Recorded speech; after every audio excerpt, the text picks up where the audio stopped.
This is Audible. Tantor Audio, a division of Recorded Books, presents Crime on the Fens by Joy Ellis, narrated by Henrietta Meir. Chapter 1. A night wind blew along the narrow alleyway, bringing with it the smell of ozone and red diesel. Nikki Galena leaned back against the rough brickwork of the derelict warehouse and wondered how many other women of 36 would feel quite so comfortable in such unpleasant surroundings. The back streets that skirted the docks were no place for a lone female at any time of the day, but after midnight they were a definite no-go area. Nikki smiled in the darkness. Right now, there was nowhere else she'd rather be. She pushed the light button on her watch. He'd be here soon. She knew exactly what he'd look like, even though she'd never met him before. Worn denim jeans, a hooded jacket, and trainers. It was like an unofficial uniform, except the jeans were sometimes swapped for sports pants, dark ones with stripes down the sides and a designer logo. Nikki stared unblinkingly towards the entrance of the alley. The rain had stopped, but somewhere water was falling from a broken gutter, beating an uneven tattoo on the already wet flagstones. It was July, but summer meant nothing these days, and right now, Nikki didn't give a damn about the weather. She would have stood there and waited for Darren Barton if it had been a searing heatwave or below zero. Nikki tensed. The sound of rubber soles slapping rhythmically on the slick pavement made the small smile spread further across her face. She waited until he was a few feet from her, then stepped silently out, blocking his exit from the alleyway. Darren jumped back and swore. "Silly fucking cow, you scared the life out of me." "Sorry about that, Darren." The hooded figure froze at the mention of his name, then stepped a little closer, screwed up his face and stared at her suspiciously. "I don't know you." Nikki stared back. "No, you don't. But I'll tell you something. You're never going to forget me." Her voice had become hard as winter ground, and Darren Barton suddenly seemed to decide that his earlier position, a few steps away from her, may have been the best one. "Don't know what you're on about, so just bugger off. Get out of my way." He tried to adopt a hard man pose, hands deep in pockets and jaw pushed forward in a feeble attempt to look threatening.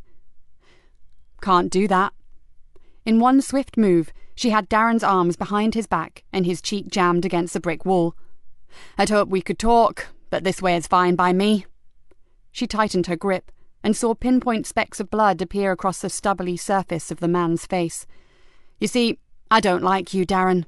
Somehow I just can't cope with scumbags like you, scumbags who kill kids." The man groaned and tried to mutter something. Nikki held both his wrists in one hand, grabbed his hair and pulled his head away from the brickwork. "I never killed no one." His eyes rolled. "Listen, lady, I don't know who you're after, but you got the wrong man." Don't think so." "What you want?" The eyes still looked like a really bad case of hypothyroidism. "A name, that's all. I want you to give me a name. But first, let me tell you why I picked this exact spot for our little chat." The man's eyes narrowed.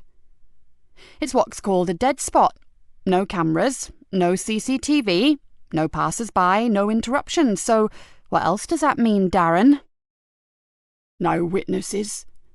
The voice was just a gravelly whisper. "Exactly. Clever boy. Maybe you should know that I got connections to some very nasty people. They won't be happy about this." Nikki laughed out loud.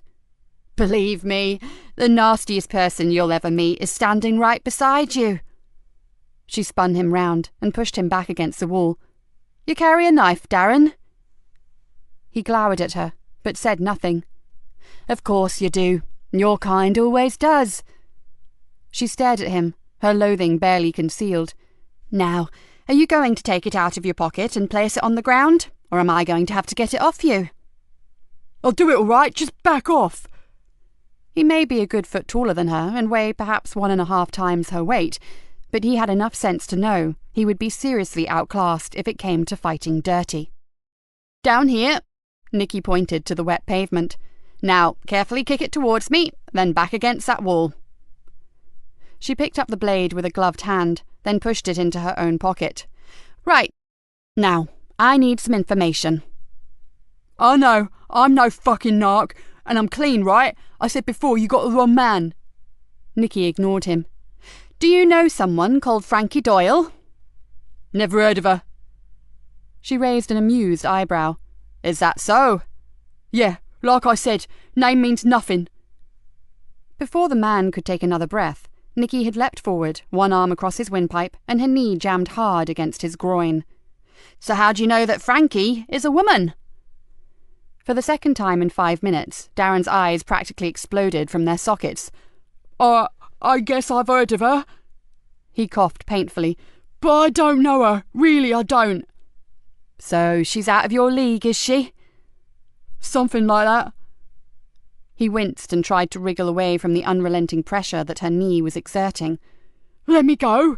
Please, I'll tell you what I know, though I'm warning you it ain't much. Nikki leaned back a fraction, and the man gratefully exhaled stale breath. I've heard she hangs out with some new guys on the Carver estate. I hear they're a really tough bunch. Always got cash, and I mean a lot of cash. They've got mega funding from somewhere, but no one knows where. Names? No one knows anything about these guys, and there's only one real name on the Carver, isn't there? Apart from Archie Leonard.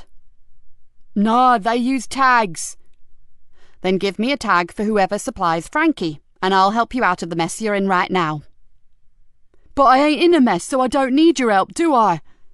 Oh, believe me, you do.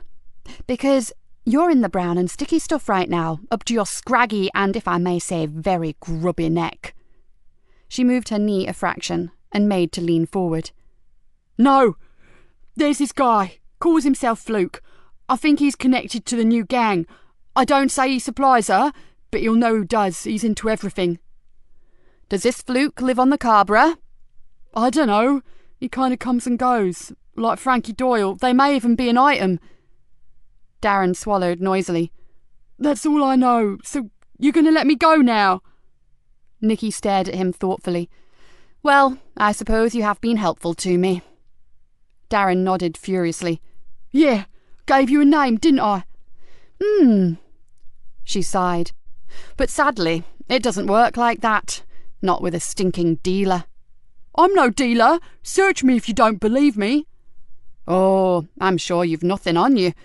She shrugged.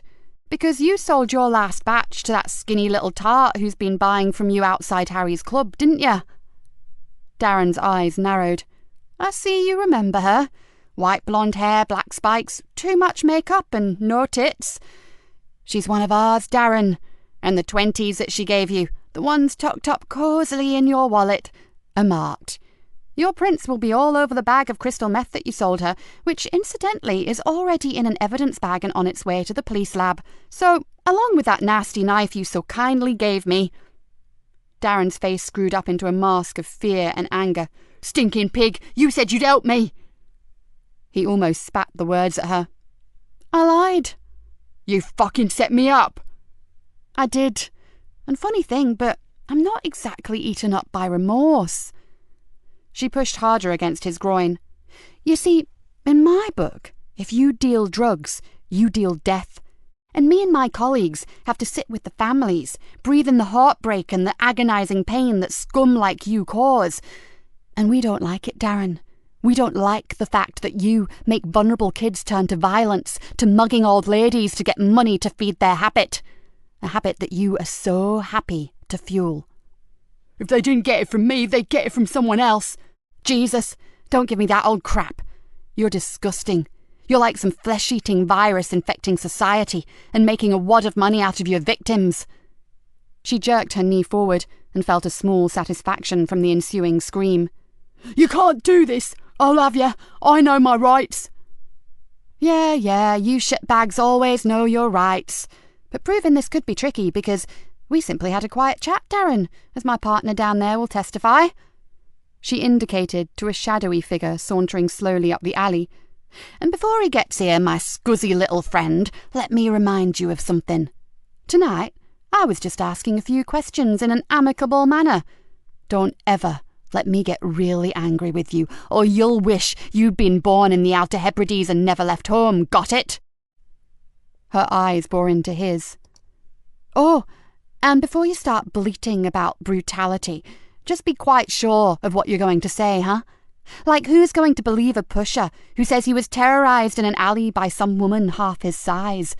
Apart from which, I reckon it'd make your street cred rating slip down to somewhere around 0, don't you?" The knee gave one last jerk, and she turned away. "Arrest him, Dave, then take him down to the station and sling him in the digger." The big man yawned, then slowly reached for his cuffs. "What charge, Gov?" "You can start with this." She pulled an evidence bag from her pocket, slipped Darren's vicious-looking knife into it, and passed it to her colleague. "Then follow it up with unlawful supply of drugs. Tie up with WDC Cullen over that. He's all yours. I need to be somewhere where the air is a little sweeter." With one last contemptuous look at the drug dealer, she turned her collar up against the rain and walked back down the alley into the darkness. It only took 10 minutes to walk to the small basement flat that she hated to call home. She slipped the key into the lock, then paused, as a terrible lethargy overtook her. It happened every time. Out on the street she was fine, she was great. At the nick, in the courts, in the cell, anywhere where she knew that she was doing something concrete to stop the drugs making their insidious way around her town. As a detective inspector, she was in control. But now, as the adrenaline slowed down, the camouflage fell away, and she knew, behind that door, she was just Nikki Galena, a lonely woman who dreaded the working day coming to an end. She gripped the key and began to turn it. It was as if every ounce of energy had left her. The key weighed a ton, and she had all the strength of a week-old baby. With a supreme effort, she pushed open the door, went inside, and flipped the light switch. Nothing that she loved greeted her. An estate agent would have called it minimalist. In fact, it was mind-numbingly Spartan. The front door opened directly into the living room.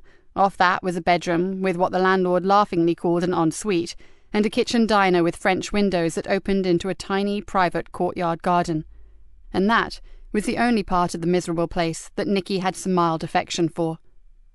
She pulled off her damp jacket and threw it over the back of the room's only chair, then went through to the kitchen. Exhausted as she was, sleep never came easy. Her body was shutting down, but her mind was in overdrive. She needed help to switch off, and for years it had been in the form of single malt. Now she couldn't even do that. If she got a call, a lead, anything that may bring another result, she'd have to be ready to go at a second's notice, and you sure couldn't do that if you'd had enough units to detonate a breathalyzer. Nikki opened the fridge and peered inside. The top 2 shelves were lined from back to front with dozens of small bottles of wine, red, white, and rosé, French, Italian, Australian, sweet, dry, sparkling, neat little bottles that held 1 wine glass full to brimming, just enough to relax the mind, but not enough to dull the senses. She selected a Grenache and tipped every last drop into the only glass in the cupboard. Normally she would have sat in the garden and planned her next day's hunting, but tonight the rain thwarted her.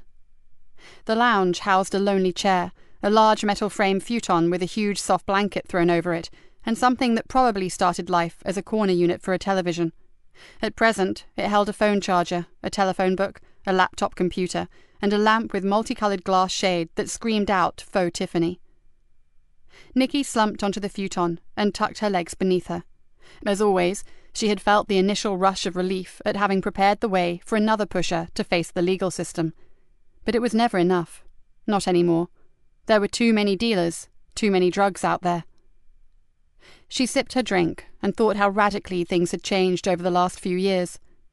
Greenborough had always been a pleasant rural market town. To some it still was. 1 mile from the outskirts in any direction, and you were in the fenlands. 1 more mile to the east, and you were on the coastal marshes. It was fairly big as market towns go, and the tidal river running right through the centre made it busier than some. But then there was the port, small maybe, one end for the cockle fishing boats, and the other recently expanded to take in real ships again. Freighters and cargo vessels made their way in from the North Sea, through the Wash and into the estuary of the Wayland River. And with the extra jobs, the new opportunities and the illegal immigrants had come a frightening increase in the drug trade. The wine buzzed reassuringly on her tongue, and she took another sip. Drugs. The bane of her life.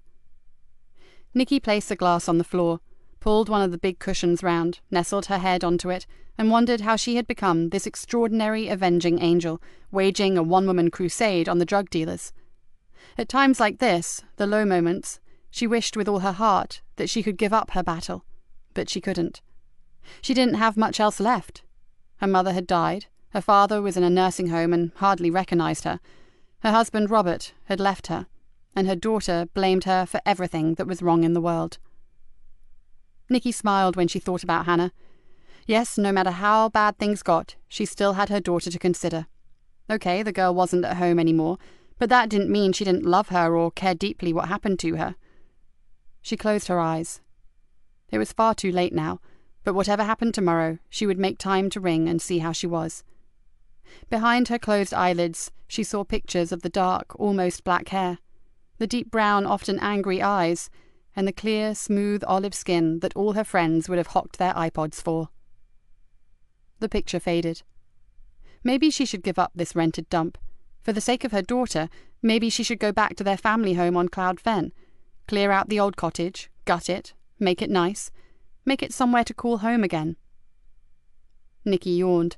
She'd been here before, juggling thoughts, what-ifs and maybes, and it always came back to the fact that it would mean less hours on the street, less hours delousing the town of two-legged vermin. Living here, she was only a few minutes' walk from their lair, or the rat runs that led to it. Cloud Fen was a 20-minute drive from the Nick, slow-moving tractors and agricultural equipment allowing, and that just wasn't acceptable. She yawned again. It should be funny, but it wasn't. You would have thought that her single-minded dedication to jailing the bad guys would have made her something of a hero in the eyes of her colleagues, but it had had the reverse effect. No one wanted to work with her anymore. They resented her passion, refused to accept her rather unorthodox methods, and called her unreasonable. Well, they called a lot of things, actually, and none of them pleasant. But then they had lives, didn't they? Families, friends, and activities outside the Force. She just had the Force, and her crusade. Nikki pulled the blanket around her, and vaguely wondered when she had changed her bed linen last. Not that it mattered, because she never slept in the bed. She only went into the bedroom at all because the shower was off it, and her clothes needed to hang somewhere. She hated the poky dark room with the low ceiling and the mud-coloured carpet. She hated it most of all, because it was the only room with a photograph in it, one she could never bring herself to hide in a drawer. One she loved with all her heart, but could hardly bear to look at. Chapter 2. At the same time as Nikki's drug pusher was being processed by the custody sergeant, a young woman was picking her way hesitantly along the dark sea bank. The track was muddy and uneven, full of waterlogged trenches and gullies, and although she knew it well and carried a pretty useful torch, it really wasn't a good place to be at night. She shivered, pulled her short denim jacket tighter across the thin, skinny t-shirt, and thought that maybe she had made a mistake in rushing out here to meet him. In daylight it was different. She hated the town, and whenever she could, she would escape to this strange water world. Out here, you could look across the vast stretch of marshland, see flocks of migrant seabirds and hares and rabbits, and no people. In the distance, you could sometimes see the silver-grey waters of the wash, and you could always see the clouds. Wonderful skyscapes full of magical, billowy, fluffy, wind-blown clouds. She believed it to be almost mystical, with its ever-changing light and the elusive mists that would creep across the fens like wraiths. Tonight, however, it did not seem mystical. The girl shivered and wondered how somewhere that she loved so much could suddenly feel so threatening. She paused and looked along the long, straight track that was the sea bank. The black outline of the old pumping station looked stark and menacing against the paler indigo night sky. She should be able to see him by now. He always used a powerful lantern with a red shield to set up the Newtonian reflector telescope on its mount and get it aligned on the heavens. But she could see nothing, and something about that darkness bothered her. So did the fact that he had sent her a text. It was so out of character. He liked to talk, not send electronic messages. In fact, he was the only person she knew that owned a fountain pen and used ink from a bottle. From the moment that she received the message, she had felt puzzled. Earlier, as she had pulled on her rambling boots, She had wondered about the uncharacteristic secrecy. It just wasn't his way. He would visit her, or ring if pushed. He'd blurt out something about the tilt of Saturn's rings, or he'd got some brilliant new lens and some deep sky viewing would be showing some glorious double stars that she just couldn't miss. She knew that most people considered him a freak, but where they saw an anorak, she saw someone driven by passion, and that was something she could relate to. She stopped and tried to ring him, but his phone was switched off. Her anxiety increased. If she took the message at face value, he had seemed desperate that she meet him. But where was he? And where was his dog? It almost always followed him out to the marsh. Something was wrong. She shivered, and then a scary thought crossed her mind. There were no stars tonight. Fear flooded through her. Oh God, she had been a fool, and now she needed to get off the marsh. If he wanted to see her, he could damn well... Something far darker than the night was roughly pulled over her head, and an arm snaked around her throat, forcing her neck backwards and her throat to close. She jerked her arms and legs, frantically kicking and beating uselessly at her unseen assailant. Then a rushing noise filled her ears, and bright lights exploded behind her eyelids. Abruptly, the roaring sound became everything, and she felt her legs stop their dancing, and her arms fell uselessly to her sides. Her fight for air became almost impossible, and she slipped from the iron grasp to fall silently into darkness. Chapter 3. Nikki knew the superintendent was looking for her, but suspecting yet another bollocking, managed to evade him for most of the day. Now she had run out of excuses, and found herself grudgingly making her way to his office. Superintendent Rick Bainbridge peered at her over thin, wire-rimmed glasses. "Come in. Sit down." His icy tone spoke volumes. She walked across the room to the waiting chair, drawing in a long, slow breath and preparing herself for the onslaught. "Know what these are?" In one hand, the super held a thick pile of reports, each of which he carefully placed one after the other like giant playing cards on his desk. "Fan mail?" "You know it bloody isn't, and this is no joke anymore." He threw the remaining papers down. "Complaints, Nikki. Damned complaints." He sat back in his chair and shook his head. "And this time, I'm not sure whether I've got the energy or the inclination to try to bail you out." Nikki opened her mouth to reply, but decided against it. Better to let him rant for a bit. He'd cool down eventually. He always did.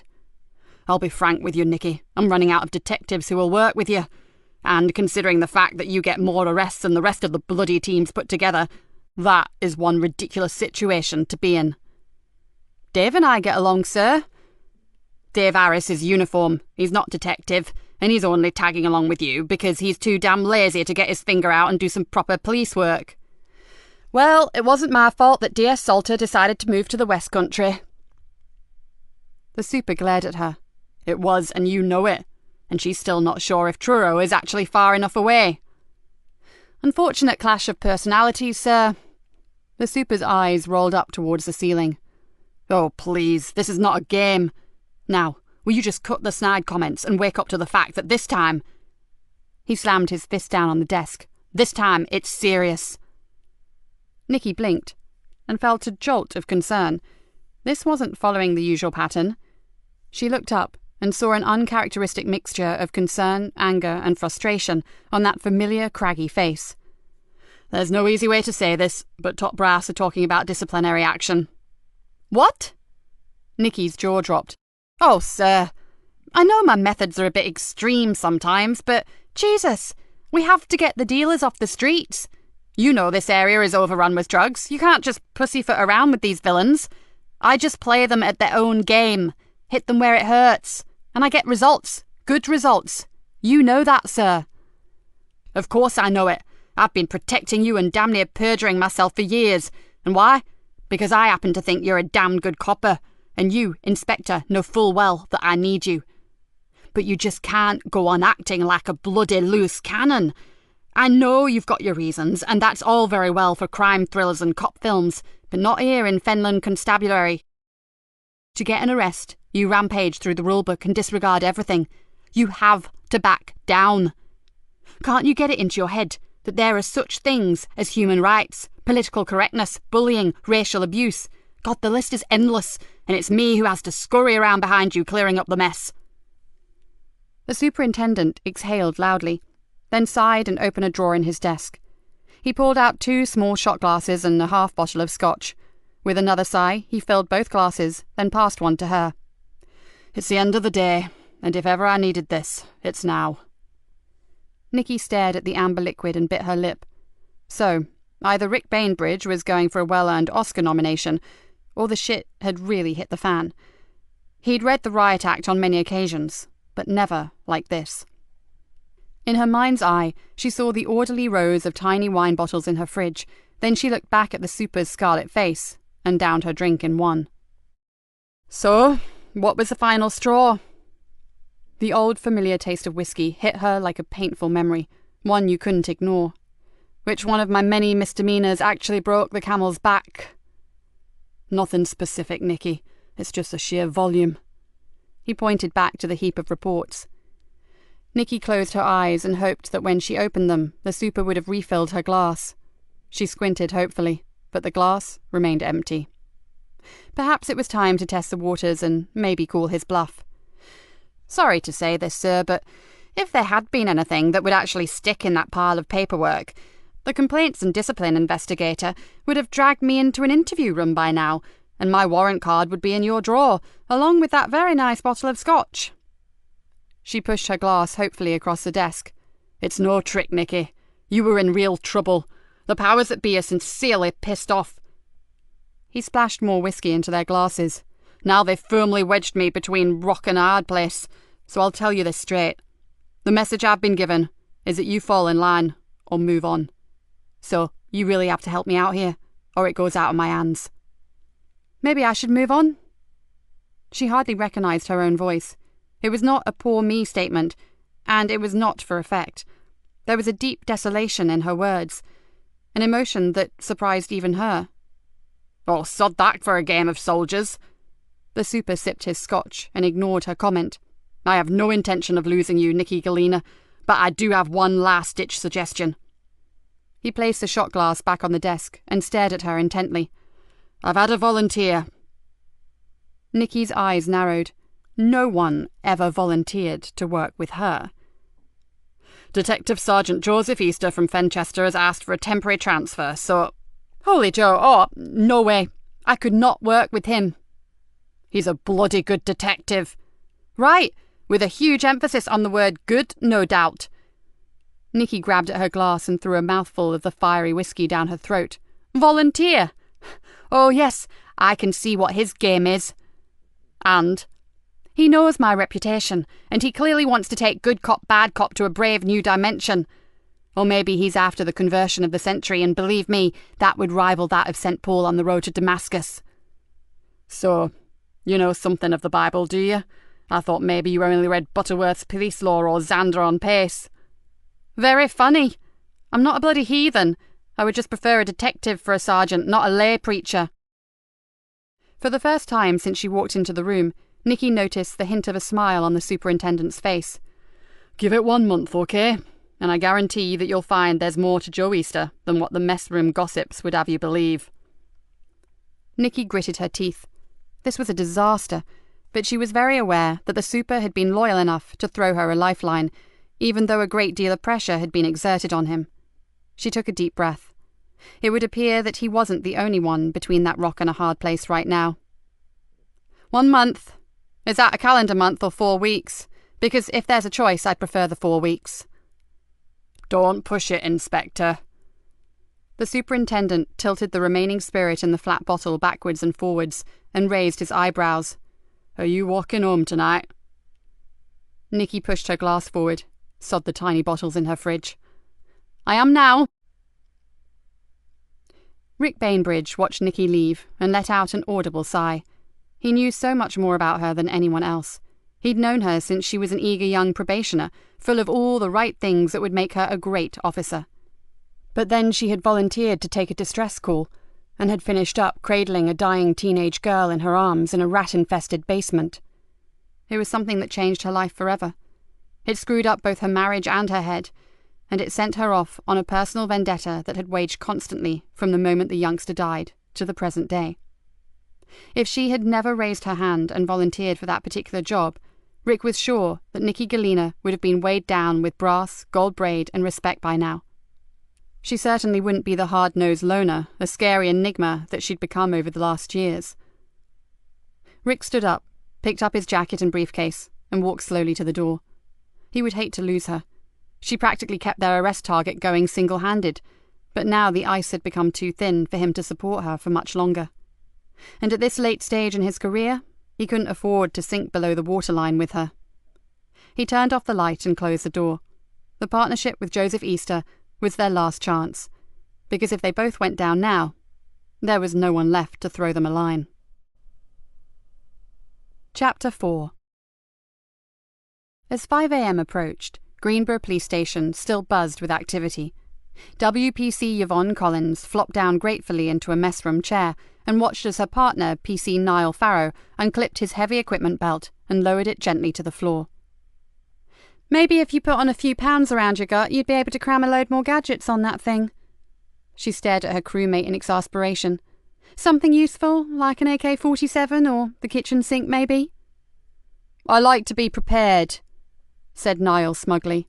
"You're a copper, not a Boy Scout, and if you jam anything else around your waist, there won't be room for us both in the patrol car." "Lighten up, Vonnie. One day I'm sure you'll be grateful for my excellent selection of equipment." He grinned at her. "In your dreams, sunshine." Yvonne smiled as she pulled off her hat and placed it on the chair next to her. Her crewmate's constant exuberance amused her. Niall was only 2 years into the job and still viewed every moment as a great adventure. Yvonne was nearing 15 years' service and had a more pragmatic approach to her job, usually praying for peace and goodwill to all men, something she rarely got to see. "So, how many mask-related incidents do you think have occurred tonight?" asked Niall, leaning back and stretching. "Well, we've had 3, haven't we? 1 mugging, a couple of joyriders, and that group of masked kids trying to break into the chippy. I'm not sure what the other crews have had." Yvonne thought about the spate of petty crimes all committed by youths wearing horrible rubber masks and gave a little shiver. "Those things are obscene. I just wish we knew where they were coming from." "Yeah, it's weird, isn't it?" Niall went to the coffee machine and sorted through his pocket for some change. "Started with a few school kids wearing them to scare the shit out of each other. Now they're all over town. Someone must know what the devil's going on." Yvonne accepted the coffee that Niall handed to her. "Thanks. I needed this. Let's hope we've seen the last of them for this shift. Oh, those masks give me the creeps." "Collins, Farrell, you've got a shout, now." The sergeant's voice echoed down the corridor and into the mess room. Yvonne grabbed her hat and jumped up. "Bugger! Grab that bloody ton of hardware off the floor, Niall. Here we go again." As Yvonne and Niall chased more masked hooligans around the town, Nikki walked slowly down the corridor to CID. She was very early, but sleep had evaded her, and seeing the dawn rise over the Nick was distinctly preferable to spending one more waking moment in her miserable flat. She could hear the murmured comments of the officers on duty, but she did what she normally did, and ignored them. She didn't need a crystal ball to know what they were saying. News travelled fast through the station, and she had a fair idea that a book had already been opened on how long Old Nick and Holy Joe would last as a team. Nikki pushed open the door to her office and decided that she would not be placing a bet. She took off her jacket, flung it over the back of her chair, and went straight back out to get a coffee. She wanted some time to herself before her new sergeant arrived. She just wished they'd let her go solo. When she worked alone, she was at her best. Now they were pairing her with... Nikki stared at the steaming brown liquid dribbling into the beaker and wondered. With who, exactly? She knew very little about Joseph Easter. As the super had said, everything she knew had come straight from the mess room, and that was not the most reliable source. As she picked up the beaker and placed it in a holder, a wry smile crossed her face. And if Sergeant Easter believed everything he heard about her via the grapevine, he would probably be expecting to meet Medusa herself. Maybe she should use the next hour to do a little sleuthing about him. Then again, that would be something of a pointless exercise. The super had made her position perfectly clear. She was going to have to try to work with him, so she may as well draw her own conclusions as they went along. She just hoped that the subject of religion would not creep into their conversations. She wasn't sure how she'd react to being told just how great God was, when as far back as she could remember, the Almighty had taken a back seat when it came to helping her out. Perhaps some nice, clear ground rules should be the first item on her agenda. She pushed through her office door, trying not to spill her coffee, and saw an untidy pile of rubber masks lying on her desk. "Oh, shit," she muttered, picking up a memo from the night shift crews. 15 of the hideous things confiscated in just one night. She glanced at her watch and wondered if the super would be in yet. He'd asked to be kept informed about them, and clearly they were becoming more than just a nuisance. She flopped down at her desk. It would be a little while before he arrived, certainly long enough to do a search. Not on Joseph Easter, but on someone from a different investigation, a rather private one that she had been discreetly running for a very long time. Nikki switched her computer on, drummed her fingers impatiently on the desk while she waited for it to boot up, then punched in her password. A few screens later, and she was where she wanted to be. She carefully typed in "fluke" and waited. Damn. No one known to them used that particular tag. She tried "fluke" in case she had misunderstood the spelling, then widened the search, but still nothing. Nikki closed the program and went onto the internet, but after half an hour's hunting, gave up. Only a rock band of that name, one that Hannah had been a fan of, jarred off any sort of recognition. Nikki signed off the computer and sat thinking about her daughter. Hannah loved the kind of music that destroyed both eardrums and brain cells in one hit, and for a moment, Nikki could hear herself screaming, "Will you please turn that rubbish down?" She sipped her coffee and wished that her daughter was still at home. She missed her. She missed the mess, the noise, the arguments, the tantrums and the tears. Funny, really. She missed all the things that she had spent years complaining about. Nikki swallowed another gulp of her drink and glanced back at her watch. No time to start wading through the mud and mire of the past. The superintendent should be in by now, and she needed to get her brain back into work mode. One more hour, and the good Reverend Easter would arrive. Nikki felt a despondency creep into her. Hell, she didn't even know what he looked like. Probably short and paunchy, with receding hair and a permanent holier-than-thou expression. Not that that mattered much to her. She glanced down at the masks, and thought maybe everyone wore a mask when it suited them. She certainly did, come to think of it. And why should she be worrying about the arrival of the newest addition to her shabby little team? If the jungle drums were correct, he'd just be another lamb to the slaughter, and if he had the balls and stamina of his predecessors, he'd be breaking the speed limit all the way back to Fenchester before nightfall. With a sigh, she picked up her coffee in one of the masks and went to find the super. Superintendent Bainbridge lifted it up with a finger and thumb and stared at the mask with distaste. "What the hell is it supposed to be?"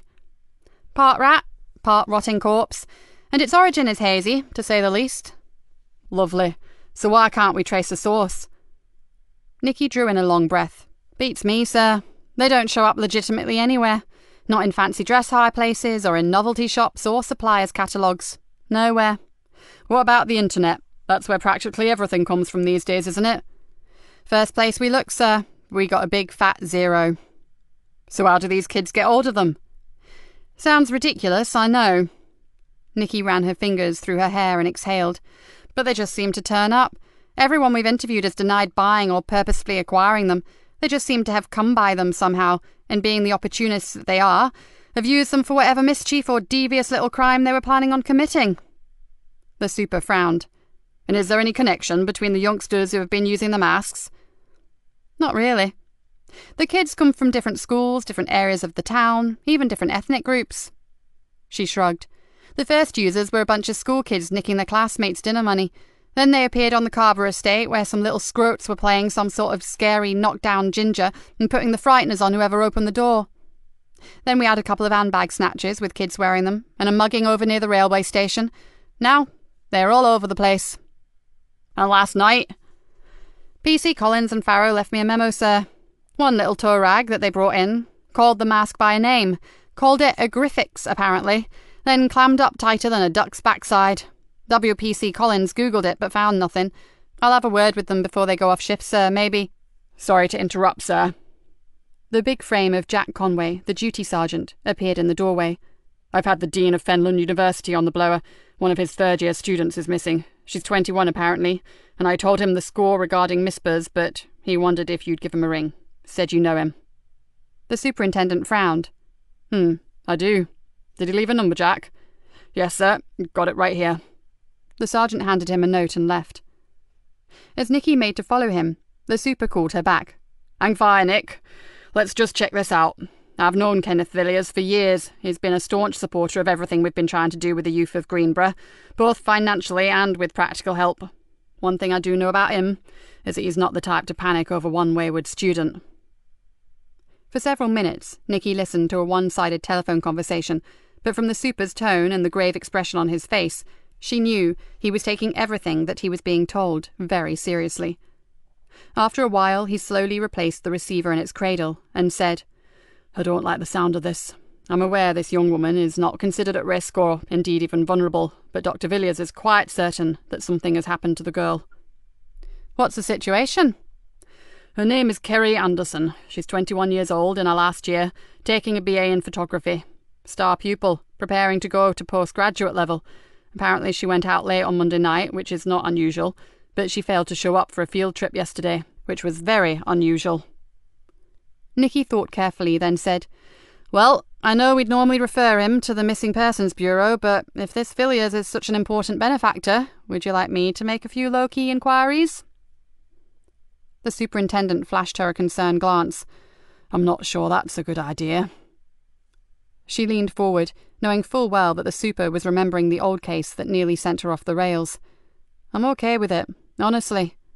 Her eyes pierced him with their intensity. Then she lowered her voice to almost a whisper. Please, don't keep protecting me from every case that involves young women. I have my new sergeant as from today, and all I'm doing, apart from my constant battle with the drug dealers, is playing with bloody Halloween masks. Let's face it, sir, 10 to 1. Your student has buggered off with the boyfriend and discovered that nookie is far more fun than seminars, tutorials, and lectures. She mustered a pathetic smile and pleaded, Please, super, let me do this. The man's eyes narrowed.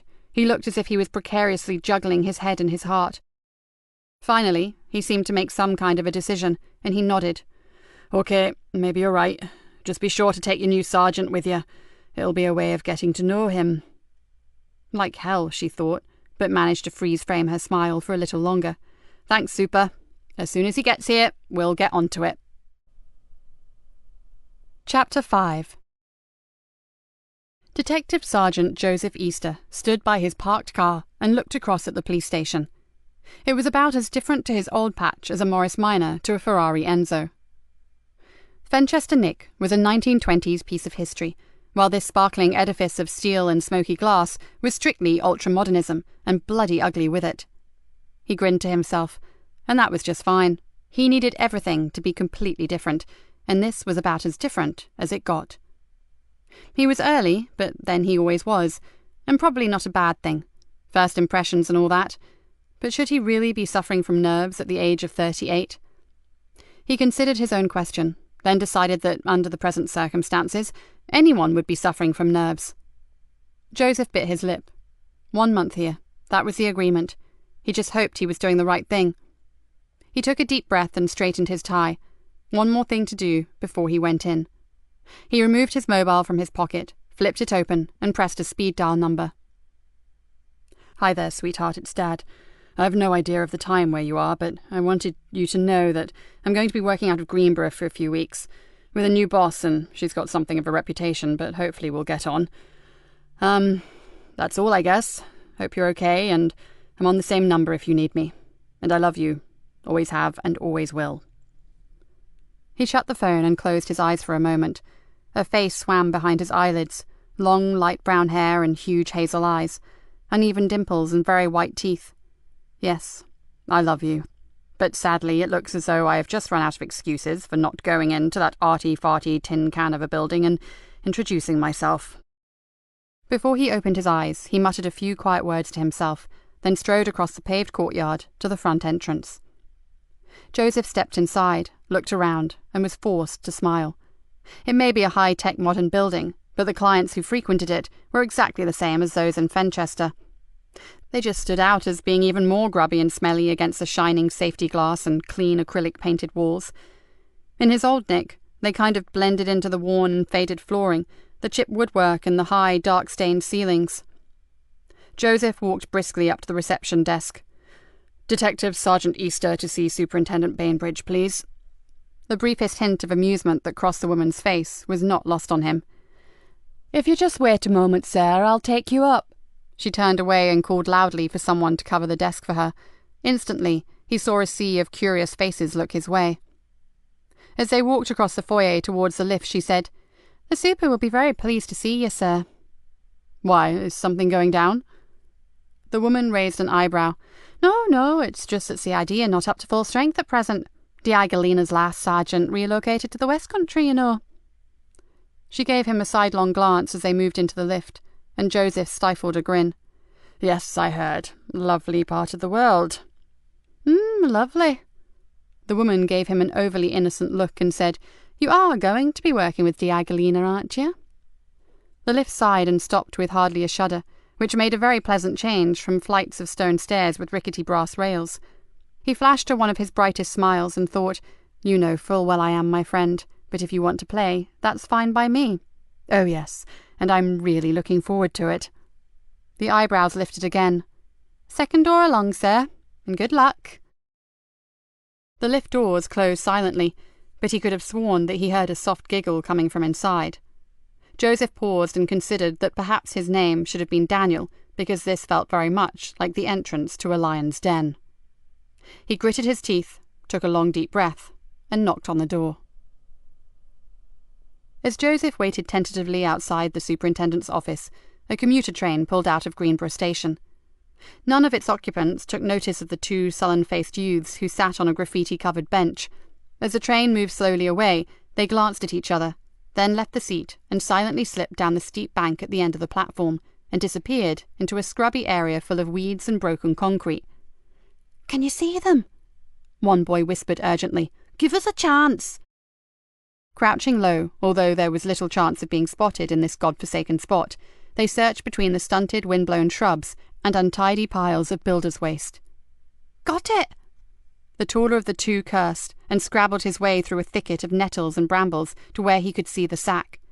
It was an orange nylon bag, the sort that held onions or other root vegetables, something often seen discarded beside the acres of arable fields or in the rubbish that collected beside railway tracks.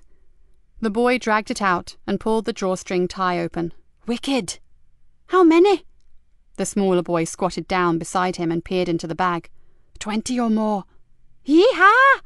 whooped the younger one. "Hey, Marcus, what if we tried to make something out of this lot? Even just a $5 on each, what you think?" "I think you have shit for brains, arsehole. You know the score. These things come and go. No money ever changes hands, right? The only one who gets anything are you and me, and that's for making sure things are done right, so don't forget it." "Well, it's still risky, ain't it?" The younger one looked peeved. "If we got caught—" "Don't be a total turd, Mickey. No one's going to catch us, and if they did, what exactly have we done?" He shrugged. "We've picked up a sack and looked in it. Last time I drew breath, there was no law against that. So—" He glowered at the other boy. "We take these to the arranged places and forget all about them until we get another call, okay?" He drew a plain-sealed envelope from the sack, opened it, and handed his friend a couple of notes. "Just don't get greedy, Mickey. This is money for old rope, and you know it." The boy took the money and counted it. "I suppose. It's just that my granddad told me never to pass up a chance to make a fast buck, that's all." "It would be a very deadly buck, man. The last one you'd ever make. I've been told what would happen if we cock up, and it ain't nice, believe me." Mickey's already pasty face blanched a shade paler. "So, what's it all about? Why all this big secret shit?" The older boy grabbed Mickey's shoulder, fingers biting deep into his flesh. "Look, do you want that cash, or do I find someone else to help me? Someone who can keep his fucking trap shut for longer than 20 seconds at a time and not keep asking fucking stupid questions?" Okay, back off, I'm sorry, alright. Just get off me and let's go make the drops." Without another word, the two boys gathered up their precious bag and made their way to a crumbling wall at the back of the yard, where they scrambled over and disappeared into the copse beyond. Nikki strode down to the front desk. The new recruit would be here shortly, and as she obviously could do nothing to alter that fact, she'd get in first and leave him a message to report directly to her office. "When Detective Sergeant Easter arrives, please tell him—" "Oh, he's already here, ma'am." The officer feigned surprise that she should not know this fact. "He arrived over half an hour ago. He's with the superintendent."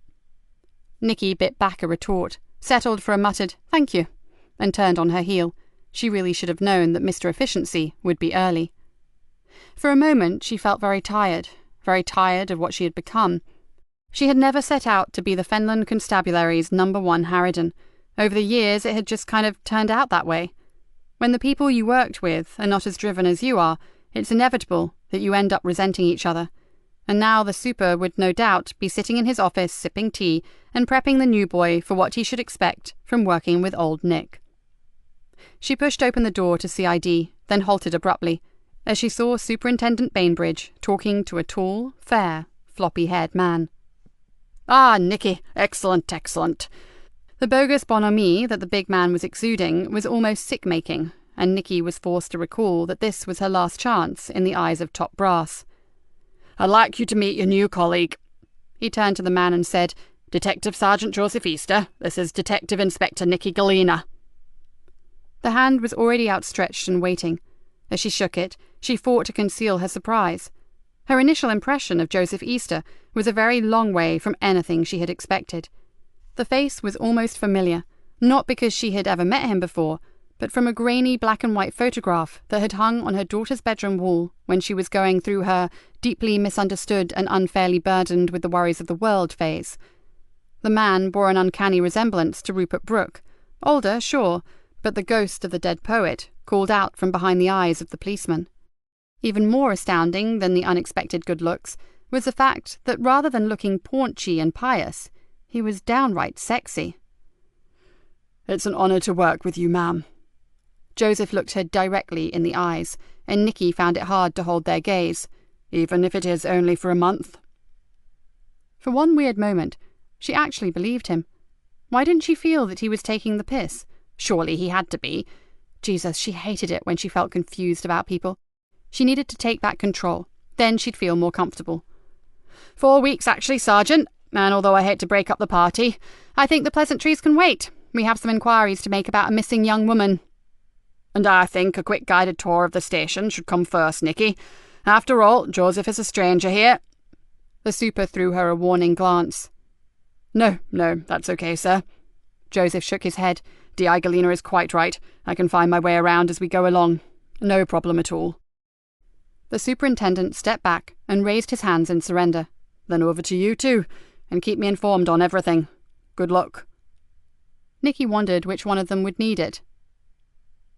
"Take that empty desk by the window, Sergeant. My office is over there." She pointed to the corridor. "The coffee machine is on the landing by the lifts, the Kazi is at the end of the hall, and the canteen is in the basement. Guided tour over. Now, I like my coffee black, strong, and no sugar. Sort that out, and then meet me in my office in 2 minutes." As she closed her door behind her, she leant on it for one moment and blew out a long, whistling breath. Joseph Easter was nothing like she had imagined. In 2 minutes, he was tapping on her door, then placing a beaker of coffee on the coaster on her desk. "Sit down. There are 1 or 2 things we need to get perfectly clear before we start." She fixed him with one of her best, unblinking stares. "I never asked for this. I like to work alone. I'm not easy to work with. In fact, according to most of this bloody station, I am damn near impossible. And I deeply suspect your motives for coming here." Joseph returned her stare. "Fair enough. But you know that my old Inspector Val Hughes was forced to retire." "Yes, she was injured working the Castor Fen murders." Nikki wondered where this was going. "We had a very good working relationship, ma'am, but I'm afraid I did not gel too well with the officer who took her place." He shrugged. "I wanted a change, ma'am, a clean break, something completely different." Nikki looked at him steadily. "Do you see me as a challenge, Sergeant?" The detective seemed completely unfazed by her question. "No, ma'am, I don't. But I know a little of your record, like your Queen's Commendation for bravery. You are driven and passionate, and your methods may not be the same as mine, but we want exactly the same outcome. We want the bad guys off the streets and put away for as long as possible." He paused. "I know you take a lot of flack because of the way you work, while I take it because of the way I am." Nikki leant forward, her elbows on the desk and her chin resting in her hands. She saw no deception in those curiously dark eyes. "So, are you prepared to work with someone who, in order to catch a villain, risks her job almost every time she steps outside the station?" "In this job, we all have to take risks." "And would you be prepared to back her up? even if she lied, cheated and threatened in order to get an arrest. Although I would never compromise my own ethical beliefs, I'm sure everything depends on one's interpretation of the particular situation, doesn't it, Ma'am? There was a hint of mischief in the voice. As long as I saw some kind of justice there, I would want to support my senior officer to the hilt. But would you respect her? Joseph dropped his gaze for a moment. Respect can only be earned. May I ask one favour? Had she been any other woman at the station, or maybe even one or two of the blokes, she would have found herself melting. You can ask. If I endeavour not to moralise over your actions, or draw your attention to the rule-book too often, would you be kind enough never to bring religion up in conversation? Nikki kept the feeling of enormous relief out of her tone and said, The conversations that we will be having, Sergeant, will be entirely professional. I'm not here to make friends or indulge in chit-chat, so rest assured it'll be my pleasure. Now, can we start work? Joseph nodded. That's what I'm here for, Ma'am. 15 minutes later, Joseph and his new boss entered the CID room. Okay, this is a team, such as it is. D.I. Galena indicated the two other occupants of the room. Sadly, you will discover that you have come to work with the most dysfunctional bunch in the whole of the Fenland Constabulary. This is PC Dave Harris. She pointed to a large, middle-aged man with thinning hair and a shirt that looked as if it had never met up with an iron in all its life. Dave raised a hand to Joseph and nodded vigorously, as if he was completely agreeing with the dysfunctional comment. He's on loan from uniform, continued the DI. The super thinks he only wants to work with me because he's a lazy bastard and knows that he can spend most of his time hanging around doing sod all, while I do all the hard graft. She looked at Dave, who was still nodding, although with considerably less conviction. Maybe that's right, or maybe I know different. She turned to the other officer. And this is DC Cat Cullen. Frankly, she's a bit of a Billy No-Mates too. She's only here because no one else would have her. Her inability to get in on time doesn't go down too well with most team leaders. The woman said nothing, but threw Joseph a poor sod, what have you got yourself in for look. But, conceded the DI, if you want a genius to go undercover, she's your woman. Send her out on a bit of recon, and even our own surveillance boys don't recognise her. Frankly, her own mother wouldn't know her. Talented, ain't I? Said Cat with a grin. Whatever, and it pains me to say this, but nice work helping me to nail Darren Barton. That slime ball. Believe me, it was sheer delight, Gov. Galena suddenly turned and looked directly at him. And this is Detective Sergeant Joseph Easter, here for 1 month, maybe, on loan from Fenchester. And with your reputation, Joseph, you should fit in a treat. Joseph smiled. After all, he had been warned, and so far D.I. Nikki Galena was delivering everything that he had expected. Right, sit and listen. 2 things. 1, we're still trying to find the origins of those damn masks. Dave, you fill the sergeant here in on them later. And 2, the super has given us a low-key investigation to carry out. She perched on the edge of a desk and picked up a thin file.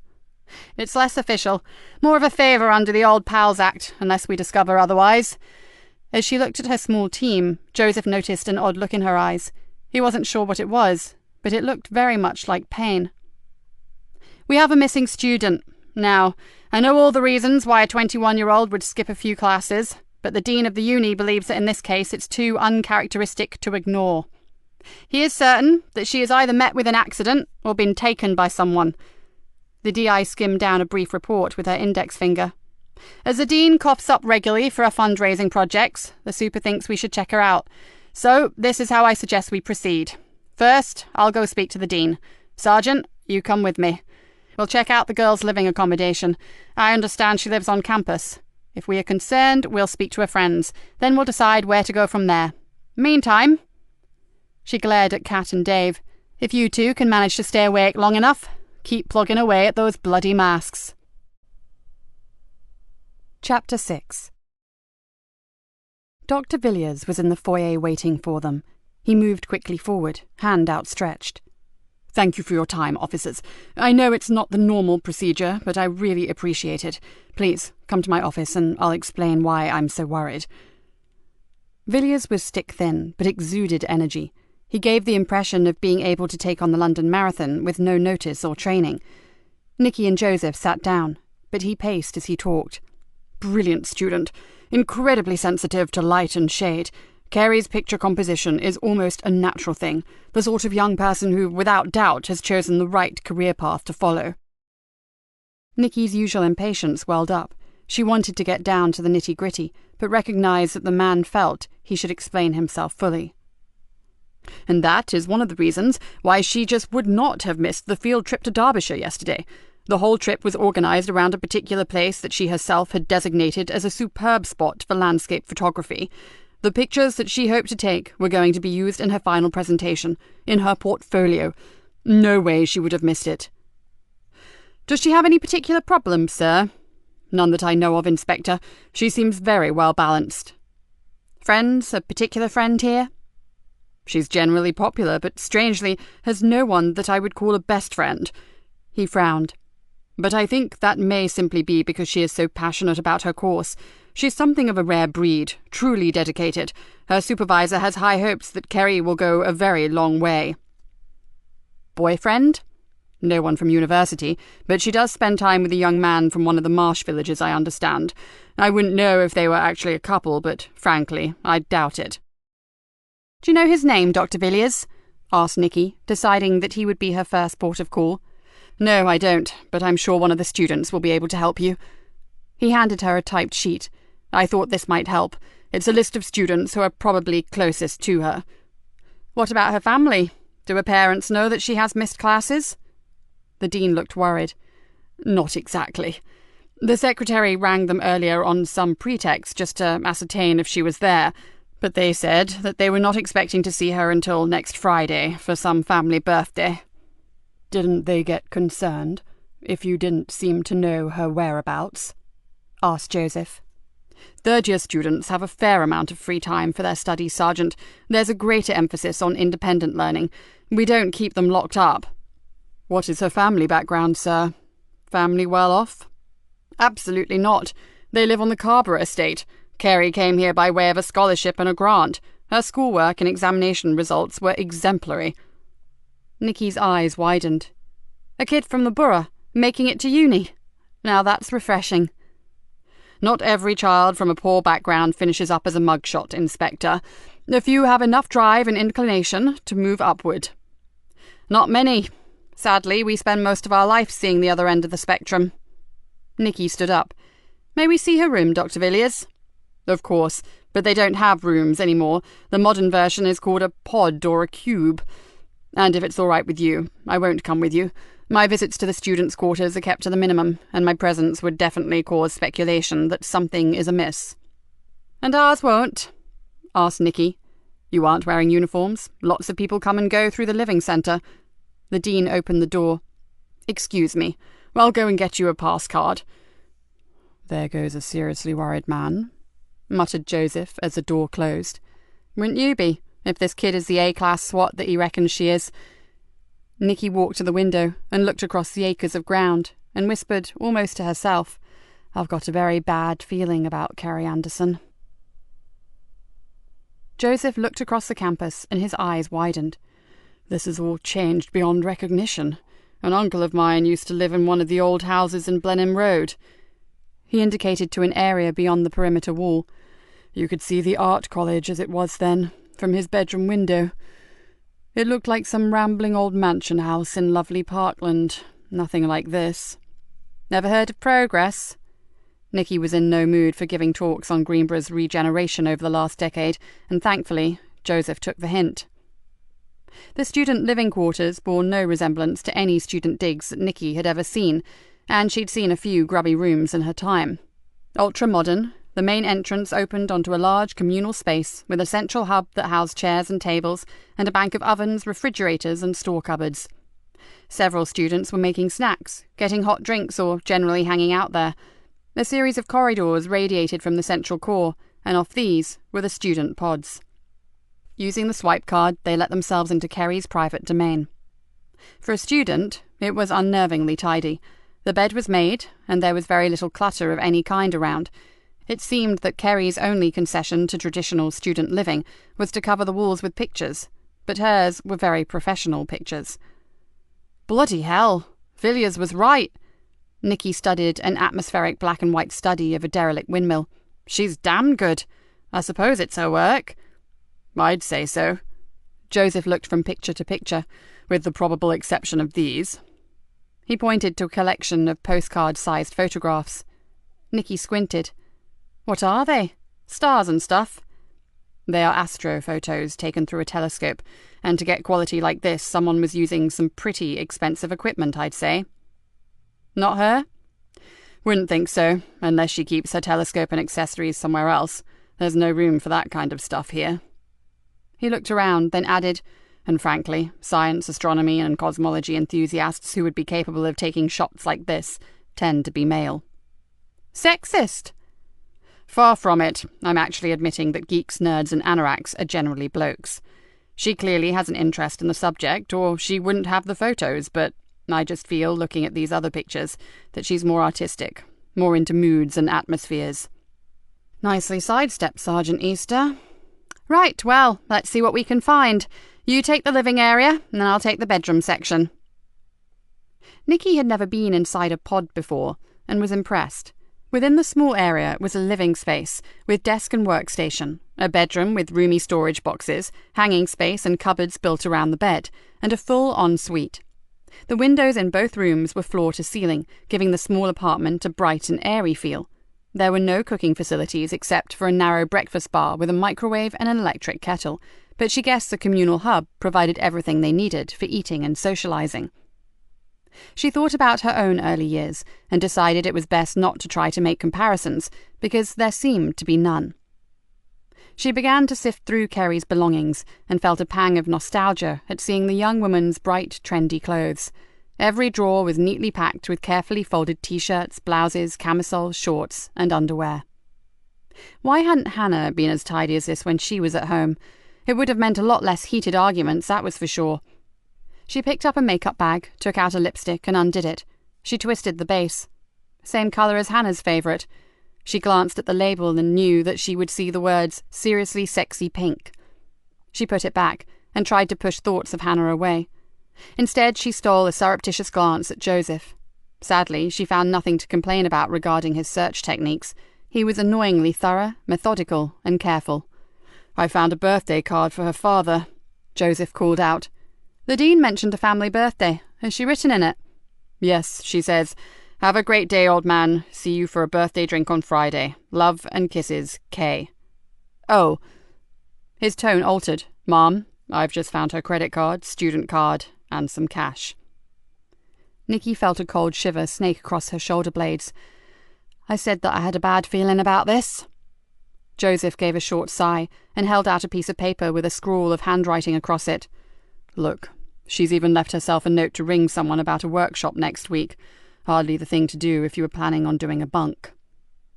"Right, I think it's time we spoke to some of her colleagues, and in a very informal manner, Sergeant. I don't want any of these kids panicked."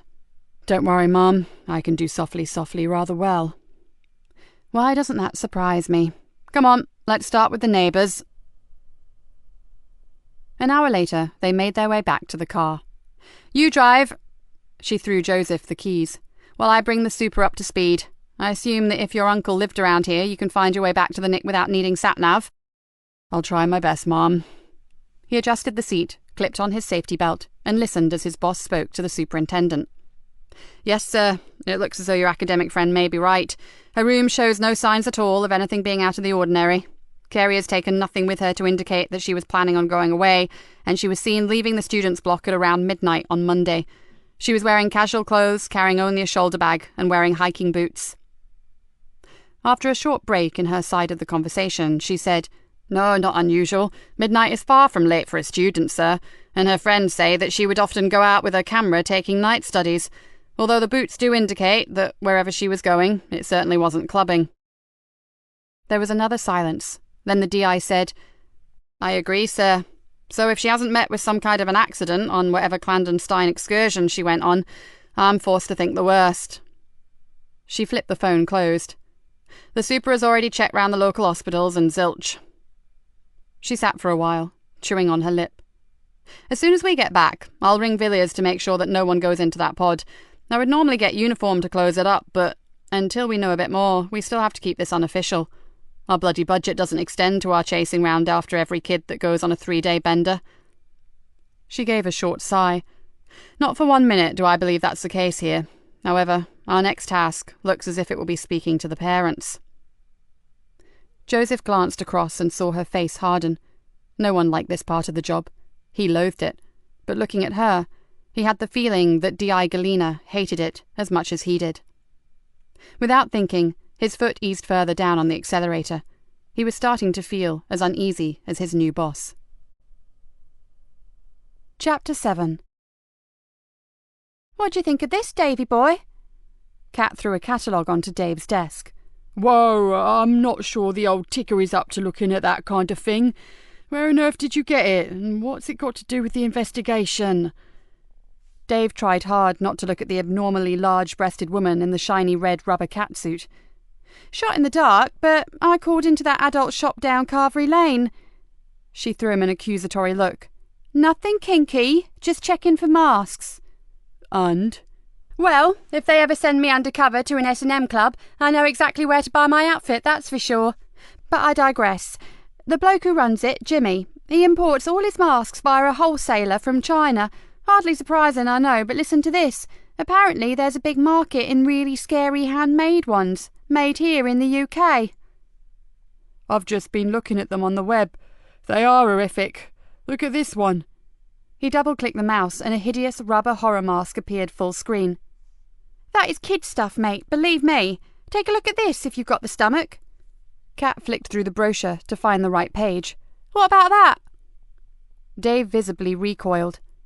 Kat hid a sly smile at his reaction. "Effective, isn't it? Apparently made of quality latex and all individually designed and hand-painted. They are full head covering and are moulded from a human head to get a lifelike effect." "Who the hell would buy something like that?" "Any freak who has 60 quid to spare and fancies looking like a flesh-eating nightmare from hell, I suppose." 60 quid. "Get one of your own design made up and it will be more like 100. Dave closed the catalogue. "Well, whoever is spreading ours around the town didn't spend that kind of money, surely." "Of course not. These tacky things," she pointed to the dead rat man mask on the desk, "are rubber and nowhere near the quality of this." She jabbed a finger at the brochure. "What I'm saying is that it is possible to get things made to order, and Jimmy told me you can even get a DVD from the internet that tells you how to mould and cast your own. Not an easy process, but it can be done. Maybe I'll download it and find out what equipment you need. Checking out the supplies could be my next avenue to follow." She picked up the magazine and flicked through it. "Wow! Gorgeous outfit. I wonder how you would get that on, or more to the point, how you'd get it off." "Please." Dave closed his eyes. "Remember my art." Kat grinned and shut the book. "OK, in the interest of your cardiac health, I'll change the subject slightly. Has anyone got any further with the name Griffiths?" Dave shook his head. "No, nothing. I've Googled it myself, but can't find anything on any variation of spelling." "Means nothing to me, but I can ask around on the streets." "I wouldn't. Well, not until you've run it past the governor. Don't want to give anything away. So far, it's the only info we've had on the damn things." "Yeah, you're probably right. Maybe I'll try a few searches of my own. It sounds like something from a computer game to me." She logged into her computer, and while she waited for the search engine, said, "So, what do you think of the new boy?" "Sergeant Easter? Well, not what I was expecting, that's for sure. Seems okay, and so far pretty resistant to the boss's acid tongue." "Well, I think he's hot. If he's what religion is about, hallelujah, I'm converted." "You are a lost cause, Cat Cullen, and I'd keep that observation to yourself if I were you. If anyone hears you talking like that, they'll have you up for discrimination of one sort or another." OK, you boring old fart.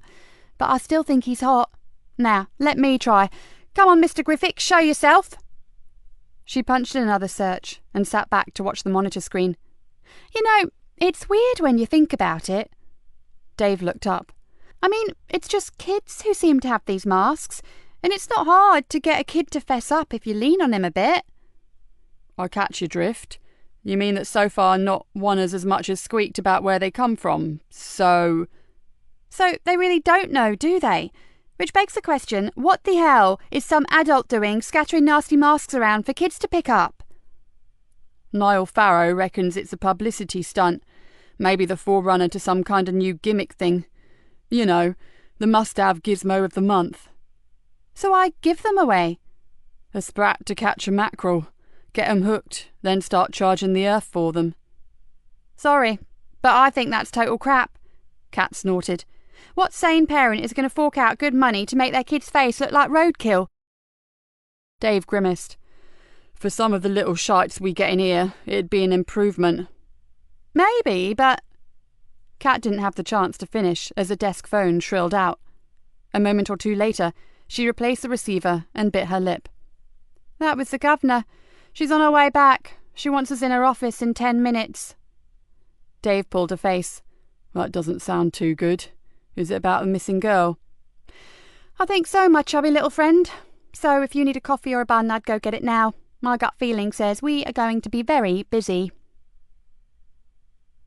Nikki jumped out of the car, leaving Joseph to lock it and chase after her to the back door of the station. She knew that the sooner they acted, the better the chance of finding the girl, and she was not going to waste one damn second. For once, the drug dealer slipped from her thoughts, and Kerry Anderson moved in. She punched in the security number and pushed the door impatiently. What was the name of that boy she spends her time with? Her pod neighbour says he's called Chris, spelt with a K. Joseph breathed hard as he caught the door before it closed on him. Lives in Barnby Odyke. Surname? Brown. Does her friend think they are lovers? Definitely not. She said they are just mates. Yeah, right. Well, I wonder if Mr. Chris with a K sees it like that. As they ran up the stairs to the CID room, Nikki's mind was already in overdrive. Chris Brown was obviously their starting point, and the parents needed to be told. And then... Inspector Galena? A WPC ran up behind them. Superintendent Bainbridge wants to see you right away, ma'am. He's in your office. Without replying, Nikki turned and hurried down the corridor. Rick Bainbridge stood up as they entered. Shut the door. His craggy face looked even more war-torn than usual. Nikki's jaw jutted forward. What's happened, sir? Some ramblers walking the sea bank found a mobile phone. They also found this. The super placed an evidence bag on the desk. What is it? Asked Nikki, peering through the clear plastic. A light meter, Joseph said somberly, used by serious photographers. A photographer like Kerry? The man ran a meaty hand through his hair. I don't think there's too much doubt about that.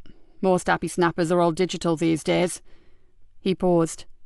But we have one piece of good luck here. Although the phone was damaged, the lab reckon they'll be able to retrieve information from it.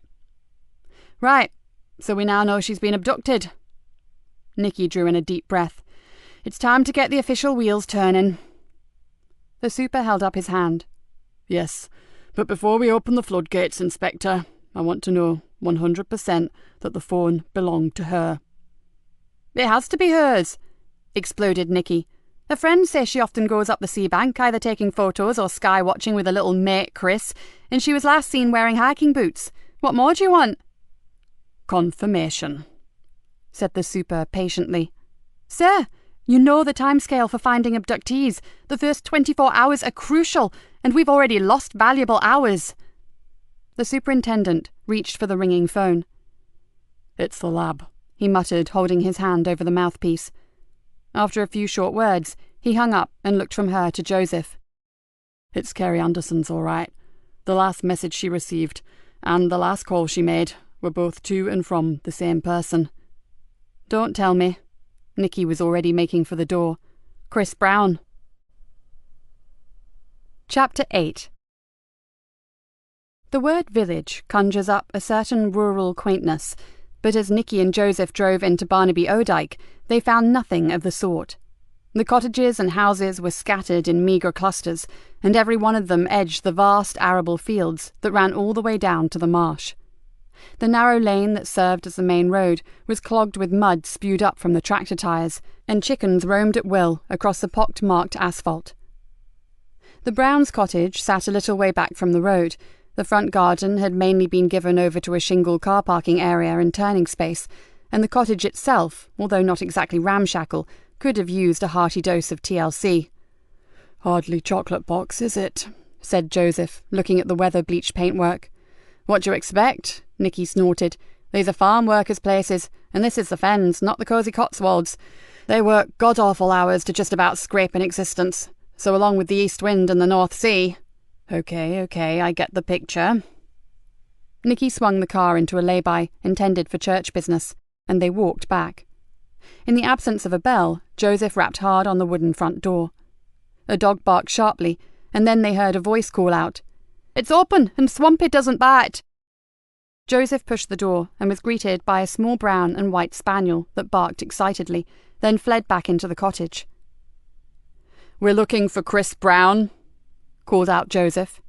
"Then you found him." The young man was tall, skinny in the extreme, and had a floppy mop of almost black hair and thin, wire-framed glasses. "What can I do for you?" he asked, mildly suspicious. Both Nikki and Joseph produced their warrant cards. "We'd like a word, please, Mr. Brown." Nikki watched the eyes. After looking closely at their cards, he looked up, and she saw the suspicion had been replaced by confusion. He shrugged, then stood back from the door. "I suppose you'd better come in." The door led directly into the sitting room. He pointed vaguely towards 2 armchairs that flanked the fireplace. "Sit down if you want to." He perched on the arm of an overstuffed sofa and stared at them. "So what's this about?" "You were a friend of Kerry Anderson, Mr. Brown?" "Yes." The eyes narrowed slightly. "When did you see her last?" The vagueness fell away. "Kerry?" he said sharply. Now there was concern in both his expression and his voice. "Has something happened to her?" "Well, we thought perhaps you may know the answer to that, Mr. Brown." Nikki didn't take her eyes off him. If he was acting, he was bloody good, but then Nikki had seen some award-winning performances in her time. "Well, has she had an accident or what?" "Can you tell us when you saw her last?" repeated Nikki. The young man's Adam's apple jerked convulsively in his throat as he swallowed. He rubbed his forehead. "Oh yeah, it was the day before yesterday." "And where was that, Mr. Brown?" added Joseph calmly. "At the Hub? At the university?" "Yeah, she wanted to talk to me, and as she had some spare time before one of her lectures, we grabbed a coffee." He pushed his glasses further up onto the bridge of his nose and stared straight at Joseph. "Look, man, if something's happened to Kerry, you have to tell me." "We don't have to tell you anything," said Nikki flatly. "So what did she want to talk about?" Nothing, really. Well, nothing important." "Let us be the judge of that." Nikki's tone was edgy. "What did she want?" Brown tugged nervously at the hem of his baggy sweatshirt. I can't remember." "Oh, come on. Kerry asked to see you, to talk, and you can't remember why?" "We just chatted. She talked about her dad and what she bought him for his birthday, and she said she was looking forward to the field trip to the Peak District. I filled her in on some gamma-ray bursts that have been discovered by ESA's integral satellite, and that's all, really." "Thrilling. And you didn't think to ask her why she specifically needed to see you?" Nikki didn't bother to keep the derisory tone from her voice. "But we often have a coffee. It was nothing new." He frowned. "Kerry sometimes likes to just offload, you know, and she knows that she can to me." He stared directly at Nikki. "People think it's all so easy for her, but it isn't." "Okay. So what sort of mood was she in?" Brown thought for a moment. "Upbeat about the field trip, but..." "But?" asked Joseph. Brown didn't answer immediately. "My sergeant asked you a question," growled Nikki. "Well, I didn't think too much about it at the time, but now..." He rubbed hard at his temple. "Now I get the feeling that something could have been bothering her. The fact that she was all fired up for the trip kind of masked it, but on reflection, maybe she was too hyped up." It was Nikki's turn to frown. She'd played this all wrong. She'd given Chris Brown too much time to work out a retrospect scenario where Kerry was already worried about something. Time to move on. "So when did you speak to her last?"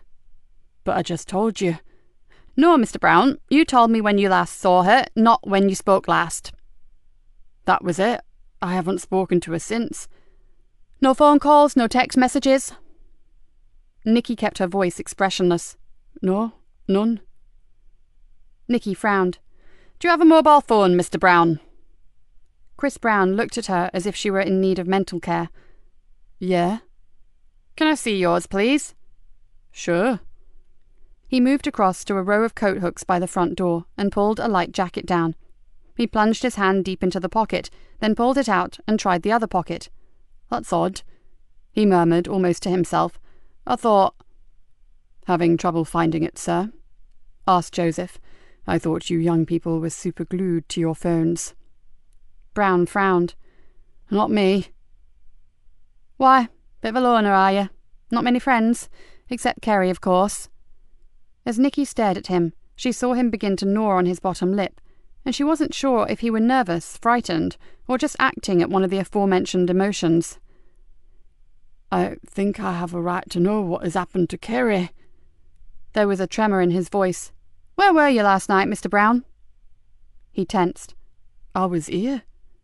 Was anyone with you? I was alone. My mother was away last night. And is there a father? Joseph's tone was gentler than Nikki's, and it irritated her. No father. And your mother was conveniently away? Barked Nikki. It wasn't convenient, whatever that means. She's a rep for a sports equipment company. She's often away. Now will you please tell me what the hell is going on? Nikki noted the shaking hands and the reddening cheeks. We need to find your phone, Mr. Brown. Perhaps my sergeant should help you look for it. If it's not in my pocket, then I've lost it.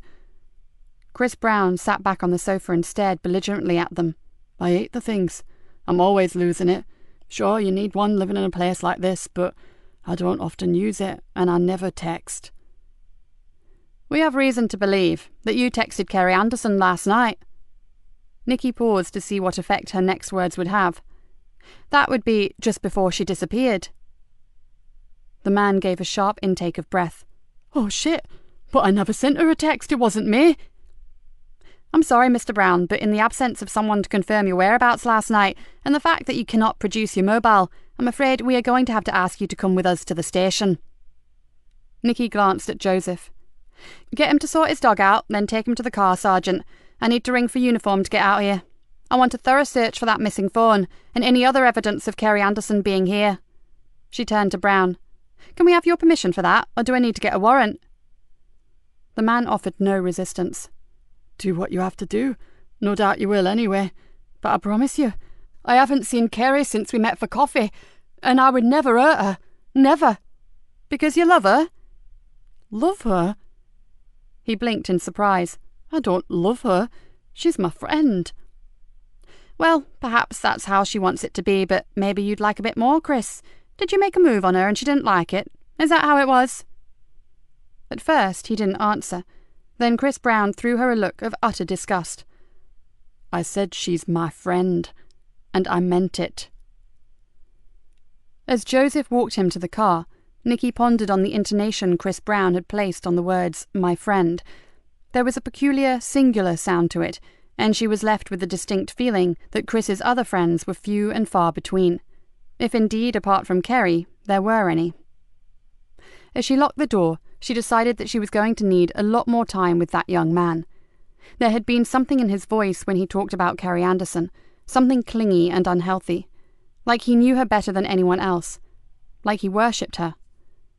Nikki shuddered slightly. She knew from past cases, one in particular, that that kind of relationship could go horribly wrong.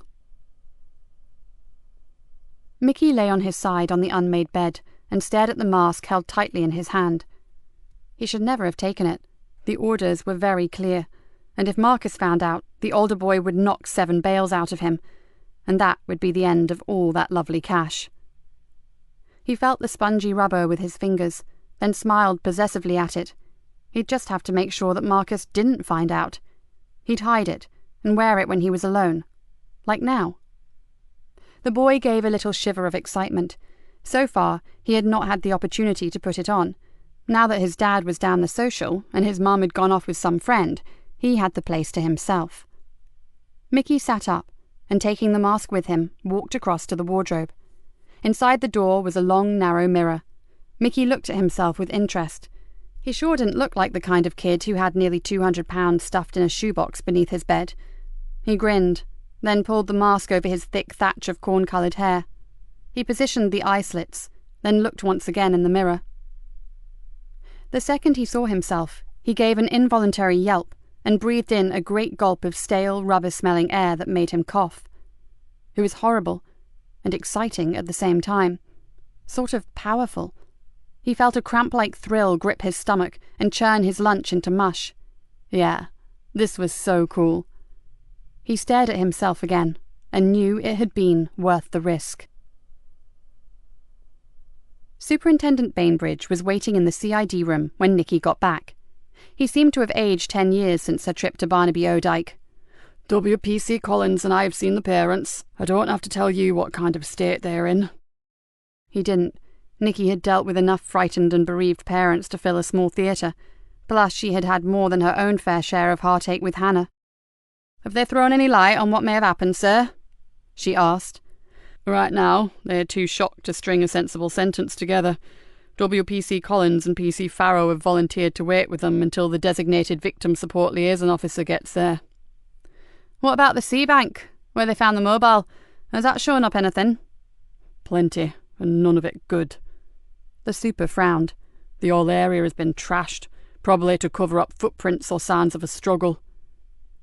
Yet they left the phone and that gadget thing behind, Nikki questioned. The Ramblers found those some way down a steep bank that drops away from the path to the marsh.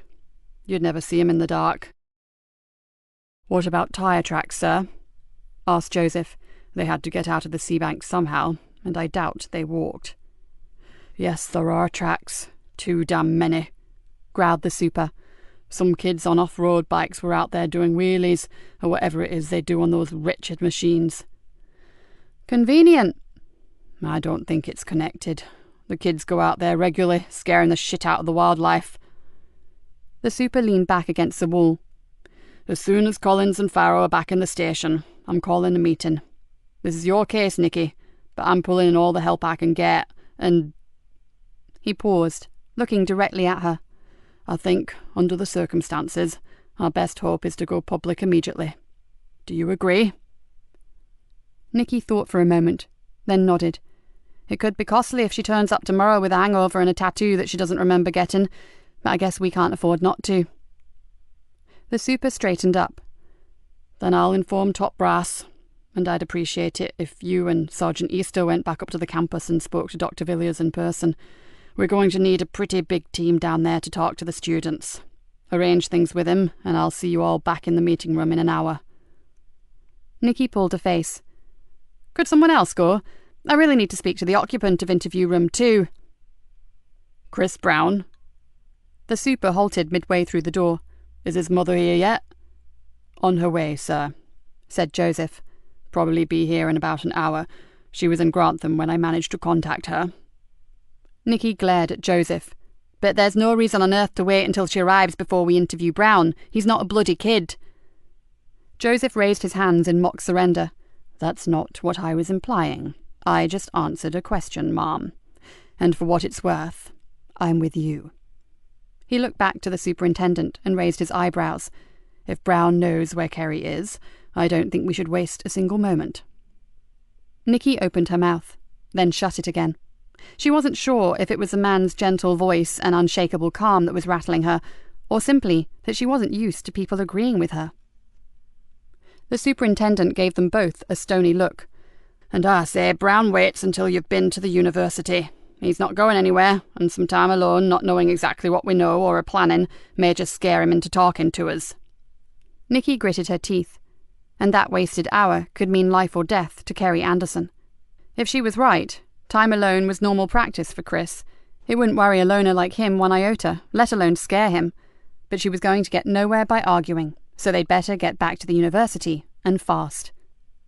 With a muttered word that could have been anything, she picked up her bag and made for the door. Chapter 9. Those poor parents. What it must feel like to know your child is missing. Niall shook his head, then suddenly started forward. Hey, Vonnie, look over there. Yvonne Collins looked, then swerved the police car across the oncoming traffic and into a side road that led to the Carrborough estate. Little sods! Radio in for some help for that woman. She's clearly not injured, so I'm going to go after the kids who mugged her. You'll have to put your foot down, Von. Another few 100 metres and the rabbit warren opens up, and we'll never catch 'em. Niall gripped the dashboard as Yvonne accelerated forward. What the dickens do you think I'm doing? She muttered as she deftly missed an overturned rubbish bin. Jesus, these street kids get worse. In broad daylight, with a police vehicle in full view, they snatch a handbag and take off on bloody bikes. Niall swiftly reported their position and what had occurred, then flipped off his radio. Someone's on their way to the victim. He puffed out his cheeks. Not that she'll be able to give a description. They're wearing those damn masks, aren't they? Oh, yes. Just look. Ahead of them, spinning his bike around as he entered a narrow alleyway, a masked youth was staring defiantly straight at the police car and sticking up his middle finger in customary salute. Too late, cursed Niall. We'll never find him now. Don't bank on it. Yvonne floored the accelerator and cannoned straight past the alley. There's a chance they're heading for the flats, and those connecting alleys all meet on Fisher Street. I may be wrong, but it's worth a shot. Stick on the two-tones before we kill someone. What, and let half the estate know we're coming? Like hell. Yvonne flung the car expertly around the corner, and I have no intention of killing anyone, unless I get my hands on those little shits, that is. She straightened up, and the car leapt forward. If I can just get across to the recreation ground before them, we may... Yvonne broke off and braked hard. Oh, hell! Take a look at that! Ahead of them was an open expanse of concrete, unofficially used for parking, but right now there were no cars, just youths. Two gangs squaring up to each other like warring tribes, all ugly faces and aggressive posturing. There was little difference between them when it came to age and attitude. The only thing that separated them was that one gang were wearing masks. Niall was already on the radio when the taunting stopped and the fists came out. Tell them we need backup, shouted Yvonne as she prepared to jump out of the car. Meanwhile, I'll do what I can. No! Niall's voice blasted in her ear. Not this time, Vonnie. I'm all for getting stuck in, but look at them. Someone's going to get badly hurt out there, and I prefer it not to be us. We've got to try. Yvonne opened the car door. For exactly the reason that you just said. Someone's going to get hurt, and we have to try to prevent that happening. Oh, shit. Next time I volunteer as for overtime, remind me of this, will you? Niall swung open his door to follow her. At least you've got a voice that could be heard the other side of Humber Bridge. Together, they waded in and began pulling some of the less committed thugs from the pack, and by the time 2 more police cars arrived, they were left with a heated core of some 10 kids, vicious kids, who had the red mist in front of their eyes and were giving up for no one. Leave 'em to the cavalry, called out Niall as he yanked a stick-thin youth from the back of another. We've done our bit, and it looks like half the station has turned out to mop up. Yeah, gasped Yvonne as she propelled another youngster towards the car. You could be right. Cars and vans were pouring into the estate, and the teenage rioters were now running in every direction to get away. Blimey, even old Nick and Holly Joe have made an appearance. What the devil did you say was going on down here? Niall grinned. Seems I may have overreacted somewhat. He pulled the skinny youth towards him. What's this all about? Don't tell me you're actually fighting over those damn masks. Sod off, it ain't nothing to do with me. Got caught up in it accidental-like. The boy wiped a dirty sleeve across his blood-stained lip. Really? Said Niall. And I thought it was you that jumped on that other ugly little kid over there. He looked across at Yvonne. Well, how wrong could I be? I could have sworn that I saw this poor innocent lad smack the other one with a knuckle-duster. What, the knuckle-duster he just slipped into his jeans? That'd be the one. Niall gripped the boy tightly, pulling the offending implement from his pocket, and pushed him towards the car. You're coming with us, chum. As the teenager stepped forward, something slid from beneath his jacket and fell onto the pavement. Yvonne picked the mask up with distaste. Yours? The boy struggled to get free of Niall's iron hold, and when he failed, he threw her a baleful look. Give it back, pig. Sorry, Poppet, but even though it suits you far better than me, I think I'll keep it. Now, get in the car. There's a comfy little cell back at the Nick with your name on the door. Is everything against me right now? Nikki fumed. Why the hell you had to come this way to get to the bloody university beats me. I'm not local, said Joseph reasonably. It's the only way I remember, and we couldn't ignore an assistance call now, could we? With little or no effort, he frog-marched 2 youngsters towards a waiting police van. I know that. Nikki dodged a flying missile, then wrestled a youth twice her size to the ground and knelt on him until a uniformed constable dragged him up and cuffed him. "But the timing stinks!" Joseph had just relinquished his hold on 2 charges and was making his way back to her when she heard him call out, "Mum, over there!" She spun round and saw one boy rip a mask from the face of another, then turn tail and run from the brawling group. The boy who remained screamed and fell to the ground, blood oozing through his t-shirt. "Jesus, he's been stabbed! Someone call a paramedic!" Before she could get to the boy, 2 other officers were with him. "Help's on the way!" called someone, and Nikki turned to see Joseph hurtling after 2 youths, one who was still carrying the stolen mask. "Oh shit, that silly bastard's going to get himself killed!" She cursed under her breath, then raced after him. The 2 boys fled down a narrow alley, one of their usual getaway routes, but found it blocked by a stationary delivery truck. With nowhere to go, Joseph and Nikki were on them in seconds. "Come here, you little turd!" Nikki threw herself against the shorter of the 2, the one who had stolen the mask, and slammed him roughly against a garage door. Air escaped from his lungs in a loud gasp, and she snapped her cuffs neatly around his wrists. Carefully, she slipped her hands into his pocket and withdrew a sticky-bladed flick knife. "Oh, you're so nicked!" Holding him firmly, she turned to see Joseph lifting the taller boy from the gutter by his jacket collar. "You too, sunshine," said the sergeant brightly. She exhaled loudly. "Let's get these 2 scroats back to the van, then." Before she could finish, she heard a grunt, and as she turned, she saw Joseph flip the boy into some weird straight-armed lock position that immobilized the youth totally.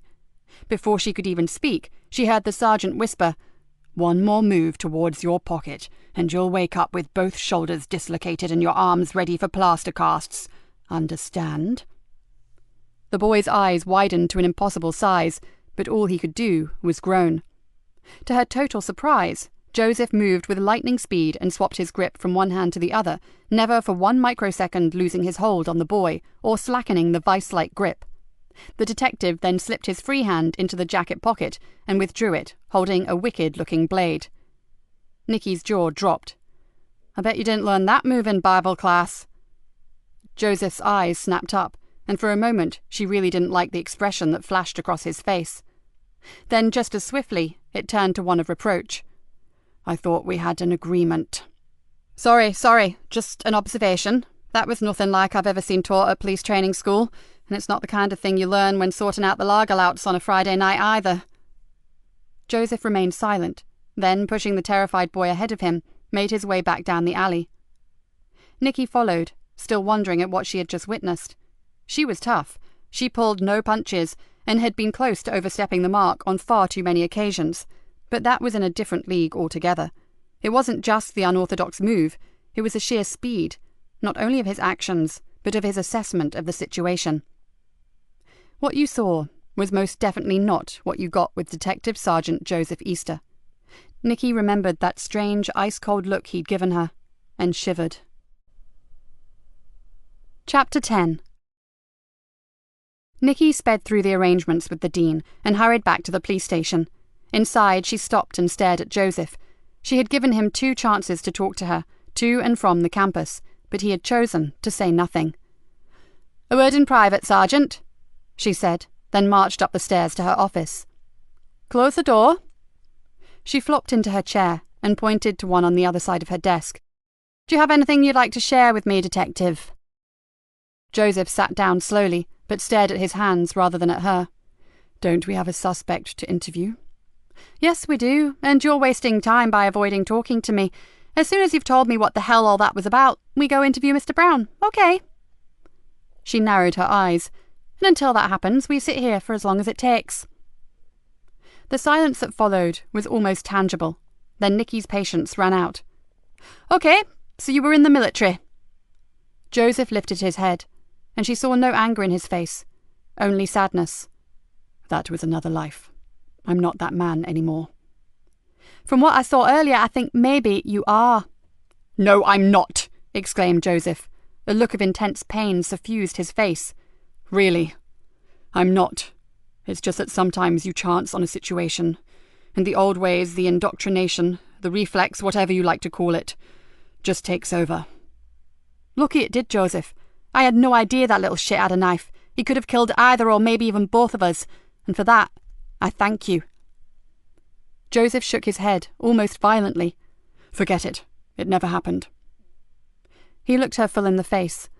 "And if you want to thank me, just let this go. I really don't want to talk about the past, and I'd appreciate it if the team and the other officers here never know about my background. You know that regular career police officers don't like squaddies who turn copper. In fact, some of them hate us. So, please?" Nikki tilted her head to one side. Maybe she was getting even more bitter and twisted, but recently she had found herself quite enjoying seeing someone squirm. But this was different. Joseph Easter was different. And strangely, she felt no pleasure. Just a sad sort of discomfort for him. Certainly there were a dozen questions running through her head, but now was not the time to ask them. Not with a girl missing. She nodded, and to her surprise found herself giving him the first smile that she could remember handing out for a very long while. "I think we have a suspect to interview, don't we?" The rest of the day passed in a blur, and by nightfall every available man and woman was out hunting for Kerry Anderson. Local media had been contacted, and the superintendent had made an impassioned plea on national television.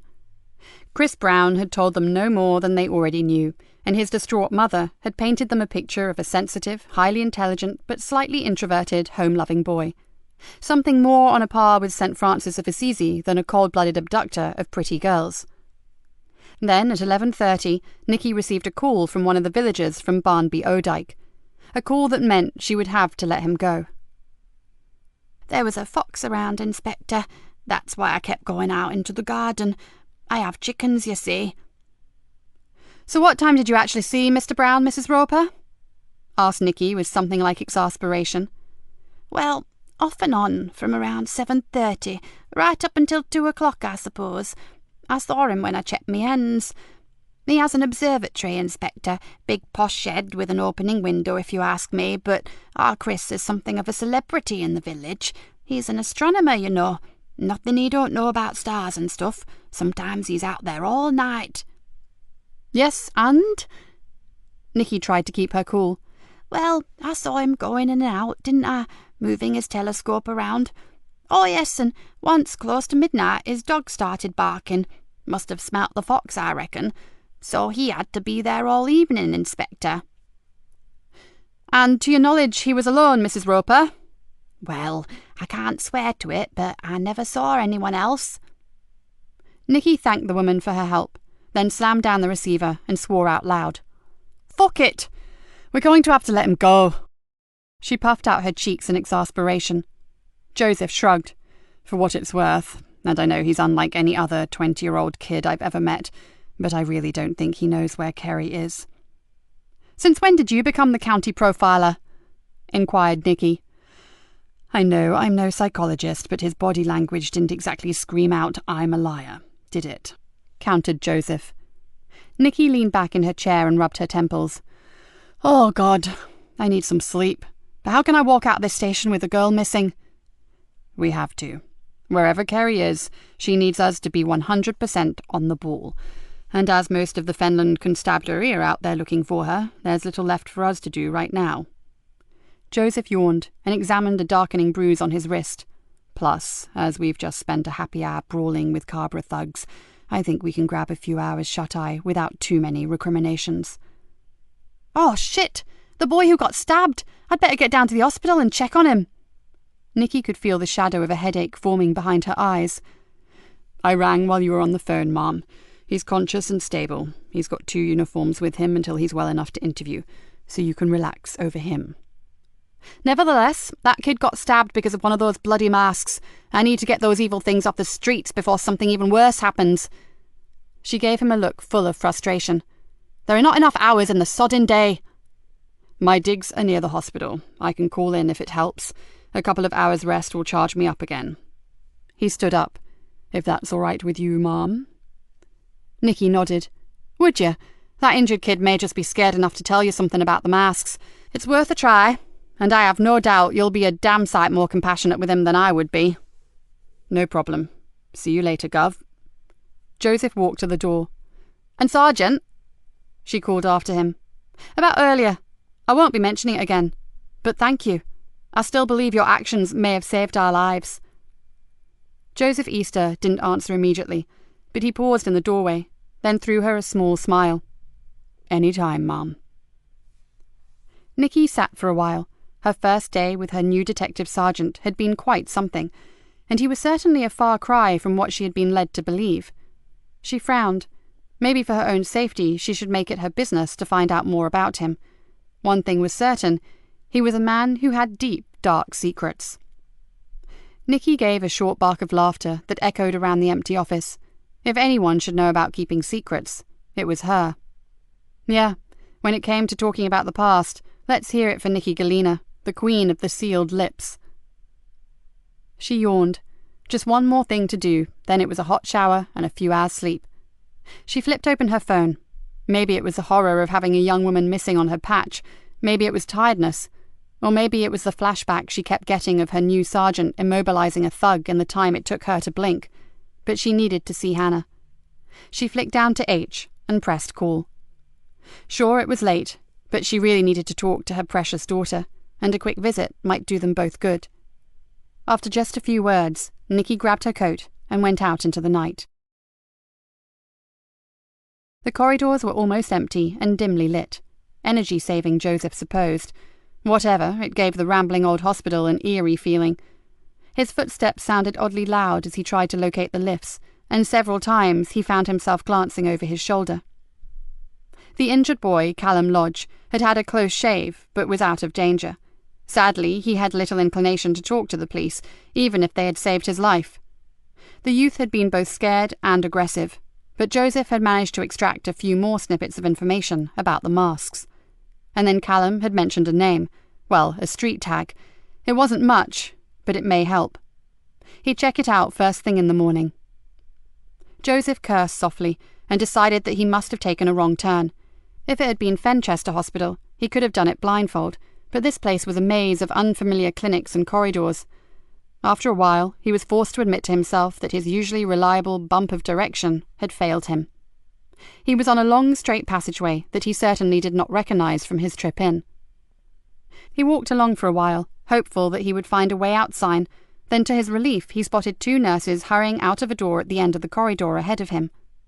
He accelerated towards them, but by the time he got there, they had disappeared.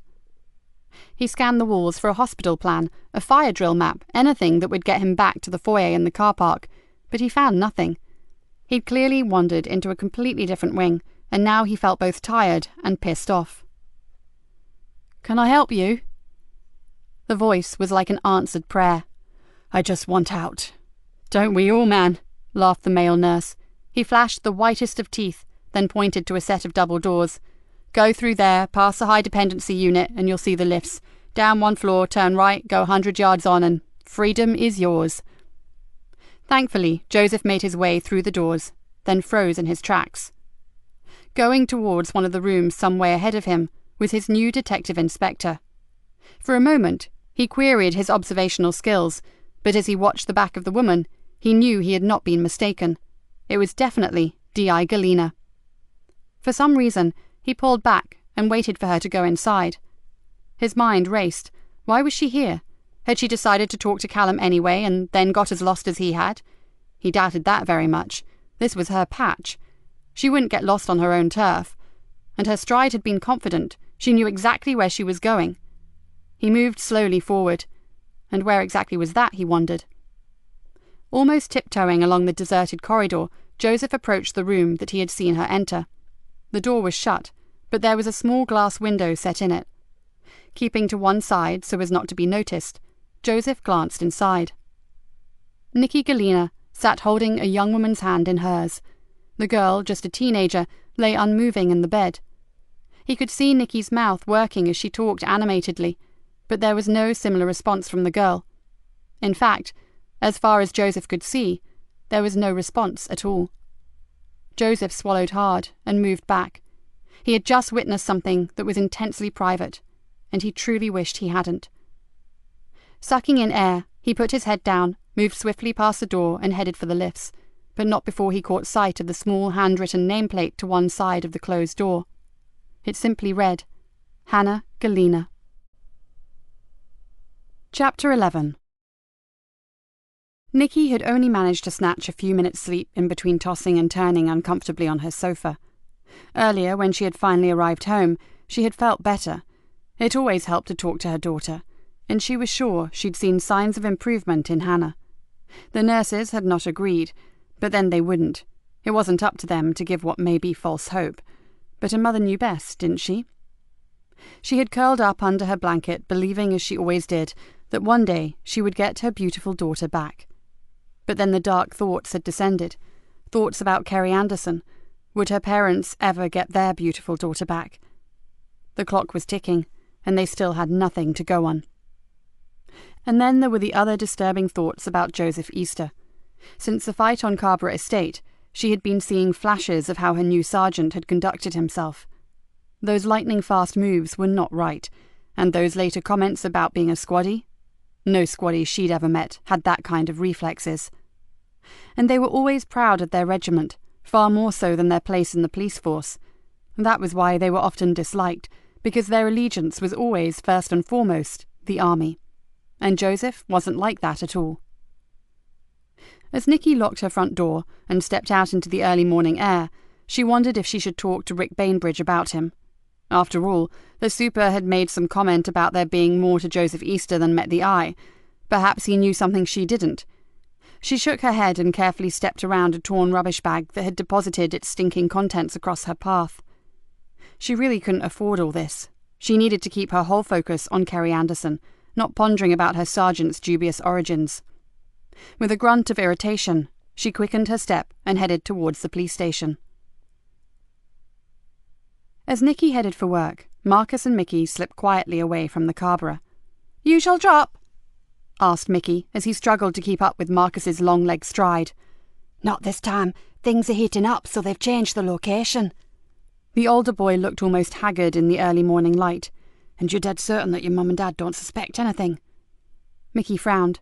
"They don't give a shit what I do." "You know what I mean, Muppet. You are being careful, aren't you?" Mickey pulled his hood further over his face. "Don't worry. Dad's back on the bottle. He was drinking until 3 and my mum's buggered off until he sobers up, so everything's cool." "It better be. We can't afford the slightest slip." Marcus lowered his voice. "Especially now the war has started." "Mask wars, yeah?" Mickey did a little skip and punched the air with his fist. "Shut up, you stupid little shit!" He lifted his hand to his forehead and glowered at the younger boy. "I've had it up to here with you. You're a fucking liability, you know that. Why the hell did I pick you of all the kids on the borough?" "'Cause no one gives a flying fuck about me, and I've got the face of an angel, which always helps." Marcus gave a hopeless sigh. "Yeah, I guess, but will you please keep your voice down? In fact, just shut it until we get there." "Where are we going?" "I told you to shut up. You'll know soon enough, and hurry up, we only have 15 minutes to get there." They walked the next half-mile in silence, then Marcus slowed his pace and looked around. Ahead of them was a narrow walk down to the riverbank.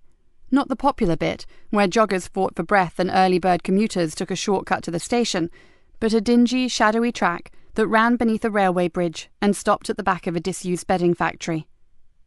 "Neat," whispered Mickey. "No one goes down here except for a piss." Marcus ignored him and strode off towards the dark tunnel. He had almost disappeared before Mickey chased after him. "Can you see anything?" "Yeah, they're here. Shift your ass and come and help me." Marcus had pulled an Adidas sports bag from his shoulder and was ripping open a large cardboard box. He removed a fat, plain envelope, then grabbed a handful of the familiar rubber masks. "Here, get these into your rucksack. We don't have long." Mickey jammed the masks into his bag, then hoisted it over his back while Marcus zipped up his own, then returned to dispose of the box. He tore the cardboard into pieces and dunked it into the sluggish river water. When it was well soaked, he screwed it up some more, then stuffed it under some straggly, brambly bushes on the edge of the river. "Let's go." Pushing the smaller boy ahead of him, Marcus headed back up to the road. "Now, we have another change of plan, Muppet Face. Come with me and don't ask any questions." He pulled Mickey roughly around by the shoulders and glared at him. "Well, this really will be your last job. Understand?" Mickey saw the cool stare and understood perfectly. When Nikki arrived at the station, the car park was heaving with vehicles, police officers and volunteers all heading out to the marshes and the places that were impossible to search at night. "Nothing yet?" she asked a weary-looking Dave Harris. "No, Mum. The second wave is just moving out now. They're still concentrating on the campus and the marshlands around the sea bank where a phone was found." Dave yawned. "Now you're back, Gov. I'll take a bit of a break if that's okay." Nikki pushed her way between a group of searchers in high-vis jackets and into the foyer. "Have you been here all night?" "Yes, Mum." "But what about—" Nikki frowned and lowered her voice. "Sorry, but shouldn't you have gone home long before this?" "She's okay, Mum, but thanks for thinking of us." He gave her a tired smile. "I've arranged a carer, just to cover me short-term like." "Surely there's enough bodies here to comb the fens without you." "Can't dodge the issue when there's a kid missing, can I, Gov? And I wouldn't want to either."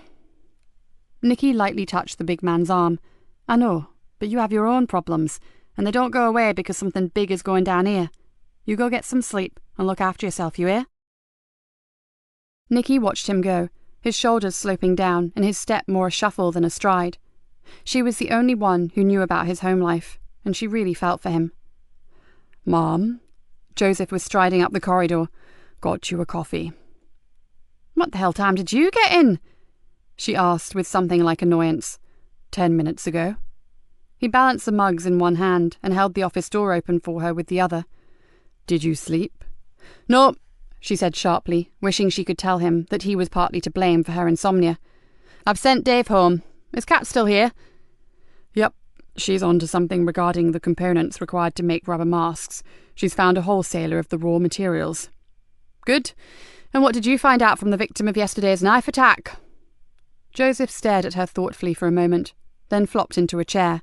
"Well, the masks really do just turn up, dumped around the estate or in schools or recreation grounds. Callum swears that no one knows where they come from." "And you believe him?"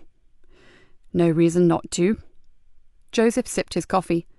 "He started off all tough, then when he realised I was prepared to take residence beside his bed, he started talking, probably just to get rid of me." Nikki gave a long sigh. "So, he's told you nothing that we didn't already know?" "Not quite. He gave me a name." "What?"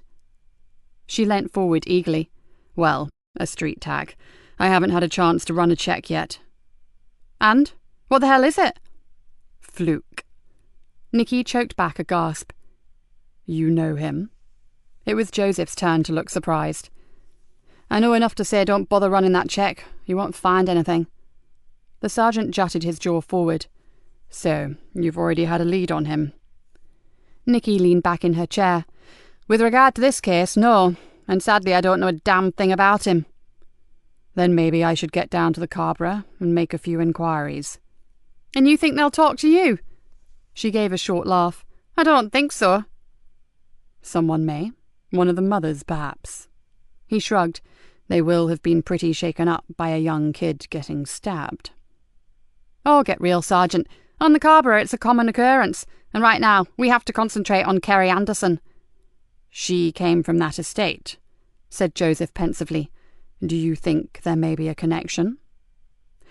"I can't make one personally." The thought had already crossed Nikki's mind.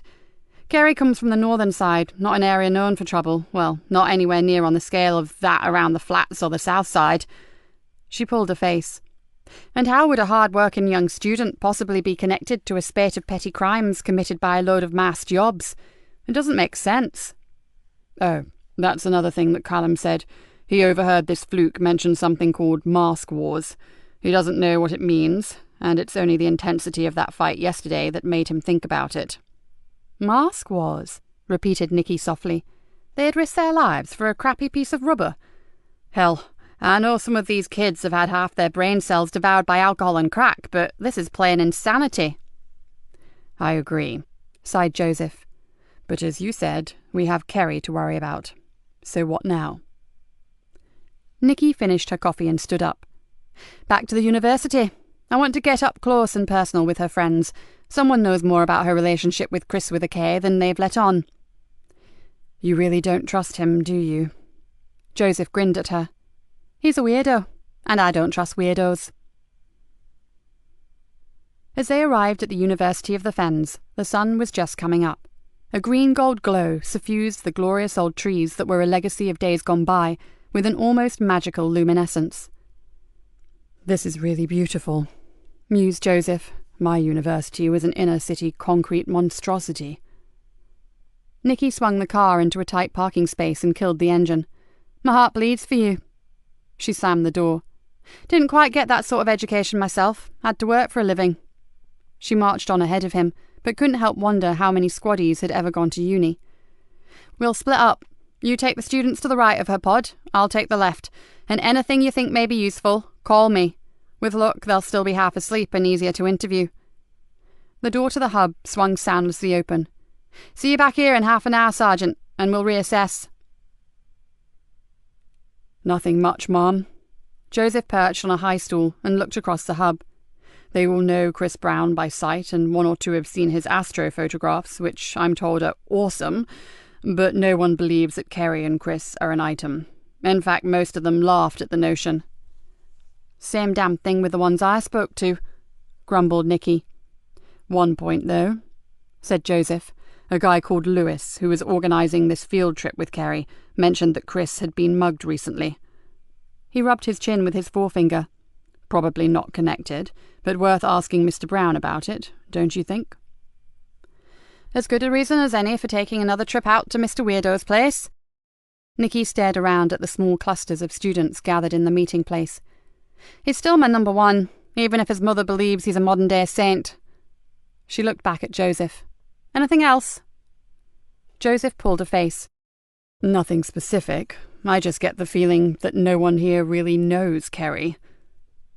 He paused, then said, "And how many girls do you know who have no close girly mates to gossip with?" Nikki nodded. She understood exactly what her sergeant meant.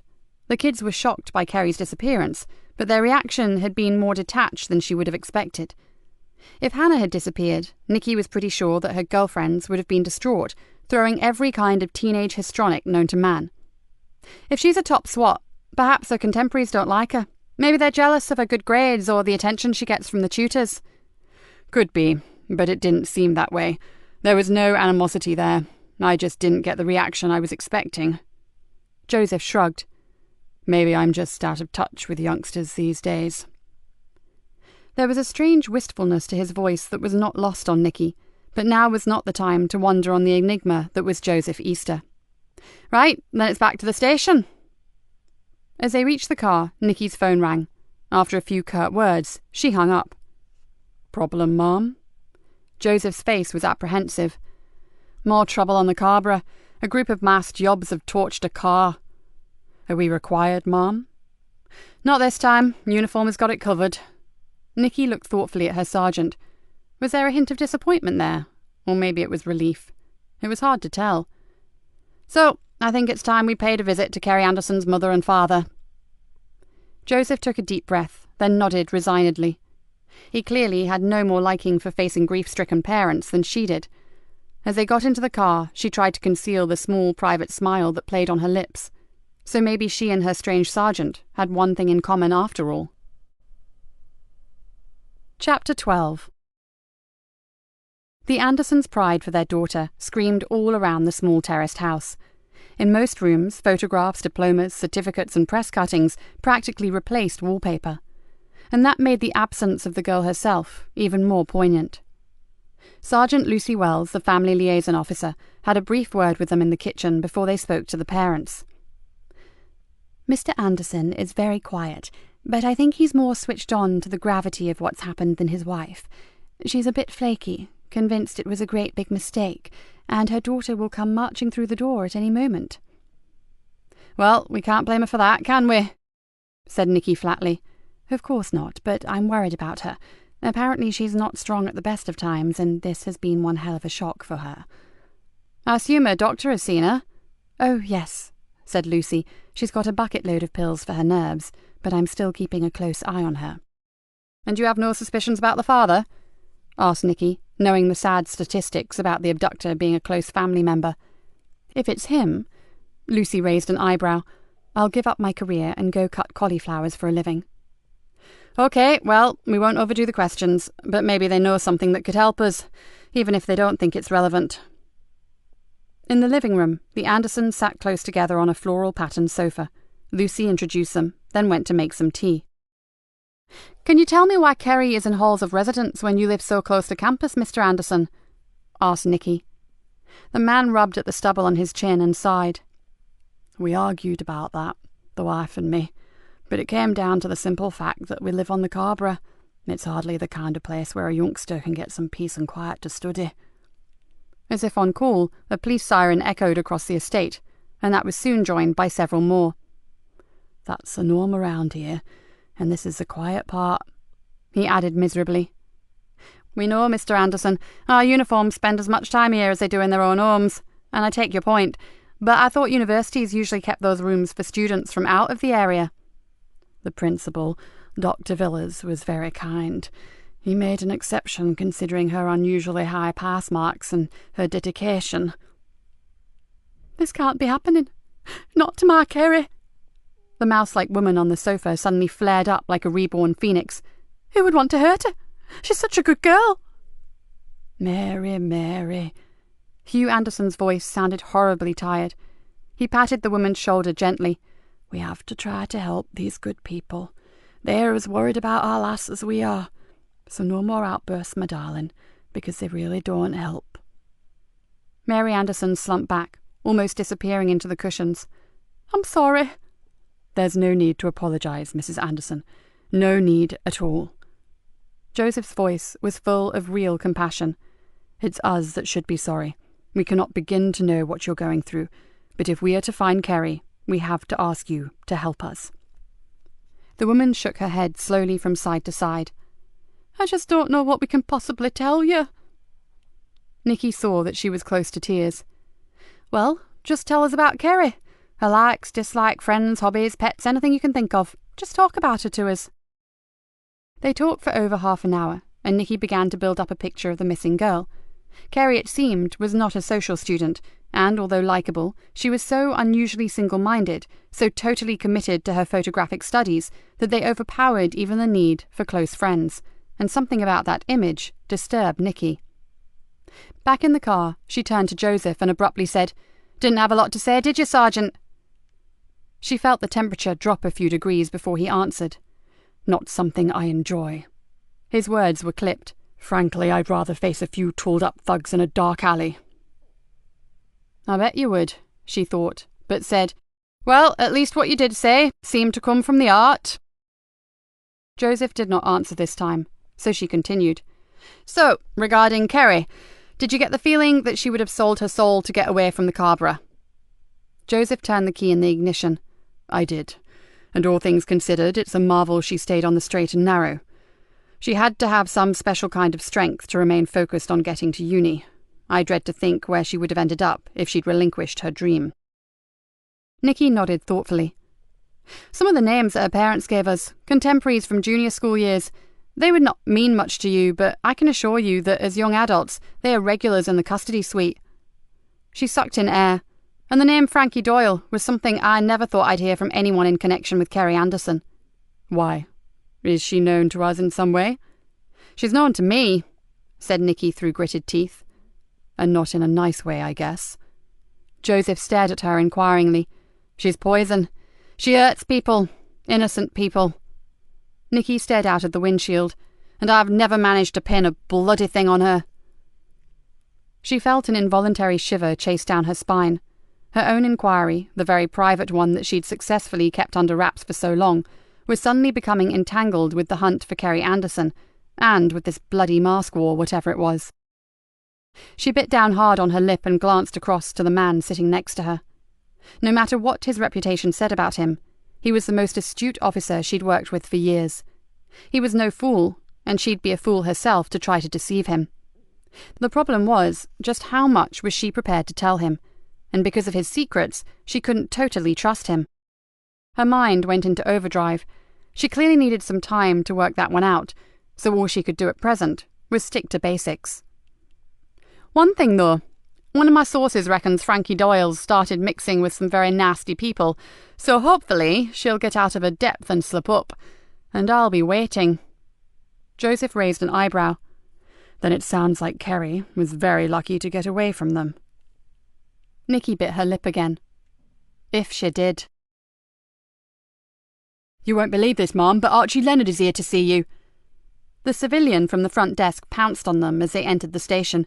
He's been here for ages. What the hell? Breathed Nikki. Even I've heard of him, muttered Joseph from behind, the godfather of the Cabra. Well, this is a first. You'd better sit in, Sergeant. Could be interesting. Try to stop me. But first, Nikki pulled Joseph to one side and dropped her voice to little more than a whisper. Just so that you know, Archie Leonard is no mindless thug, okay? He's been the king of the Cabra for as long as I can remember. His family have lived there since it was built, but he's an old-school crook, if you know what I mean. What? One of the heroes and villains brigade? Yeah. Even when I was a rookie, he was the man. But you knew where you stood with him. Life was like a massive game called Them and Us, and when they won, we worked harder, and when we won, they threw up their hands and coughed to it. Surely it was never really like that. No one said, "Fair cop, officer, I'll go quietly," did they? Joseph's eyes widened. Not quite, but Archie Leonard and his two brothers earned quite a bit of respect back then. Nikki ran a hand through her hair. Yes, they were villains and people did get hurt, no denying that. But they never went in for violence sake. They were damn clever criminals, and anyone who managed to stick a conviction on one of them was pretty well thought of. And I've no doubt you've had your moments with the Leonard family. Off and on over the years we've had the odd run-in, but I thought you should know what kind of man Archie is before you draw any conclusions about him. Okay, I'll bear that in mind. So, any idea why he's here? None whatsoever, but I do know he won't be behind the violence on the Cabra. That's not his way, and he has family and friends living there. Right. Joseph flashed her an intrigued smile. Let's go see what the man wants, shall we? Chapter 13. If Joseph had had any preconceptions as to what the godfather was like, they would have been blown away the moment he entered the interview room. Archie Leonard sat at the desk, sipping black coffee. 3 other empty beakers were lined up on the table in front of him. Joseph smiled inwardly at the understated indication to the inspector as to exactly how long the man had been waiting. Joseph did a quick appraisal and noted a man who would have looked totally at home in a courtroom, but not in the dock. Archie Leonard would have been the one dressed in a red robe and wearing a curled wig. He was straight-backed, good-looking in a greying, distinguished way, and had piercing, intelligent, bright blue eyes. Nikki strode into the room and straight up to Leonard. "Archie, how are you?" Joseph remained close to the door and silently observed the greeting. He hadn't been in the Greenborough long, but D.I. Galena was giving this high-ranking criminal the warmest smile he'd seen her stony face produce since he'd met her. And just as surprising, the feeling was clearly reciprocated. Leonard had clasped her outstretched hand in a 2-handed grip and was pumping her hand up and down with obvious warmth. There was history here, and Joseph wondered what the hell it was. When Leonard finally let her go, he sat back down and drew in a deep breath. His gaze then whipped round to Joseph. "And you are?"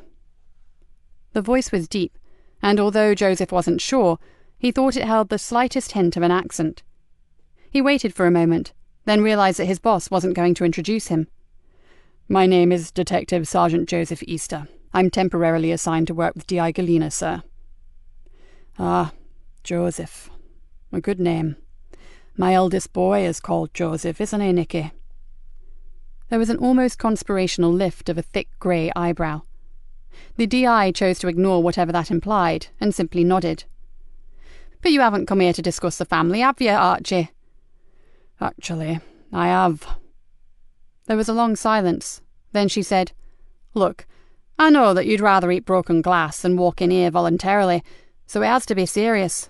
What has happened?" The man seemed to shrink as he said it. "Lisa Jane's missing." "Your brother Frank's daughter, the pretty one with the long dark hair?" "All our girls are pretty." He looked at the D.I. reproachfully. "But yes, the long dark hair. My lovely Lisa Jane." "How long has she been gone?" She was clearly shocked. 2 days. She was going to a new club with her friends, but she never arrived." For God's sake, Archie, why didn't you come to me sooner? The man looked excruciatingly tired. You know how we do things, Nikki. The family wanted to sort it. I know you never involve the old Bill, but hellfire, man, this is Lisa Jane we're talking about. She swung round and looked Joseph straight in the eyes. Lisa Jane Leonard, 19 years old, beautiful, dark brunette, brown eyes. Small scar below her left ear, and a tattoo of a butterfly on her right shoulder blade, added Archie painfully. Right, so sit, Joseph, and get down what Archie has to say. The DI jabbed a finger at the chair next to her. Joseph frowned.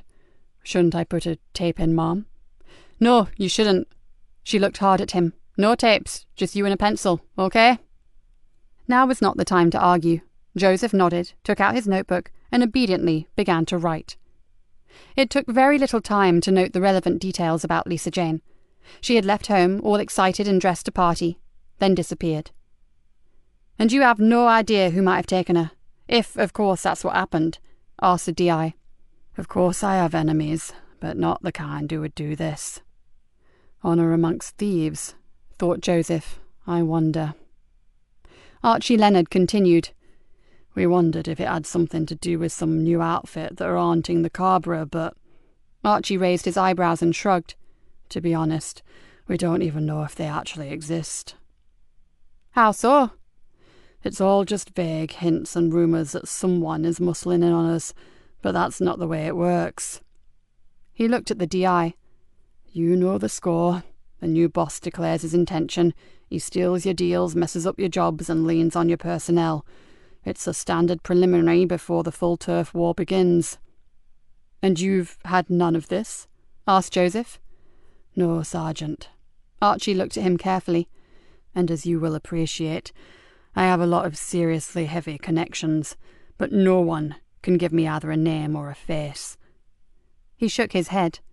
It is our way to settle our own problems, but this is something I just can't fix, and I will not risk my niece's life by sticking to age-old gangland rules.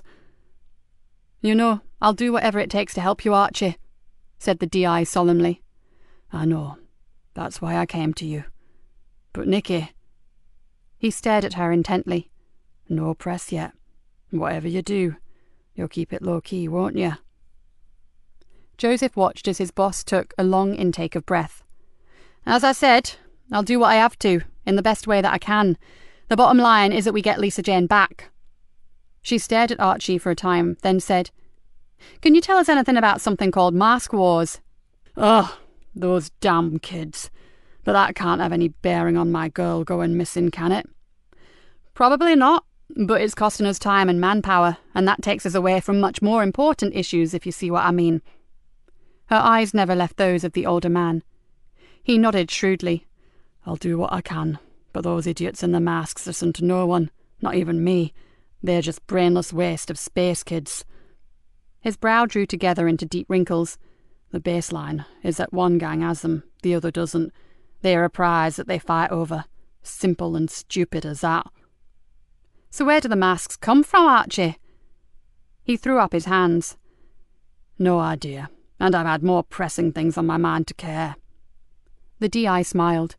I know, same here, but I need to put an end to it before someone else gets stabbed or dies. I suppose you do. Archie Leonard stood up. Now I have to go. No one knows I came to see you, but I'll see what I can find out about your masks. He gave her a weak smile. Nikki, find my girl. Please. The DI gave him her card. Private mobile number. Any time, day or night. Trust me. And take care, Archie. After Archie Leonard had been escorted out, Joseph and his boss returned to the interview room. The DI closed the door, leaned back on it, and let out a long sigh. She then stared at the floor until Joseph began to wonder if she were all right. To break the silence, he said, That can't have been easy, to walk in here and ask for help. You've no idea. She walked over to one of the chairs and sank down. He's broken every underworld law there is by turning to us. So, do you know anything about this mysterious new outfit? Joseph flopped into the chair opposite her, and wished he wasn't so out of his depth. In his own area, he knew all the names, knew what was going down. but in a different manner. It was difficult and frustrating. The DI thought for a moment, then shook her head. Not much. An informant told me he'd heard rumours about a new gang, vicious, violent, and wanting a patch of their own. Maybe they're looking at the Carbureau. Then surely we know exactly where to look for the girls' abductors, asked Joseph in surprise. There's just one tiny problem. Just like Archie, we don't know who they are. She frowned. And, as there have been no prior direct threats to him or any of his family, these shadowy newcomers really may just be a myth. The DI bit her lip. Our biggest problem right now is how we deal with it when Archie doesn't want Lisa Jane's disappearance broadcast. Joseph shifted uncomfortably, knowing they were wasting time. Well, whatever he wants or doesn't want is irrelevant, as we now have 2 girls missing. We have no choice but to work fast, do we? So what next? The DI leaned back in her chair and stared at him. Carefully, that's how. We don't just rush out there like headless chickens. This is delicate stuff, Joseph. Lisa Jane is a lovely girl, but she's still a member of a close-knit gangland family. Joseph calmed his mind and thought about it, then realised what the media might make of it, and the hype they could splash across the tabloid press. Something that could severely hamper their inquiries into both disappearances. He looked back at the DI and saw deep concern etched on her face. You like Archie Leonard, don't you? For a moment, he thought she was going to tell him to mind his own damn business. Then she nodded. Maybe like isn't quite the word I'd use, but as you said before, our paths have crossed in the past. A while ago he helped me out with something. She shrugged. And although I was able to reciprocate on another occasion, I still feel I owe him. She took a deep breath. Whatever. He loves Lisa Jane, and he's distraught about her, and we have to do all we can to find her. Naturally, a missing girl is a missing girl, no matter what her background, said Joseph. Of course, but the politics of this could be a minefield, and I don't want anyone telling me how to run the inquiry. She abruptly stood up, and her face was set with a grim determination. I'm going to see the super, and beg him to keep this from the press, and the longer he can sit on it, the better. She walked to the door, then turned back to him. This may have nothing whatsoever to do with the disappearance of Kerry Anderson. Apart from this possible new gang, Archie has made a lot of enemies in his lifetime. One of them may be less honourable than he thinks, and may have decided it's payback time. She paused. But no matter how simple that sounds, my gut says different. How say you? Joseph didn't even need to think about his answer. 2 girls missing, same time frame, same area location. Too much of a coincidence. I believe they are connected, ma'am.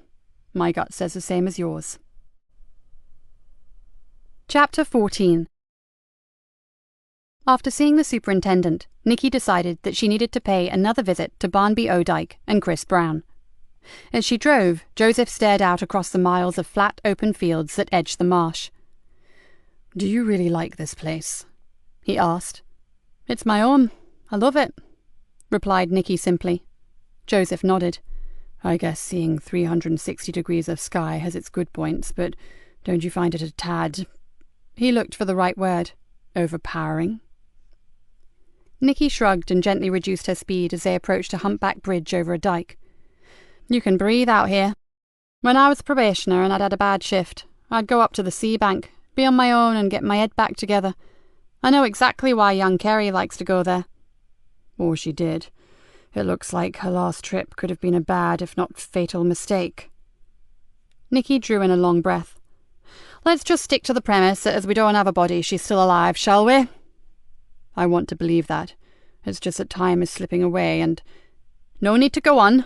I'm fully aware of the ticking clock and the statistics regarding missing youngsters. She gritted her teeth, then said, I wonder if Chris Brown knows Lisa Jane Leonard. Doubtful. I can't see that a beautiful young model would see in a skinny anorak who spends his nights with a telescope, can you? I've been thinking that there could be a tenuous connection. Joseph's eyes narrowed. Tell me. Frankie Doyle. Nikki found even saying the name difficult. Lisa Jane knew her. They were the same age, and Archie told us that they lived quite close when they were kids. Kerry knew her. Her parents say they went to the same school. Ergo, Chris may know her too. But that doesn't mean that Chris would also know Lisa Jane. Nikki pulled her face. I said it was tenuous. Before Joseph could answer, the radio crackled into life and they heard her call sign. DI Galena, over. Ma'am, it's Sergeant Jack Conway. What's your position, please? Siltmarsh Lane, en route to Barnby Odak. We've had a call from the farmer who owns Amber Drove Farmhouse. He's reported finding the body of an IC1 female in one of his barns. Can you attend? Nikki stiffened. On our way, Sergeant. ETA 2 minutes. She floored the accelerator. Amber Drove Farmhouse was an imposing stone building with a collection of massive barns and numerous outbuildings and glass houses. The whole place was meticulously neat and reeked of old money. As Nikki parked close to a stable block, the farmer hurried out to meet them. As she got out of the car, she noticed the pale face of a woman, probably the man's wife, staring at them from the downstairs window of the house. From the look on her face, finding bodies was clearly not in the country diary for a Tuesday afternoon. Nikki flashed her warrant card and made the briefest of introductions. The farmer was a big, broad-shouldered, florid-faced man. I'm Nigel Greaves. God, you got here quickly. I only rang 999 a few minutes ago. Has this area been checked by the search parties yet? Asked Nikki. No, although I had a call yesterday to ask me to look in all my outbuildings, which I did, but somehow I forgot the lower barn. It's just a shell, and it's so inaccessible that I left it until last. Then I got sidetracked. The man looked apologetic. I'm sorry, but running all this can be pretty demanding. So where is she, Mr. Greaves? Can you take us to her? Of course. This way, Inspector. The man moved off towards the stable. Know how to ride one of these? He pointed to 2 quad bikes that sat on the edge of the field. No problem, said Joseph. Then you take that one and follow us. He jumped on the first bike and switched it on. Hope you don't mind riding pillion, Inspector. He patted the seat. But it's the fastest way to get out there. Out where? Shouted Nikki over the noise of the engine. Bottom field by the Amberfen drain. As I said, it's just a wreck of an old barn and I'm preparing to demolish it. Nikki wanted to ask him to describe the girl, but the 2 revving engines meant she would have to wait and see for herself. Nigel Greaves checked that she was ready, then accelerated out onto the narrow path across the fields. Joseph spun his bike around and with considerable skill caught them up. It may have only taken about 3 minutes, but the track was rough and uneven, and as Nikki hung on grimly, she wondered if they would ever get there. Finally, the dark, dilapidated hulk of a barn drew closer, and she began to worry. Would it be Kerry Anderson, or Lisa Jane, or maybe another girl, one they didn't even know about? Whoever it turned out to be, Nikki was not looking forward to walking into the gloom and seeing a dead youngster. She swallowed hard. After everything that had happened in the past, she was going to need every ounce of her strength just to walk in there, and as the bike pulled up, her feelings of deep concern turned into dread. A silence fell over the vast landscape. In the distance she could see the wash, glistening and sparkling. A light breeze whispered across her skin, and she stared at the decrepit old barn. This disgusting, decaying building was not fit to be the last resting place of a lovely young woman, no matter who she was. She's at the back. She's lying on some old hay bales. Nigel Greaves's voice held a hollow tone. I'd rather not go in again if you don't mind. I'm no coward, mind you, but I've got kids of my own and... Joseph leaned forward and gripped the man's shoulder. We'll take it from here, sir. No need to see more than you have already. He gave the man a serious kind of smile, then added, Would you go back to the farmhouse and wait for our colleagues? This is a pretty remote spot. I would think it'll take them about 15 to 20 minutes from town. He looked around. I assume there is no other way to get out here. The man shook his head. No, the sea bank veers around towards the coast about a mile back. The way we came is the only route, I'm afraid, and you won't get any normal vehicle out here either. You'll need something that'll go off-road. You get back, sir. We'll radio in and get a 4x4. You're welcome to use some of the farm vehicles. Nigel Greaves climbed back onto the quad bike. There's one thing I haven't mentioned. He paused and looked at them, suddenly uncertain of himself. And what's that, sir? Nikki was getting very bad vibes from the man. When I phoned in, I couldn't describe her because she's wearing some kind of horrible mask. Shocked me rigid, I can tell you. I only knew she was a young woman from her clothes and her body shape. Okay, said Joseph gravely. You go now, sir. Greaves didn't need a second telling, and he rode away, earth flying up from the thick tyres, and with not as much as a glance back. The man was more than glad to be leaving his wreck of a barn and all that it concealed. Nikki wished she could do the same. Then she took hold of herself. There was no way around it. She pulled on a pair of gloves. "Come on, Sergeant. Let's get this over with." She moved forwards, knowing that she looked far more in control than she really was. It took a moment or two for their eyes to grow accustomed to the gloom inside the old building. The floor was littered with detritus, and they had to pick their way between shattered packing boxes, heaps of decaying root vegetables, and small piles of bird shit. "Watch where you walk." Joseph had moved ahead of her, and his voice had taken on an air of command. "There are bits of old farm machinery here. An unprotected blade or spike could shear clean through your ankle." He's back on patrol, thought Nikki, and suddenly she was glad to have him with her. Slim shafts of light crisscrossed the barn, where the sun had found its way through the gaps in the broken and rotted walls.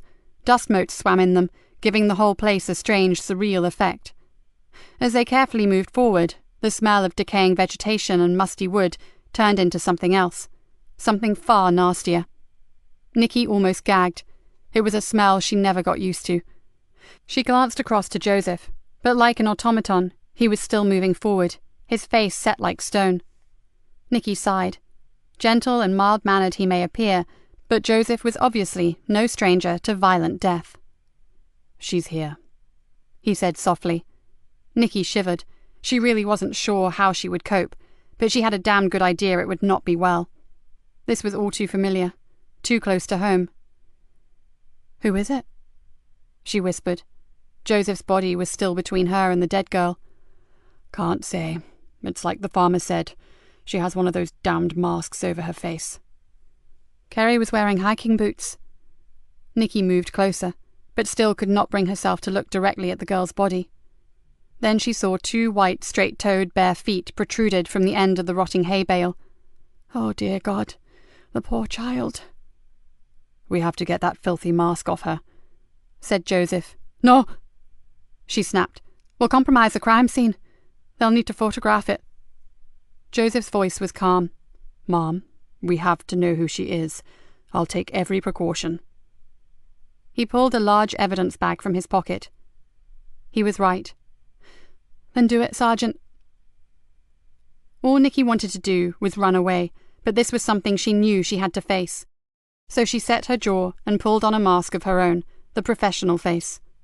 With her stomach churning, she stepped forward and began to clinically appraise the scene. The girl, clothed only in a short blue skirt and a thin cap-sleeve t-shirt, lay on her back across 2 mouldering hay bales. The hideous rat-like death mask concealed her face, and from the blotchy discoloration of the skin, she had been dead for a while. Nikki had seen her fair share of unnatural deaths, and she guessed at maybe 2 days. There was no obvious cause of death. "Right. Are you ready?" Joseph had carefully moved around to the back of the grotesque tableau, and with gloved fingers, prepared to remove the mask. "Just do it," she muttered. With a deft movement, the sergeant peeled back the mask, and as he did so, a cascade of brunette hair fell gently over the girl's shoulders. Nikki tried to stifle it, but a low moan escaped from her slightly parted lips, and in that moment, the years fell away and she was back in a filthy cellar, cradling a dying girl in her arms. "Oh no! Oh, please, no!" She stepped backwards, almost tripping in her haste to get away. She knew that her breathing was becoming erratic and she felt horribly lightheaded. Then her heart began to pound like a hammer against her ribs, and she knew immediately what was happening. She had not had a full-blown panic attack for years, and the intensity of it was terrifying. "Breathe. Come on now, Inspector. Look at me and breathe with me." Joseph was in front of her, holding her by the shoulders and demanding that she watch him. His face looked weirdly distorted, but she heard his voice echoing as if they were underwater, and she tried to do as he asked. "Can't!" A roaring noise filled her head, and her chest tightened. "You can. Concentrate on me. Now. In. And out. Slowly. Calmly. You can do it. In. And out." After a while, her desperate battle for breath began to ease, but she still couldn't focus properly or talk to him. It's okay. It's okay. It's not Hannah. Do you understand me, Nikki? It's not Hannah. Hannah? What did he mean? She sunk down onto a storage box and tried to understand. What was he talking about?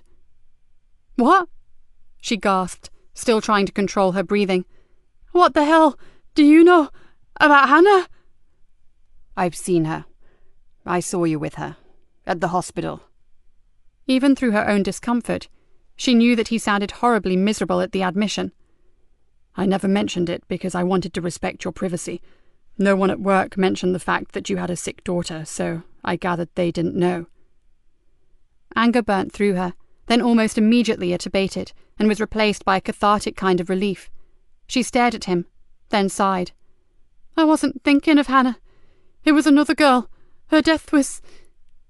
She paused. She never talked about the death of Emily Drennan. Just too much of a waste to bear. Joseph sat beside her, and with no hint of embarrassment, placed an arm firmly around her shoulders. An old case. A bad one. The worst.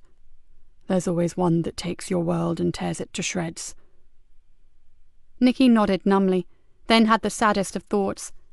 It was irrelevant to the case, but she could not remember the last time that someone had held her. A tear formed in her eye, and she sniffled it back. When she'd had attacks in the past, and there had been quite a few just after Emily's death, they had always been immediately followed by a period of black depression.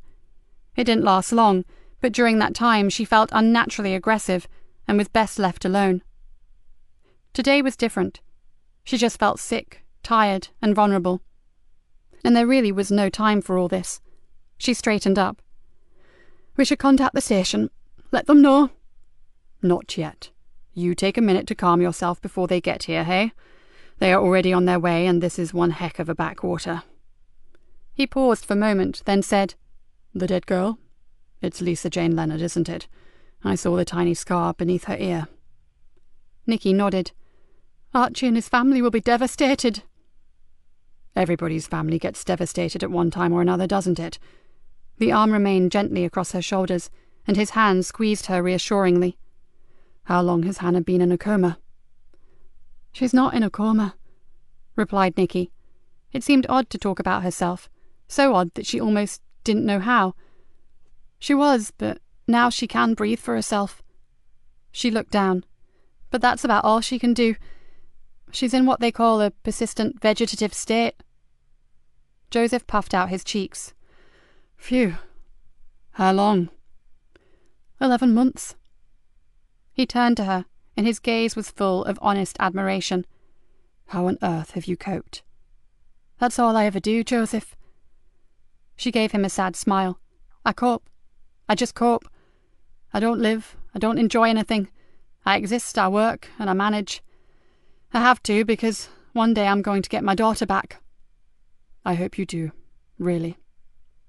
A terrible sadness crept across his handsome face. Because I'm certain I'll never see mine again. You have a daughter? She asked incredulously. Somehow the fact that he may have a family had never even occurred to her. Had. She's abroad somewhere with her mother. I haven't seen her for 6 years. A quiet descended on them both, as they fell into a sort of personal reverie and thought about their lost daughters. After a while, Nikki said, I guess there is nothing we can do for Lisa Jane now. Not without disturbing anything. We'd better ring the station and check how long it will be before forensics can get out here. It's no longer a missing persons case. It's murder. Shall I do it, Ma'am? Asked Joseph. Nikki slipped rather reluctantly from his arm and stood up. I'm okay now, Sergeant, thank you. And I could do with some fresh air. You and me both. Together, they made their way back out into the watery sunshine, and Nikki flipped open her phone and reported their findings. They reckon about 5 minutes. Then they have to get across the fields, of course. She looked across the acres of flat farmland. Why did a killer pick this place, I wonder? Joseph leaned against a quad bike and shook his head. And how did he get her here without Nigel Greaves or one of his family or workers seeing them? I'm pretty sure he or maybe they used the dike. Nikki pointed to the narrow waterway that ran close to the barn. With all the summer rain we've had of late, you could easily get a small boat along there." Joseph walked across to the edge of the dike. "I think you're right. The bank is pretty well trampled down. The Sokos may find something." "Let's hope." Nikki sat down on a stone bollard that had probably once been part of a wall and looked up at her sergeant. "Why haven't you seen your daughter for so long?" "Because she hates me." He swung himself onto the quad bike and sat back in the saddle. "Well, actually, she hates the person I used to be, but Tamsin refuses to believe that that man is dead and gone." "And who was that man?" "A soldier. A highly trained Special Forces operative. One who killed people for a living." He threw Nikki a resigned look. "So I can hardly blame her for disowning me, can I?" "Soldiers don't kill for fun." "If you ever meet Tamsin, perhaps you might tell her that fact." He scratched his head. "But if I'm honest, I can see where she's coming from." He gave a humorless laugh. "You know what some young people are like these days. Full of passion and determination to save the whales, the polar bears, the rainforests, the planet. Tamsin spent all her childhood collecting orphaned animals and mending broken wings. To her, all life is sacred. Her father's job just didn't gel with her concepts of what made a good person." "So, did you give up your career for your daughter's sake?" "No." Joseph shook his head sadly. "Like you, I had a bad mission." Nikki looked at him, her head tilted to one side. Her natural curiosity wanted to hear about it, but she of all people knew when not to push. "Let's just say the intelligence we were given was wrong. People died. The wrong people." He shuddered. "Afterwards I threw my assault rifle in the river and told my commanding officer that I was going home for good. He knew they'd cocked up, and he never tried to stop me. I was given an honourable discharge. What a joke." "So then you joined the police?" "Not for a long while. I knew I was damaged, so I went away. I travelled, then I spent a year in an ashram, and finally the healing began." He smiled at her. "Please don't tell the mess room, but I've never been religious. I've just spent a lot of time listening to people who lead truly spiritual lives, and now I can embrace the good things in life, and try to forgive the bad ones." "Oh, I wish it was that easy, Joseph. I don't think I could ever forgive some of the bad people that I've come across in my life." Nikki closed her eyes and saw Frankie Doyle's wicked eyes twinkle maliciously at her. "No, never." Joseph gave her a long look. "I never said it was easy. One day you may be surprised at what you are capable of." He smiled again. "But right now, I see the cavalry approaching." Nikki stood up. Across the fields, 2 Land Rovers were churning up the fertile soil as they made their way towards them. She looked back to her sergeant. Somehow, she knew that she did not have to ask him to be discreet about her panic attack.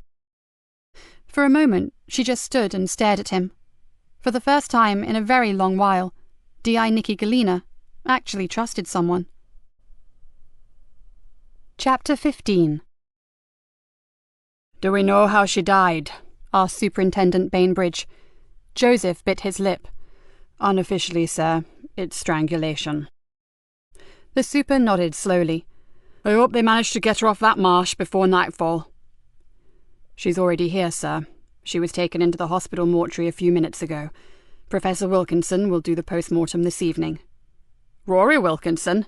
He's from your neck of the woods, isn't he, Sergeant?" "Yes, sir. He's covering while your own man is up at the Old Bailey as an expert witness. Wilkinson is a brilliant forensic scientist." "If you can put up with his weird sense of humour. I know him, Sergeant, and you're right, he is very good." Nikki felt relieved. She had known the girl and wanted her treated respectfully. If his reputation was to be believed, Professor Wilkinson would do just that. "Now," the super ran a big hand through his iron grey hair, "we have to break the news to the Leonard family. Lisa Jane needs to be formally identified." "I'll do it," said Nikki. Then she looked across at Joseph and corrected herself. We'll do it, sir."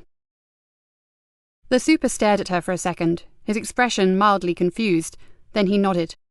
"Okay, but do it quickly. This is one bit of news I do not want him coming by on the underworld grapevine." He sat back in his chair, and Nikki saw deep worry lines etched all over his already craggy face. And be careful, Nikki. I know you have a particular rapport with Archie, but the situation itself could be like lighting a firecracker under a powder keg. The Leonard family will want revenge. I know that, Super, and we'll do whatever it takes to keep him from starting a bloodbath, I promise. How much are you prepared to tell him?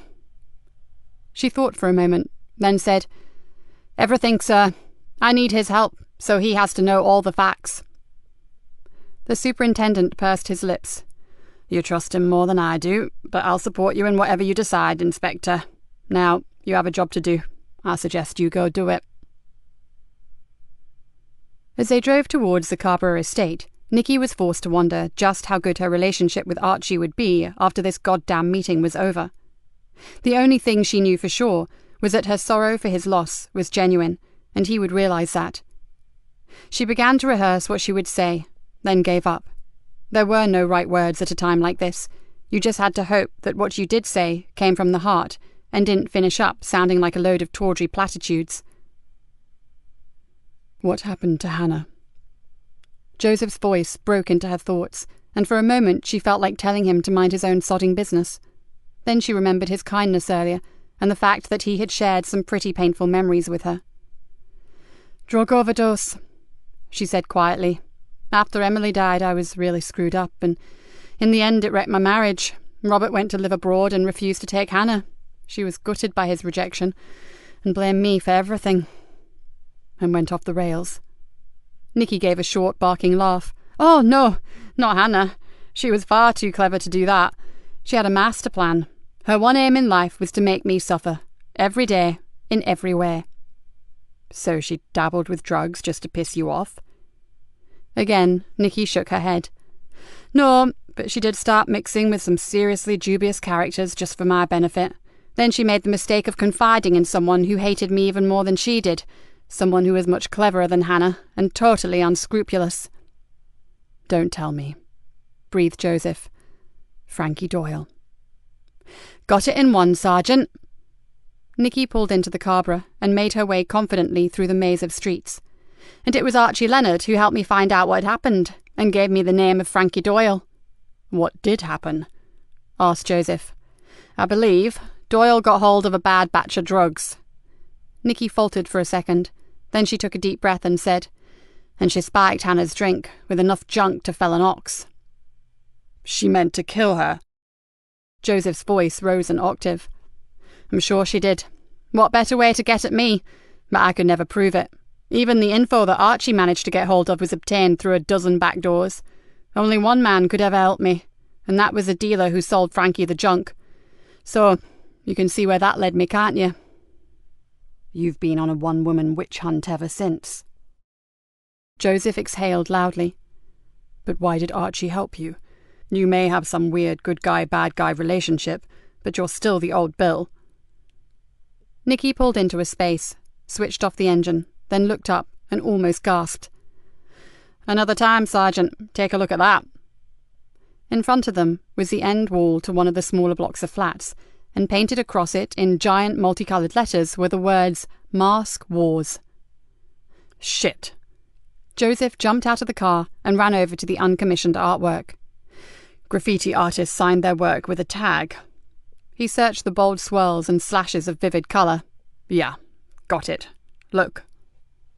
Nikki caught up with him and peered at the strange hieroglyphic. What's that? Looks like P-I-E-T to me.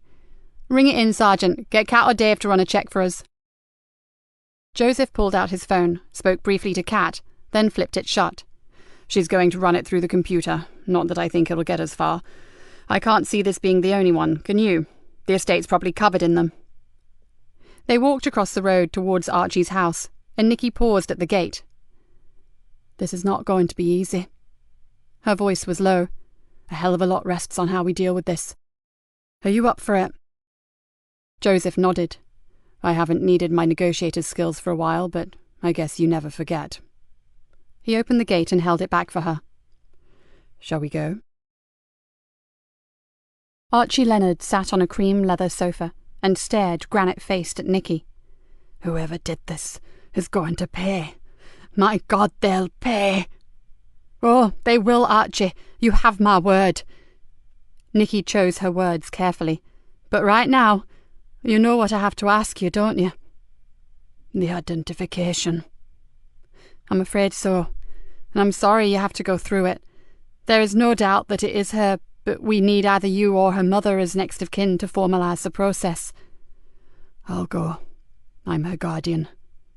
He paused. I was her guardian while Frank is inside, and Margaret is in no state to see Lisa Jane, not like that. The man drew in a deep, shaky breath and looked back to Nikki. The family will not take this well. You know that, don't you?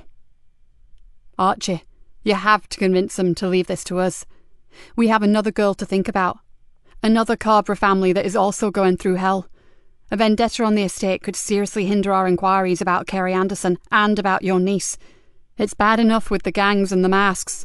Don't make it even more difficult for us. Please. I care about you, Nikki. You know that. But I went against the family when I walked through that door to the Nick. It was not a move that they appreciated, so... He shrugged. So they may not be in any frame of mind to listen to me right now, and frankly, I think I would actually like to be the first to get my hands around the neck of the animal who killed my girl. Of course you would, said Joseph quietly. That's natural for any loving man. Nikki watched as Joseph fixed Archie Leonard with a penetrating stare. But Lisa Jane was not your only responsibility. As I understand it, you have 3 more girls to consider. Your own 2 daughters and Frank's other girl, Melissa. And you have boys. There's nothing to say that one of them may not be targeted. Surely you'll want to channel all your considerable resources into protecting them. Archie did not flinch under the unblinking gaze. Ah, we're a big family, Sergeant, with a lot of friends. Since the moment my niece disappeared, my other children have been watched as carefully as newborn babies. There will still be plenty of time and personnel to sort out our problem. Then help us, Mr. Leonard. Joseph leaned forward. Think what a combined team could achieve. You have the knowledge on ground level, and we have a whole army of experts and equipment in every field. He's right, Archie. We've got the technology and you've got the street intelligence. And don't give me that old crap about the family not listening to you. They love and respect you, and the bottom line is, what you say goes. Nikki looked earnestly at him. Work with us. I promise I'll hold nothing back if you and the other Leonards keep us in the loop here on the estate. Archie rubbed his forehead, but said nothing. I suppose there might be something else we can do, sir. Joseph sat back and looked thoughtful. He looked to Nikki more like a successful plastic surgeon discussing a nip and tuck than a detective on a murder case. And that is? It was Joseph's turn to remain silent for a moment, and Nikki wondered what plan he was hatching. We just may, be able to keep Lisa Jane's name from the media. If you could see your way to assisting us, that is. Nikki let out a loud breath. Hold on, Joseph. How the dickens do you suppose we're going to manage that? Promising something that's damn near impossible is a big mistake. I never said the word promise, Ma'am, but we could try, couldn't we? Could you? Asked Archie solemnly. Would you help us if we did? Came back Joseph. Before you answer, Archie, there'd be no guarantees, butted in Nikki. If the grapevine gets hold of it, or if someone offers a hefty backhander, well, it's all over. You know that. Archie Leonard looked thoughtfully at her. I'll speak to the family. No promises, but I'll try. And you do all you can to keep her name from the press. Deal? Nikki took the outstretched hand. Deal. It wasn't the first time she'd formed a liaison with this particular part of the underworld, but such a gamble often came at a cost.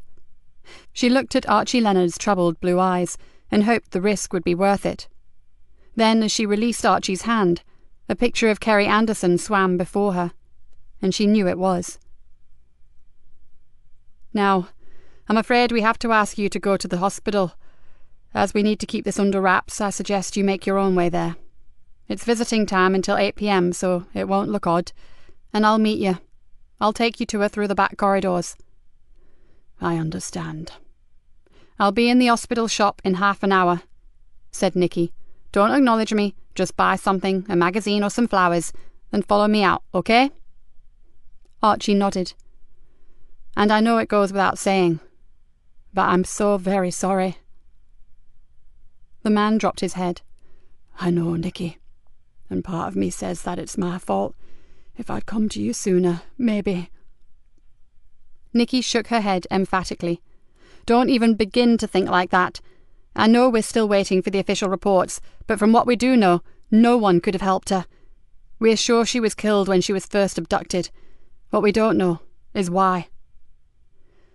"Then we have to find out what's going on, before someone else dies." Archie straightened up, and a steely expression of determination swept over his face. "I'll call the family immediately, and I'll see you at the hospital."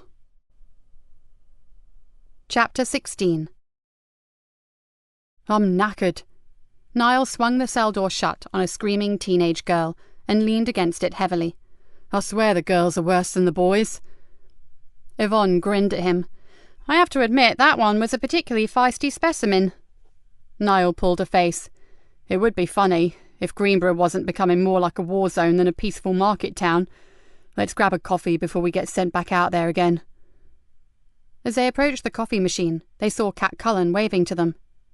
"Hey guys, got a minute?" "Sure, want a coffee?" answered Niall. "No, thanks all the same." Cat's eyes looked abnormally wide. "I've had so much caffeine in the last 24 hours that there's a good chance I'll never sleep again. Now, what do you two know about this tasty little geezer?" She pushed a photograph at them. "Oh dear, those ears make him look like the FA Cup, don't they?" Yvonne held the picture at arm's length, then smiled. "This is Petey Redfield, tag name Piet, lives on the Carborough with his married sister Renee, mum in rehab, dad in the scrubs." Yvonne handed back the photo to Cat. "He's no real trouble, and he has no convictions, which is something of a miracle considering his family. His only problem is that he can't keep his grubby little finger off the nozzle of a spray can." She pulled a face. "I felt his collar a few times and had a word with his headmaster. Shame, really. His school reckon he could be a top art student. He's got the flair and the ability to learn, but—" "Yeah, I get the picture," said Cat. "No attention at home, no parental guidance and no support. So he goes out and gets noticed by using an aerosol can. So who does he hang out with?" "A few other graffiti kids. No one heavy." Niall made a slurping noise with his coffee. "Actually, he's got real talent. If I could paint like he can, I wouldn't be hanging off a railway bridge somewhere. I'd be trying to get myself into college." "Yeah, well, that's where the difference lies, mate, and why you're in gainful employment and he's hanging off a bleeding bridge with a paint can gripped between his teeth. Got an address for the sister?" 43 Tennyson Buildings. Her name's Renee Wilson," Yvonne replied immediately. "We really don't need a police national computer with you around," said Niall, shaking his head incredulously. "Is there anyone you don't know in Greenborough?" "I don't know who abducted Kerry Anderson, and that's the only name we really need, isn't it?" "And that of whoever killed the other girl," whispered Niall. "Is it true she was wearing one of those rat masks when they found her?" "Seems that way," said Cat. "But no one is talking about it, so I suggest you belt up and keep it yourself." "This one has a very big gob," muttered Yvonne. "One day it'll get him into deep shit." "Nah," Niall grinned broadly. "I'm just enthusiastic, that's all. Now, if you finish that drink, let's go nail some bad guys." Yvonne raised her eyes to the heaven. "Any room in your department, Cat? I'd pay good money to get in. In fact—" "Collins, Farrow, get your asses into that car of yours. There's been a serious attack on a youngster." "Where, Sarge?" called out Yvonne as she ran towards the door. "Just around the corner in the recreation ground by the river." "Show us committed, Sarge. We're on our way." "Do you think Leonard can be trusted, Mum?" Joseph perched on the edge of Nikki's desk. "I trust him. If he says he'll help, then he will." Nikki sipped her coffee, then glanced at her watch. "Shit! I need to be at the hospital." "Shall I come with you?" "No, Sergeant. It won't take two of us for this miserable job. And I'll try to grab a private word with Archie after he's seen Lisa Jane." She stood up and grabbed her jacket. You catch up with Kat and check out the graffiti kid lead. Go find him if you want, although I doubt he'll be sitting at home playing Scrabble with Granny. Probably not, but I'll give it a try, Mum. And if you can't find him, ride around the estate, see how many new artworks have sprung up with a connection to the masks. She paused at the door. Then get yourself home and grab some sleep. Today has had its fair share of traumatic moments. Joseph looked at her intently. Will you be all right, seeing Lisa Jane again? I'll go if it helps. I'll be fine. It wasn't the girl that upset Miss Sargent. She thought for a moment, wondering how much of herself she was prepared to share with this unusual man. It was just that whole scenario, that gloomy half-light, the filth everywhere, She shuddered. The way her hair fell. Then she knew that she'd said enough, maybe too much. She shook her head, trying to rid herself of the horrible returning memories of Emily Drennan's death. In the mortuary, it won't affect me at all. And if I keep Archie waiting, we may not have a deal anymore. She moved quickly out of the door, then called back. A nice one with Archie, by the way. I'm sure he realised that it's very much in our own interest to keep the news of the death of a gangster's girl quiet, but you put it over beautifully. Even I believe that you were only thinking of him. She flashed a rare smile and raced off down the corridor. Joseph went to his desk and logged onto his computer. Got that info you wanted, Sergeant? He looked up to see Kat grinning down at him. She was a strange one, but take away the tarty clothes, the makeup and the spiky hair, and there was something almost childlike and appealing about her. Great, what do we have? Joseph took the photo and the printout that she was handing him. Just a freaky kid, really. His sister looks after him and she's clean too. It's the parents you don't want to meet. Two really nasty characters. One's inside and one's drying out. Joseph skimmed through the history, raised his eyebrows in surprise over the kid's school report, then said, Fancy paying Rembrandt here a visit. I need to know if this latest masterpiece was his idea or whether someone paid him to do it. Kat pulled a face. Sorry, Sarge, but I'm stuck here waiting for news on the mask factory. Oh well, I'm getting to know my way to the Cabra by now. Thanks for this anyway. Pleasure. She gave him an elfin smile and went back to her desk. Joseph closed his computer. He really should get over to the estate, but if he were honest, he was worried about his new boss. He'd seen panic attacks before. He'd even experienced a couple in the past, but the DI's had been a bad one, and he wondered what the hell had happened to her. Joseph abruptly stood up. Whatever it was not his business. No way should he be prying into Nikki Galena's nightmares. He had enough of his own to deal with. He pushed his chair under his desk and grabbed his car keys. He couldn't put off his trip to the Cabra any longer. He called out a brief goodbye to Kat, then made his way downstairs. As he passed the station desk, the duty sergeant called out, Excuse me, is D.I. Galena still around? Sorry, no, she's at the hospital. Oh, now that could be advantageous. We've got something that I think she should see. Can I help? There's been an attack on a young boy. He's in a pretty serious condition. On the Cabra? Asked Joseph. Jack Conway shook his head. No, not far from here. There's a kids' recreation ground down by the river. A dog walker found him in the bushes. I thought the DI should know because from what my officers report from the crime scene, it's mask-related again. Oh, what a surprise. Joseph puffed out his cheeks. Look, best not to ring the inspector. She's carrying out an identification, so she'll probably have her phone switched off. I'll go down to the hospital and tell her myself. Then we can go directly and check on the victim. That's fine, sir, said Sergeant Conway. If it's no trouble. Do we have a name for the boy? Not yet. He had no identification on him. And what's the mask connection? He was wearing one. Jack Conway's expression darkened. And I'm afraid that's all he was wearing, sir. He'd been stripped. Joseph gritted his teeth. Poor little sod. How old do your officers think he is? Hard to say. He's taken one hell of a beating. Maybe 12, 13. What the hell is going on here? Jack Conway looked almost grey with tiredness as he shook his head and said, I wish I knew, Detective Easter. I really do. Chapter 17. As night fell, Nikki and Joseph sat outside the intensive care unit and waited for news on the unidentified boy. "Why don't you go home and get some sleep, Mom? I'll ring you if there's any change." Nikki yawned. "Tempting, but I need to be here." Joseph stared through the glass section of the door at the small figure on the hospital bed. Tubes snaked everywhere around his thin body, and to Joseph, the child seemed almost overpowered by the bank of monitors and equipment that surrounded him. "I don't think that lad will be talking to anyone for a while." "I agree, but in the absence of a mother or a father..." She left the sentence unfinished, and he filled in the gaps. Joseph flopped down on the chair next to hers. "I drove through the estate on the way here, Mom. There is more Mask Wars graffiti, but not as much as I'd expected. Then I saw they were all courtesy of P.T. Redfield." Joseph stretched and leaned back, his hands interlocked behind his neck. "He'll probably be out there again tonight, so maybe..." He sat forward again. "If you are dead set on doing the night watch here, Gov, why don't I go over to the estate and try to nab the little shit spray can in hand?" "Not a good place to be after dark, Sergeant. Especially on your own." Joseph gave her an exasperated look. "Believe me, I've been in far worse places than that, and on my own is how I like it."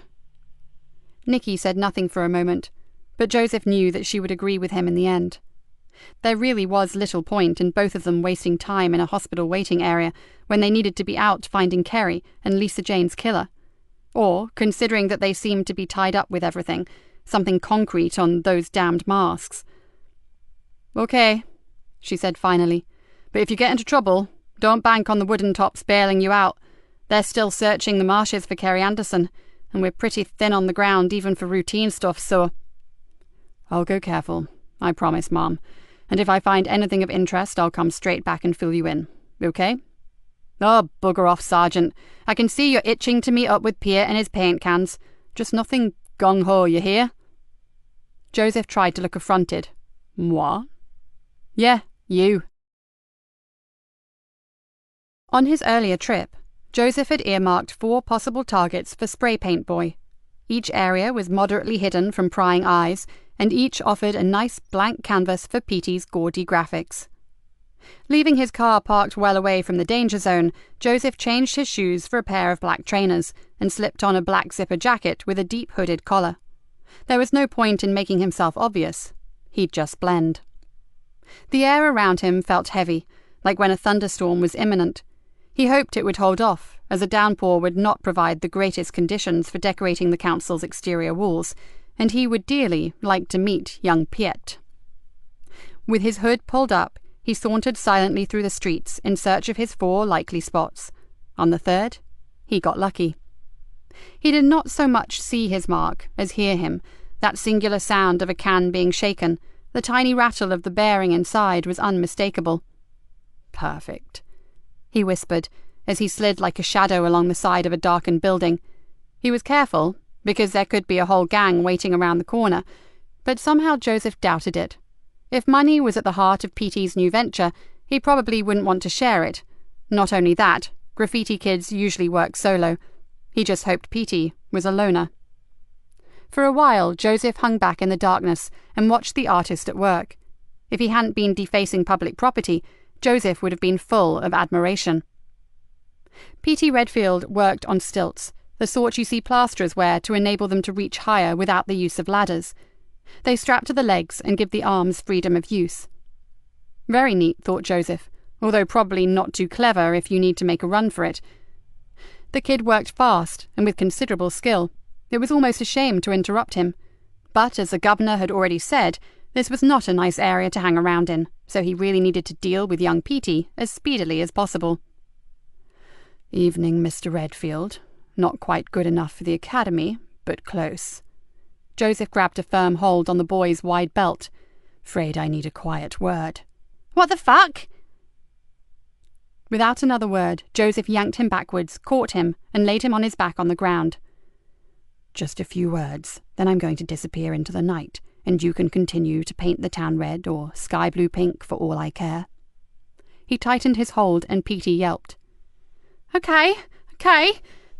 You the fuzz?" "Not tonight." Joseph leaned over the boy. Now, I really don't want to hurt those talented fingers, but if I have to, I can arrange it that you never paint again. Unless you use your toes, of course. Catch my drift? I said, okay, man. What do you want? Joseph caught a strong whiff of sweat. Petey was scared, and he had every right to be. Only Joseph knew that he had no intentions of hurting him. With a boy like this, the simple suggestion that he might should do the trick. Now, how much are you getting paid to do this? The boy swallowed. Not enough. Joseph smiled. Probably not, but now that we've ascertained that you are getting paid, I asked how much. The boy thought for a moment, but sensibly decided not to be a hero. 100 smackers a night for 3 nights. And as many walls as you can cover, I suppose? Yeah. And who is it that is willing to cough up £300 for a bit of graffiti? No idea, and before you break my fingers, that's the God's honest truth. Joseph nodded. Funnily enough, I believe you. So how did you get the money? The boy shifted uncomfortably, but Joseph just leaned a little closer and stared intently at his long, narrow fingers. Come on, Petey. Tell me and your sweet little pinkies will live to paint another day. Okay, but just get away from my hands, man. I don't know when, but someone shoved a Griffix into my school bag. Joseph was startled to hear the name being used, but kept his interest hidden under a blank expression. There were £2.50 stuffed inside it, and a note telling me to scribe a wall with the words Mask Wars. If I did it and promised to go out for 3 nights, I'd get 200 quid more. Nice work if you can get it. And how did they get the remaining money to you? Petey shivered. I found it on my bed when I woke up this morning. Some freaky creep had gotten into my fucking room and left it there. He pulled a face. That's why I'm out here now. No way am I going to piss off someone like that. They are seriously scary people, so I need to get on. Patience. You can, just as soon as you tell me where the tag Griffix came from.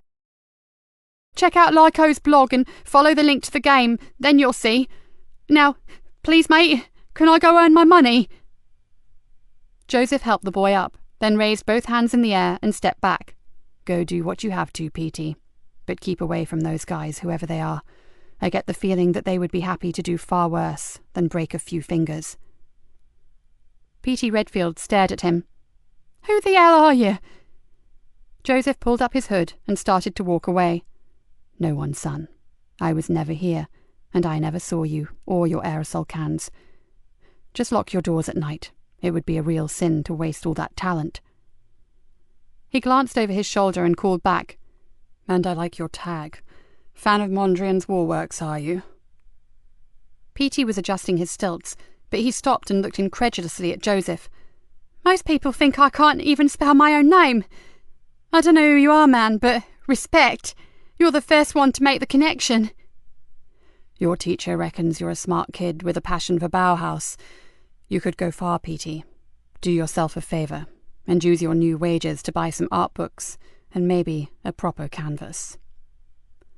As he slipped back into the shadows, he heard the familiar rattling sound, and he smiled to himself.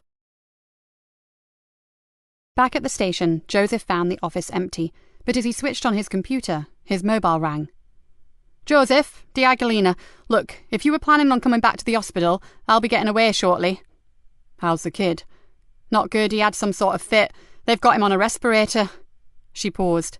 It wasn't nice to watch, Joseph, I can tell you.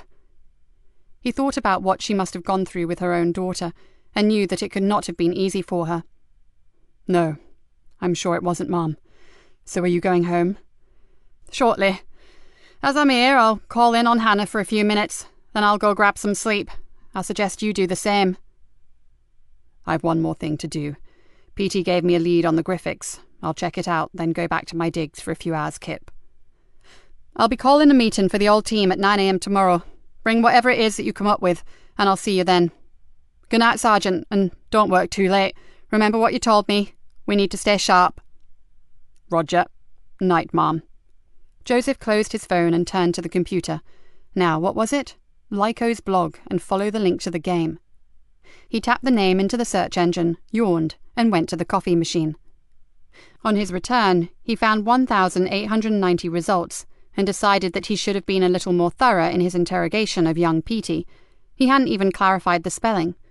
With a sinking feeling, he sipped the hot coffee and tried again. After 15 minutes searching, he found what he was looking for, and quickly came to the conclusion that the link had led him to just the kind of game site that parental control locks had been invented for. Joseph started to play, but soon gave up, made a few scribbled notes, then shut down the computer. It may be clever, in a macabre puke-making kind of way, but the bit he'd seen both turned his stomach and made him boiling angry. Tomorrow he'd pass it over to Kat. She'd handled this sort of crap before, and if the Griffiths was there, she'd find it. Well, he sincerely hoped so, because they were getting nowhere fast, and Kerry Anderson was still missing. Chapter 18. The general noise in the CID room ceased the moment she entered. Nikki moved to the front of the room and faced them. "There's no good news this morning. In fact, things are going from bad to worse. I think it's time we recapped on what we know, throw in anything that has come to light in the last few hours, and make sure that we are all up to speed." She looked across to Dave Harris. "Could you give us the latest from Uniform regarding the hunt for Kerry Anderson?" Dave stood up, his face drawn and his eyes tired. "Along with the volunteers and the dog handlers, 3 main areas have now been covered. The sea bank and the marsh, for 4 miles in each direction from where we believe Kerry Anderson was abducted. The surrounding farmland and buildings in a 3-mile radius, and the area surrounding the university. The Coast Guards have patrolled the washbanks, the estuary and the river. Nothing of note has been found." He looked apologetically at Nikki and sat heavily back down. "Thank you, Dave. What about the other major incidents that have occurred?" "Well, there's a cordon in place around the spot where the unidentified youth was attacked, Ma'am. The recreation ground is closed and boards have been put up to ask the public for assistance. And with regards to your particular find out at Amber Fen, the barn and the farmland is off limits to everyone until a full forensic examination has been conducted and the crime scene released." "Okay, right. Let's take these occurrences in order, shall we?" Nikki walked across to where a large glass evidence board was in place. "Here," she pointed to the right-hand side of the board where the title "Unknown Young White Male" had been written. "We have the brutal attack on a youngster. For those of you who were not here yesterday, the boy, who we believe to be around 12 years of age, was found around 7 p.m. last evening. He had been beaten and stripped of his clothes. All he was wearing when he was discovered was a mask. His status is critical, but despite all our inquiries, a local radio station alert, and a slot on television news this morning, no one has come forward to identify him." "CCTV cameras, Mom?" "The only 2 in the vicinity had been disabled prior to the attack." "What about the schools, Mom?" "That's our best hope, WPC Collins. We've already sent a general description out to the schools in the area. We just have to wait and see." "He could be a runaway, Mom." "He looked too clean, Constable, but we are running a missing persons check for that age group." She looked back at the board. The only information they had was a photo of the area where he was found and a list of his injuries, and that made Nikki feel both angry and sad. It seemed all wrong. Someone must have missed their son by now. After all, he'd been missing all damn night. "What are his chances of recovery, Mum?" asked Yvonne Collins. Nikki paused and saw again the battered child convulsing on the hospital bed. "Not good, I'm afraid. We have officers there with him, and the hospital are keeping in close contact regarding his condition. Swabs have been taken from him for DNA testing, but it'll be a while before we get any results. So anything you guys can pick up off the streets regarding a missing friend, sibling or relative, check it out immediately, okay?" There was a murmur of assent. "Moving on. The stabbing of Callum Lodge requires no more attention at present. He is recovering well, and his family are sending him to stay with an aunt somewhere miles from the Carborough. The incident was witnessed by myself and several other officers, and the weapon used was confiscated at the scene. Forensic will sew that up nicely, and the suspect has been detained, so forget that for the time being." She took a deep breath. "Now, what we need to be working on is our other major worry, the finding of the body of girl X at Amber Fen." Nikki looked in turn at each of the grave-faced officers. "I don't have to tell you how important it is that we keep this girl's identity a closely guarded secret. Last night she was positively identified by Archie Leonard, and it's time you all knew that he has pledged his support to us in order to help facilitate the catching of his niece's killer." A ripple of surprised voices echoed around the room. "Yeah, I know this is irregular, but Greenborough is in a shit state right now, and I'm taking help from every available source, even the Leonard family." "Does he have any leads for us, Cov?" asked a young detective constable. "Not yet. The Leonard family are as much in the dark as we are, but Archie is not just going to support us regarding Girl X. He's offered to make some street-level inquiries about both Kerry Anderson and the Mask Wars." "Are we quite sure he's not involved with that in any way?" asked Niall suspiciously. "The moss seemed to emanate from the Cabra, and we all know that Archie is a big daddy there." "Sorry, PC Farrell, but Archie Leonard is as sincerely pissed about the troubles that they are causing as we are." She drew up a chair and sank back into it. "So, what have we got on the masks? Sergeant Easter, any luck last night?" Joseph stood up. "I managed to have an informative chat with the graffiti artist who has recently been decorating the Cabra. It's fair to say that he's been pretty badly frightened by whoever commissioned him. He really does not know who it is, but he gave me a website to check out regarding the name Griffiths." "Well, bugger me, I've been working on that for days," muttered Cat Cullen. "So what's the story, Sarge?" "I need your help with it," said Joseph. "The site is some sort of online game, all weird fantasy stuff." "What sort of fantasy?" Cat's eyes lit up. "Violent and pornographic. Not one for the kiddies, that's for sure." "Oh, I bet that upset the good Reverend Easter," whispered an anonymous voice. "Whoever said that," hissed Nikki, "should keep their stupid mouth shut until they have something worth saying. Do you understand?" She did not expect an answer, and she didn't get one, which was fine. She'd made her point. It wasn't until she looked around afterwards that she noticed a lot of mildly surprised expressions. Apparently it must have been some while since anyone had heard old Nick spring to the defence of a second-in-command. Cat broke the silence. "So, Sarge, just pass all that computer stuff my way, and I'll take a look at it for you." "I bet you will," said Niall with a grin, and the awkward atmosphere dissipated. Nikki rapped on the desktop. "OK, anything else? Anything sensible, that is?" "Figures from Control show that mask-related crimes have increased to around 10 a day, Ma'am," said Yvonne, "and that doesn't include the serious issues." "And I've temporarily hit the wall regarding the manufacturing of masks, ma'am," said Cat. "I'm not giving up, but my main line of inquiry has gone AWOL, which leads me to believe that at least I am on the right track. It's just getting trickier." "Keep on delving, Cat. Discovering where they come from would be a major breakthrough." Nikki looked at the clock. "One last thing. Does the tag fluke mean anything to anyone?" There was a low buzz of discussion, but the consensus of opinion came up only with a vague, "it sort of rings a bell." "Then ask around. Speak to your snouts. This tag is cropping up too regularly for comfort. I want his or her name, and I want it soon. Right, back here at 4 o'clock, and I know I don't have to tell you this, but Kerry Anderson is still, above all else, our major priority. Off you go." Nikki leant back in the chair and exhaled. "What now, Mom?" Joseph sat down next to her. "I'm going to ring ITU about the boy, and then I think it's time we completed the journey that we were on the other day. Don't you? Barnaby O'Dyke. Barnaby O'Dyke and our creepy night watcher." Joseph nodded. "I'll go introduce Cat to my computer game while you talk to the hospital." "I can't believe that you've got a lead on the Griffiths when I've been working my butt off looking for a connection." Cat sounded mildly miffed.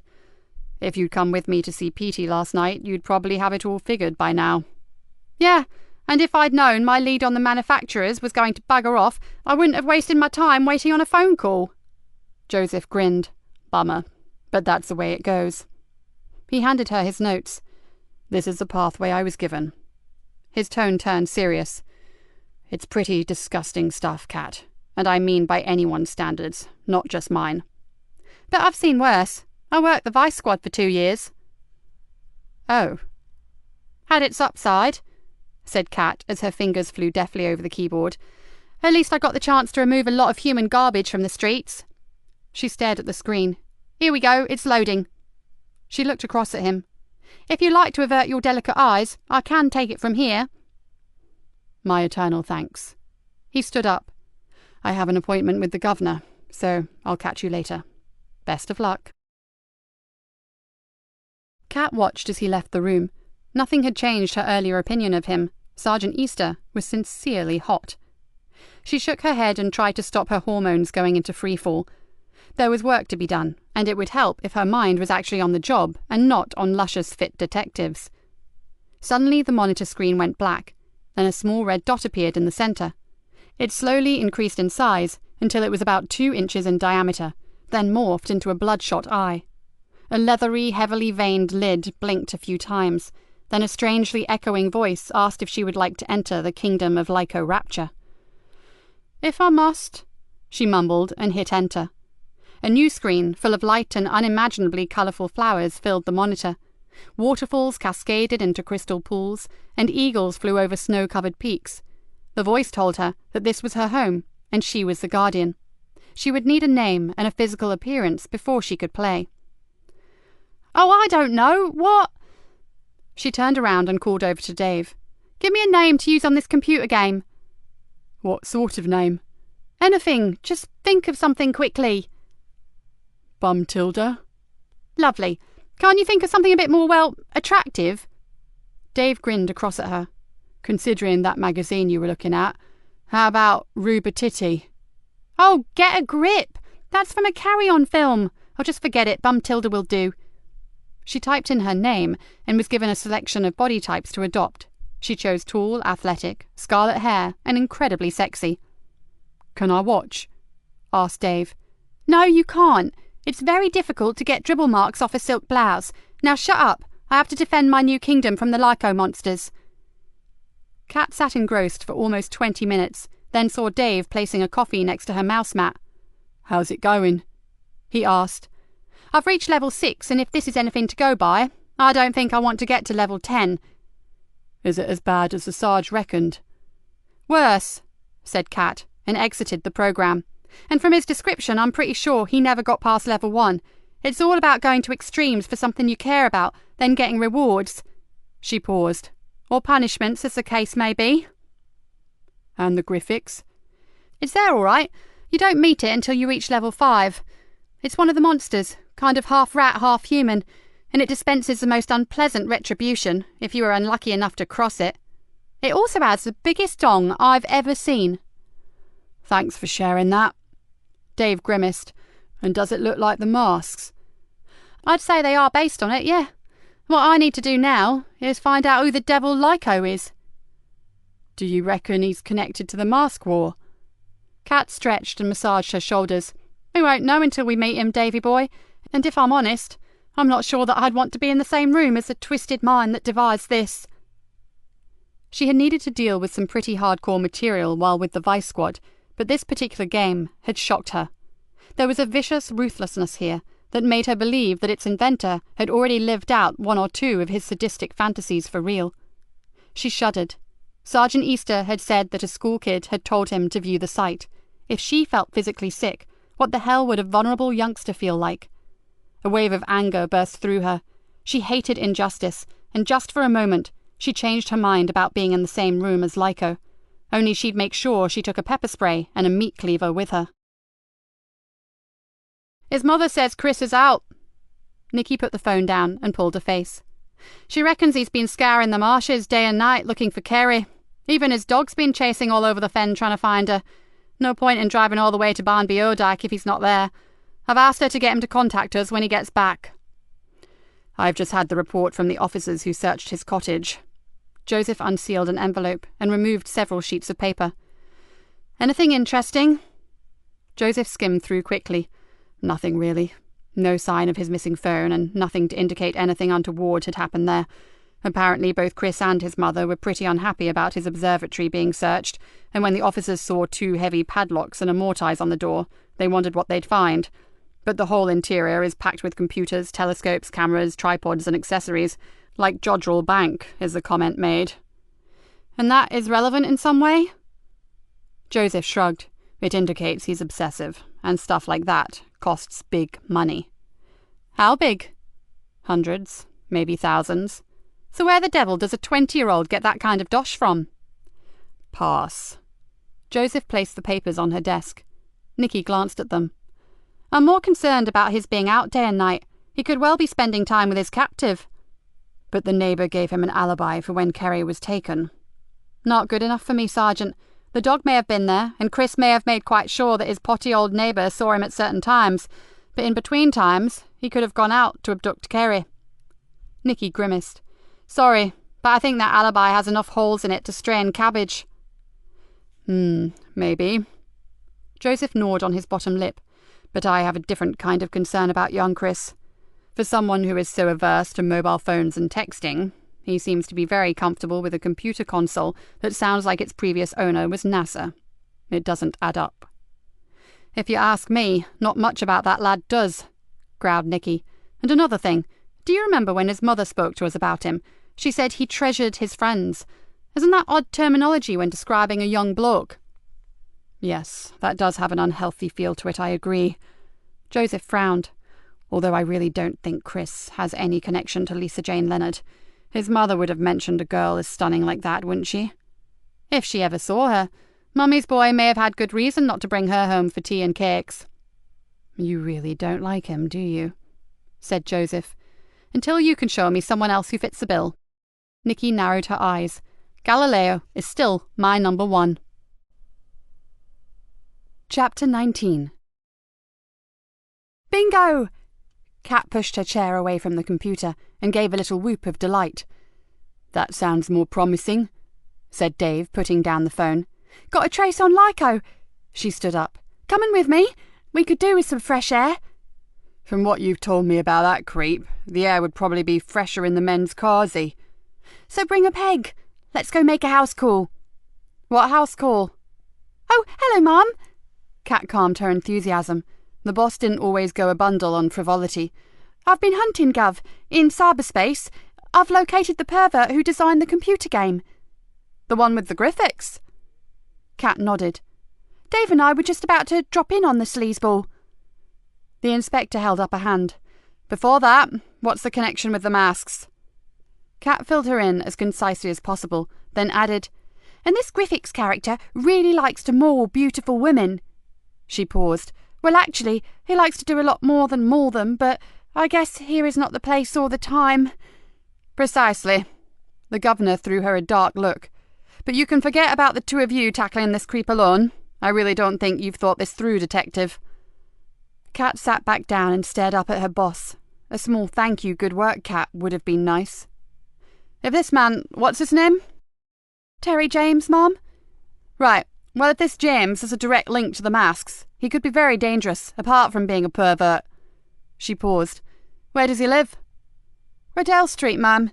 Over the off-licence. OK, we'll all go, and we'll take uniform with us, and wear your stab-proof vests. As we have no idea what the agenda is behind the masks, we can't be too careful. She stood up, then smiled at Kat. And good work, Detective. It's the first proper lead we've had on those damned rat-faced masks. Kat said nothing, but could not contain the satisfied grin that was spreading slowly across her face. The door of 42 Rydell Street was opened by a plump, middle-aged woman with brown cow eyes and an instant smile. The smile faded swiftly when she saw police officers, and her hands flew to her mouth.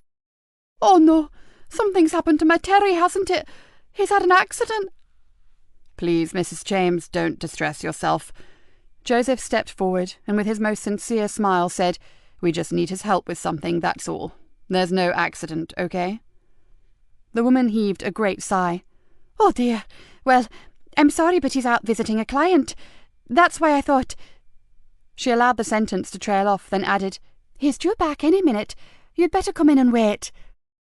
Nikki sent Dave and the uniforms back to their cars. Then she, Joseph and Kat went inside. The living room was big and airy, with large sash windows and a high ceiling. Everything was scrupulously clean, tidy and minimalist, so spotless that Nikki felt the urge to check the soles of her shoes for specks of dirt. What sort of work does your husband do? He's a web designer, Mrs. James announced with pride, and he's very good. Got lots of satisfied customers. Nikki didn't dare look at Kat, who was making a strange coughing sound. From what Kat had told her about the computer game, the people who used it were after a very particular sort of satisfaction. "What is this about, Inspector?" Mrs. James had begun to look worried. "We just have a few questions for him." Nikki looked at the woman shrewdly. "What sort of people does your husband work for?" "Small businesses mainly. So many people shop online these days that it makes economic sense to have a mail order side to your business, if it's appropriate. Terry designed sites for them." She stood up. "I can show you some of his work if you like." "That would be helpful." The woman led the way out into the hall, down a narrow corridor, and into a large room used as an office. 2 computers sat idle, and shelves full of books, CD-ROMs, and office equipment neatly lined the walls. "Here." She moved the mouse on one of the computers, and a vivid desktop appeared.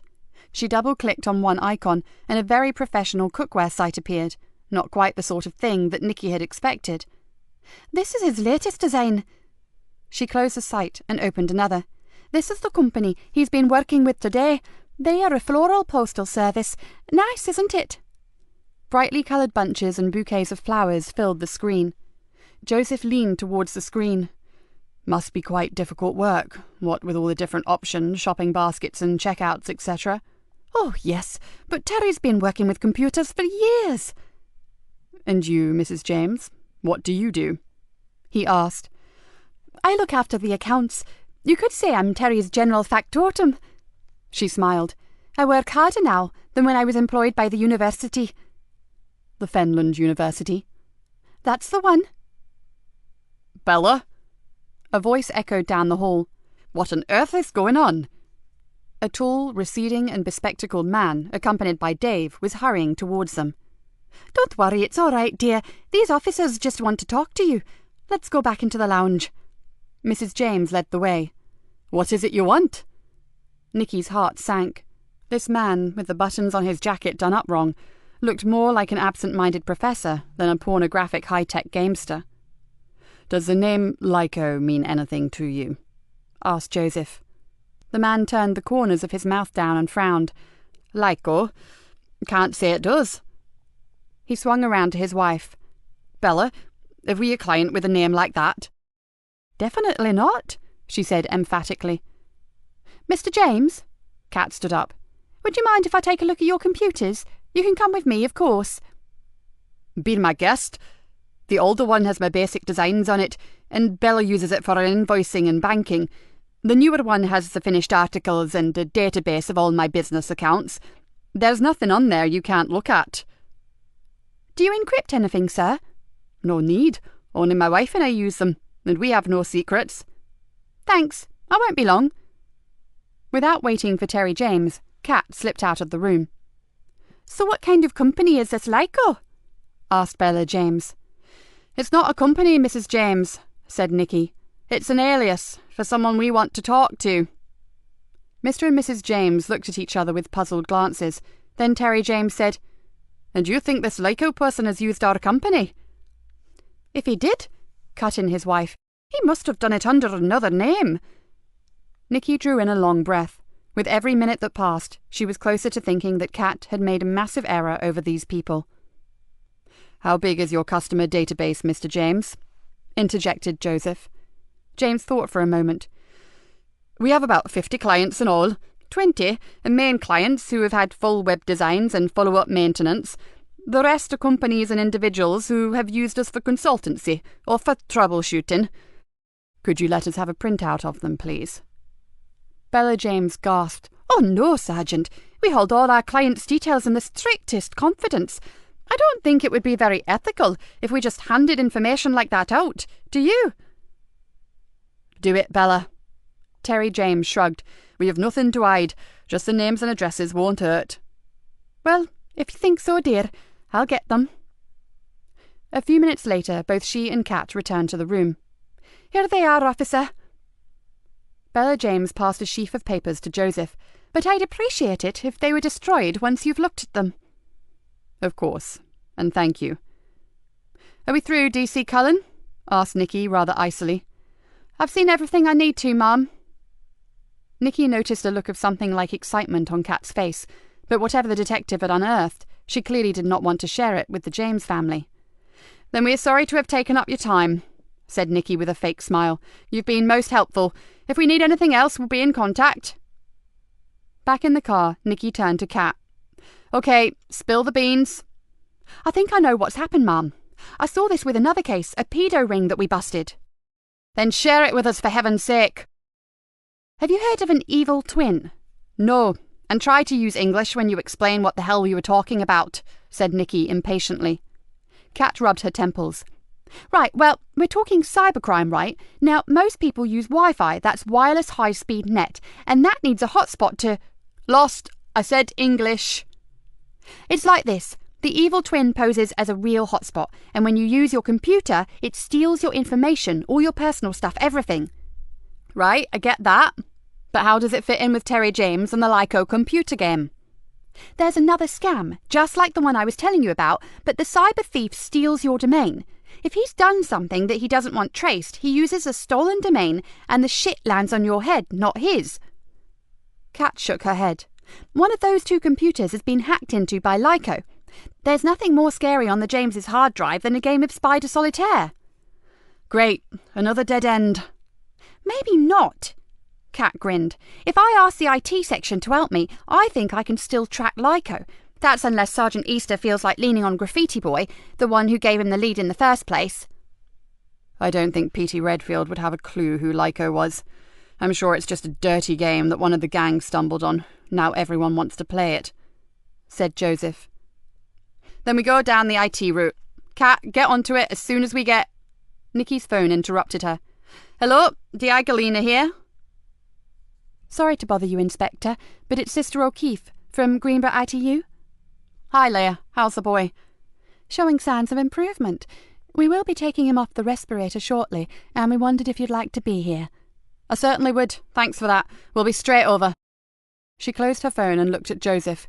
We'll drop Kat off at the station and get straight over to the hospital. They're going to try to bring the lad round. If he says anything, I want to know what it is, first hand. Chapter 20. As Nikki entered ITU, she was met by familiar faces. This was one of the few places where she was rarely known as a detective inspector, but simply as Hannah's mum. We almost lost him, said the sister, shaking her head, but he's a tough little devil. The doctors are pretty certain that we can keep him stable this time. Is he off the ventilator? Asked Nikki. Yes, and he's holding his own. We're just waiting for the anaesthetist, then we'll bring him round. Leia looked at Nikki, her eyes full of compassion. And considering your previous involvement with this procedure, it's our joint decision that you wait outside for a bit. We'll call you when he's compos mentis, okay? You're all very thoughtful, said Nikki, and I really appreciate it. But I'm here with my police hat on today. It's imperative that I hear everything that he has to say. It could be very traumatic for you. Leia looked worried. It's bad enough without all the bad memories that you have. She squeezed Nikki's arm. I'll come and get you immediately he's stable, I promise. Nikki raised her hands in silent surrender, and secretly felt a rush of relief. After the panic attack in the barn, she still didn't quite trust her own emotions. I suppose you've had no luck finding out who he is, have you? Leia was asking.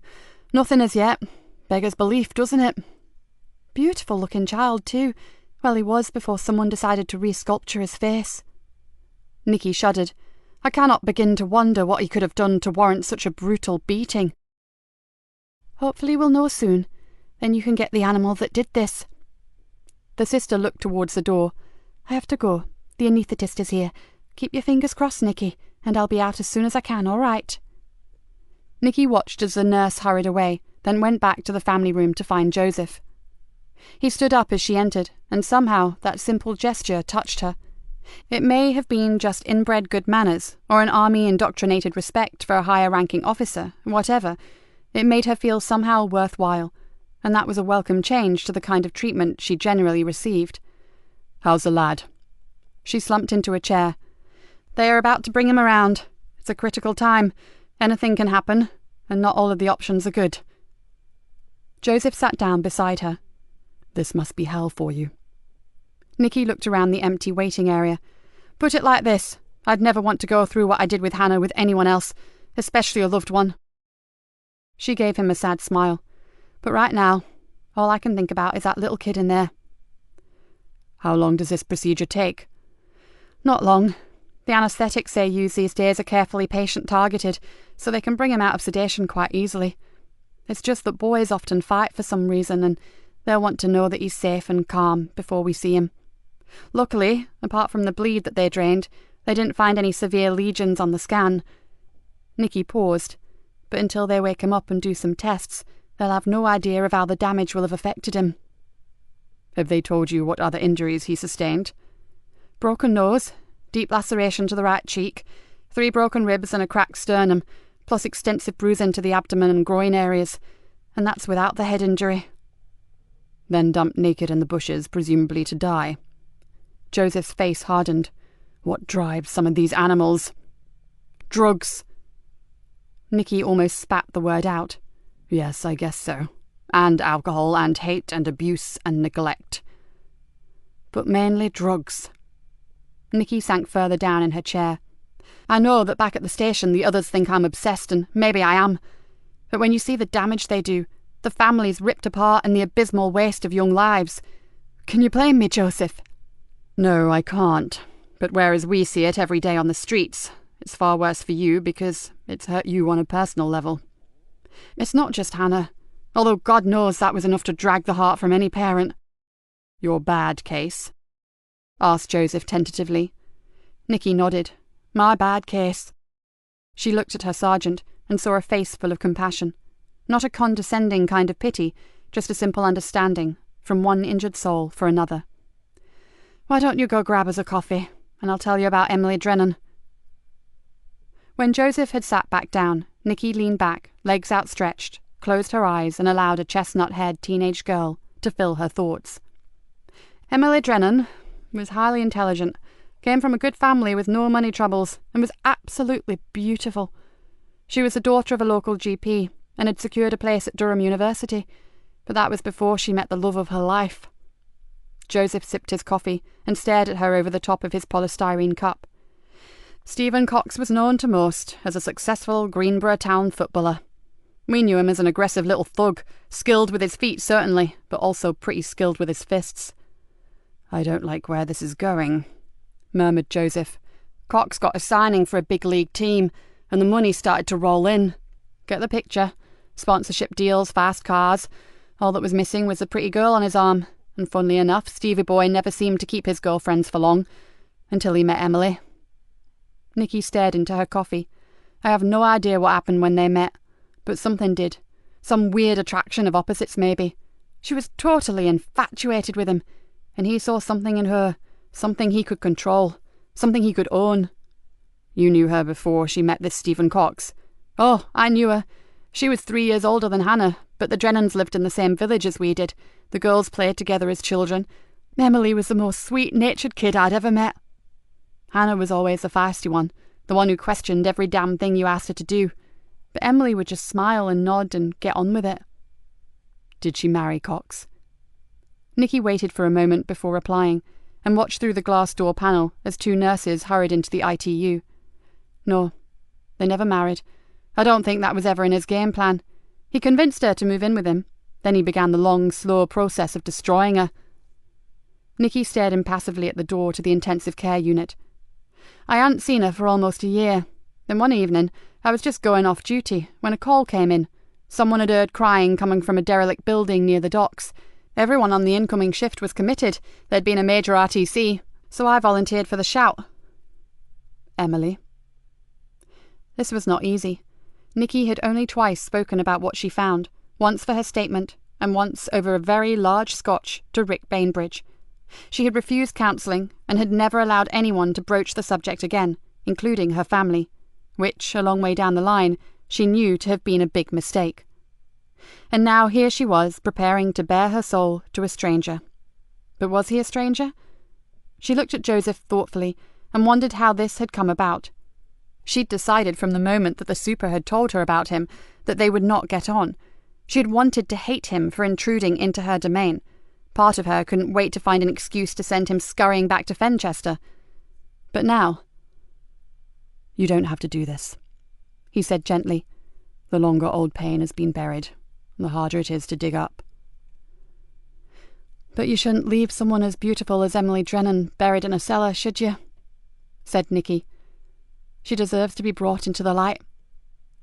And thinking about those words, Nikki steeled herself and slipped back into the past. Is anyone there? Her voice echoed back to her from the high, cavernous basement of the old warehouse. It's the police. I'm here to help.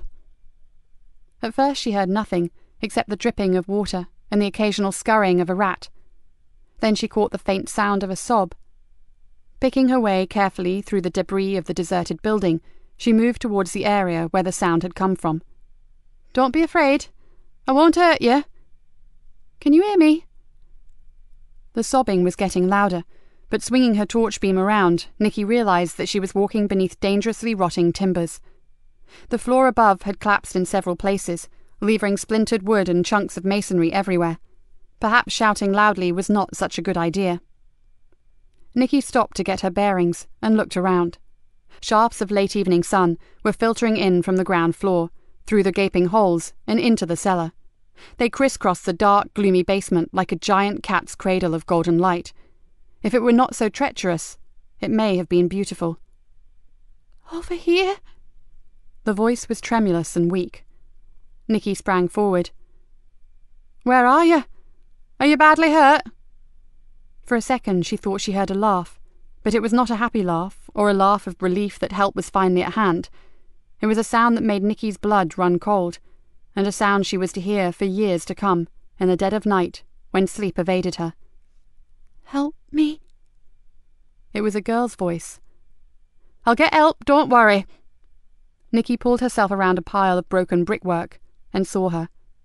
The girl was lying, curled up in the fetal position, in the dirt and rubbish on the cellar floor. One ankle was twisted in an unnatural position away from her body, but she didn't even seem aware of it. She cried softly, whispering one name over and over. Stevie, Stevie, Stevie. You're safe now, sweetheart. Nikki dropped down beside her. Can you tell me your name? Stevie? Oh, I knew you wouldn't leave me. The voice was little more than a hushed sigh. Nikki tried her radio but couldn't get a signal. I've got to find a spot where my radio works. You just hold on. I'll be back, okay? She scrambled towards one of the holes in the ceiling and managed to get a weak, stuttering message across for an ambulance and some assistance. When she got back, the crying had stopped. She sank down on the floor beside the girl and gently rubbed her wrists. Come on, sweetheart.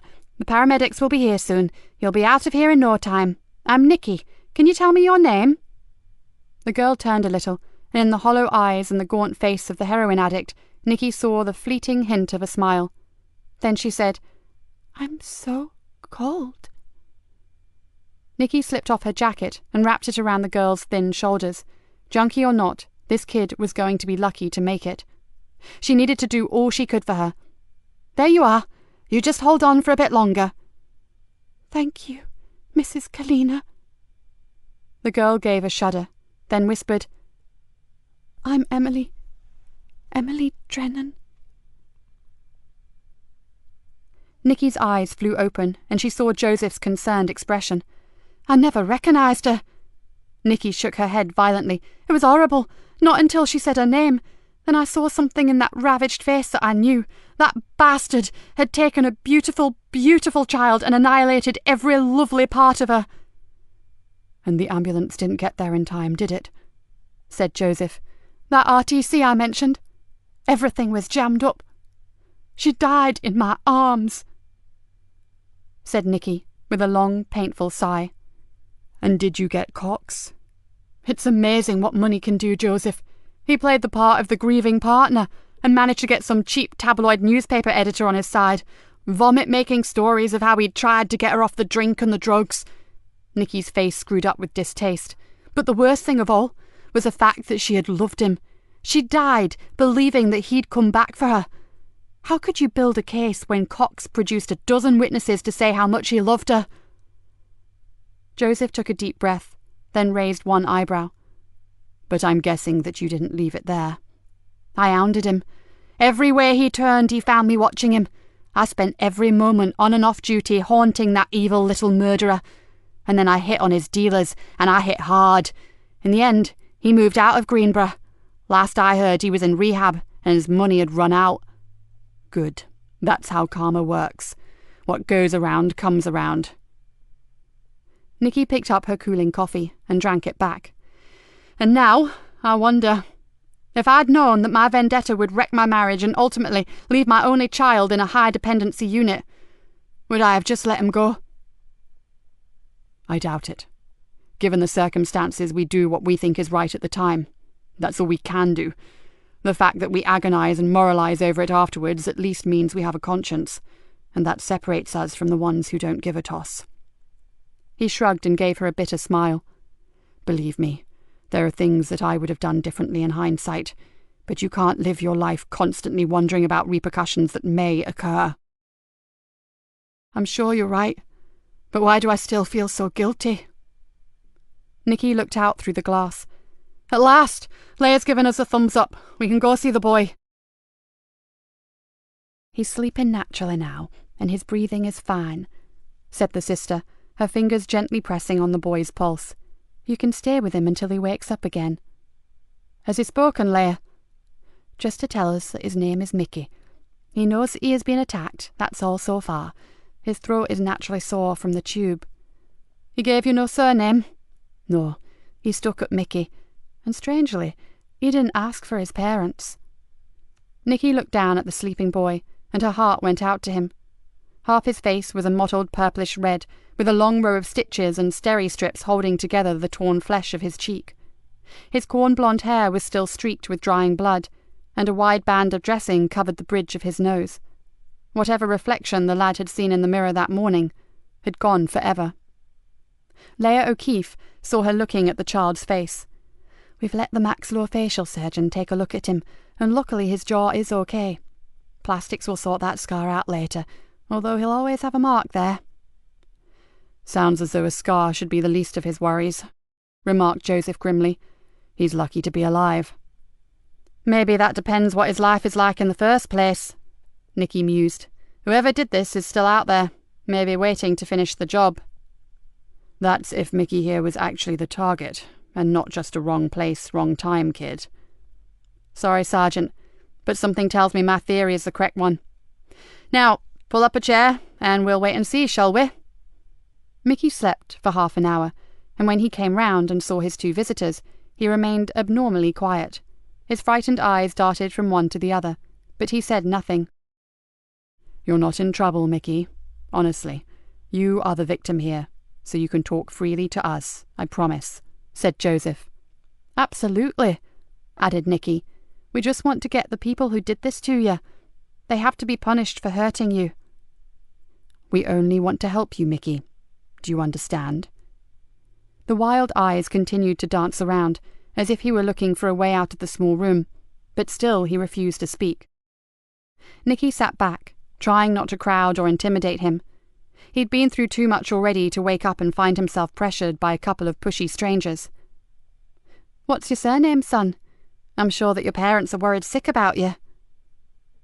For the first time, Mickey showed some sort of expression, and it wasn't one of pleasure. Through split and bruised lips, he rasped, "That's a laugh. They couldn't give a flying fuck about me." Nikki sighed with relief. At least he was fully aware of his situation, even if it wasn't a good one. Come on, Mickey. We have to let your mum know where you are, said Joseph amiably. You'd have to find her first. He shifted uncomfortably, then groaned in discomfort. Shit, my ribs. Just lie still. The doctor will give you some more pain relief soon. Now, if you just tell us your name.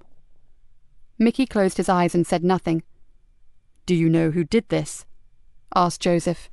The boy didn't reply. Because sadly, until we get some answers from you, we are just going to have to sit here and bug you. He smiled down at the lad, and we possess endless patience. Still, Mickey chose to keep silent, but after a while, he sighed shakily, and Nikki noticed a tear creeping slowly down his cheek. Please go away and leave me alone. We can't, my love, said Nikki gently. Just let us help you. I'm scared. His voice was small, and all vestige of his earlier bravado had disappeared. We won't let anyone hurt you again, Mickey. We'll have someone with you, day and night. It won't matter. He'll get me. Even if you had a bloke with an Uzi outside my door, he'd still get me. Who is he, Mickey? I'm not saying. Nikki and Joseph looked at each other. Then Nikki nodded and indicated her head towards the door. Joseph reached across and very gently touched the boy's hand. Okay, you need some rest now, Mickey. You sleep, and we'll come back later, and there will be 2 police officers outside your door until you're well enough to move. Understand? The boy gave an imperceptible nod, then closed his eyes. As Nikki and Joseph left the room, she saw the tears begin to flow, and his narrow chest rise and fall with soft sobs. Poor little sod. He's exhausted. And terrified. Nikki's eyes narrowed. With good reason. He knows his assailant, and he knows he hasn't finished with him yet. She closed the door. I want our best officers on duty here, with no sneaking off for a fag break or spending 10 minutes in the bog.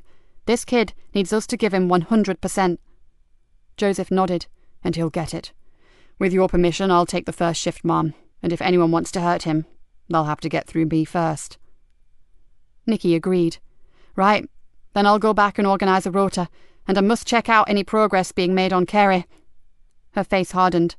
I don't want to think like this, but with every hour that passes, I fear the worst for that poor kid. Chapter 21.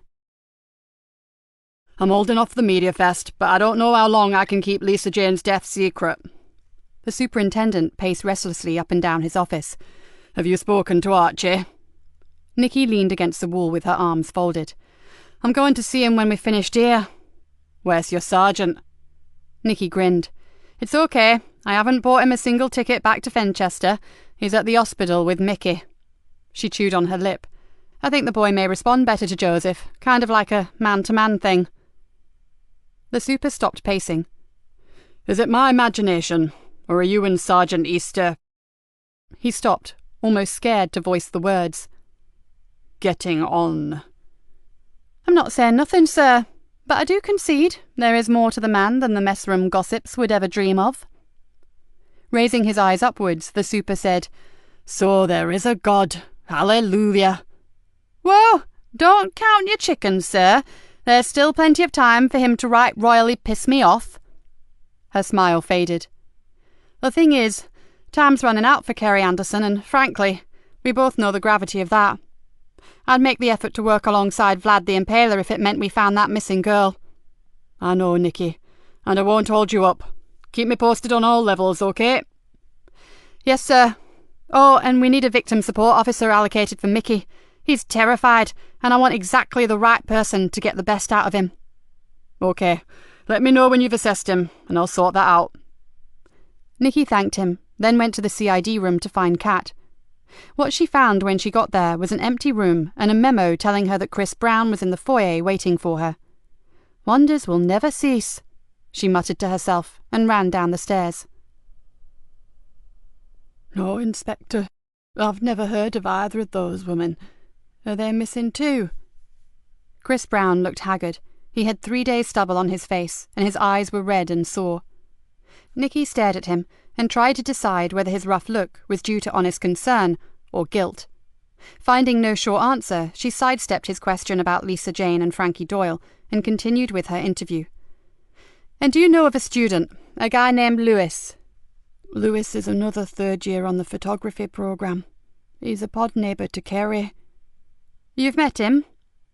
Once or twice, when I've been visiting the hub. Nikki looked down at her notebook. He said you'd been mugged. Is that true? Chris looked up with interest. Yeah, but how? He shrugged and answered his own question. I suppose Kerry must have told him.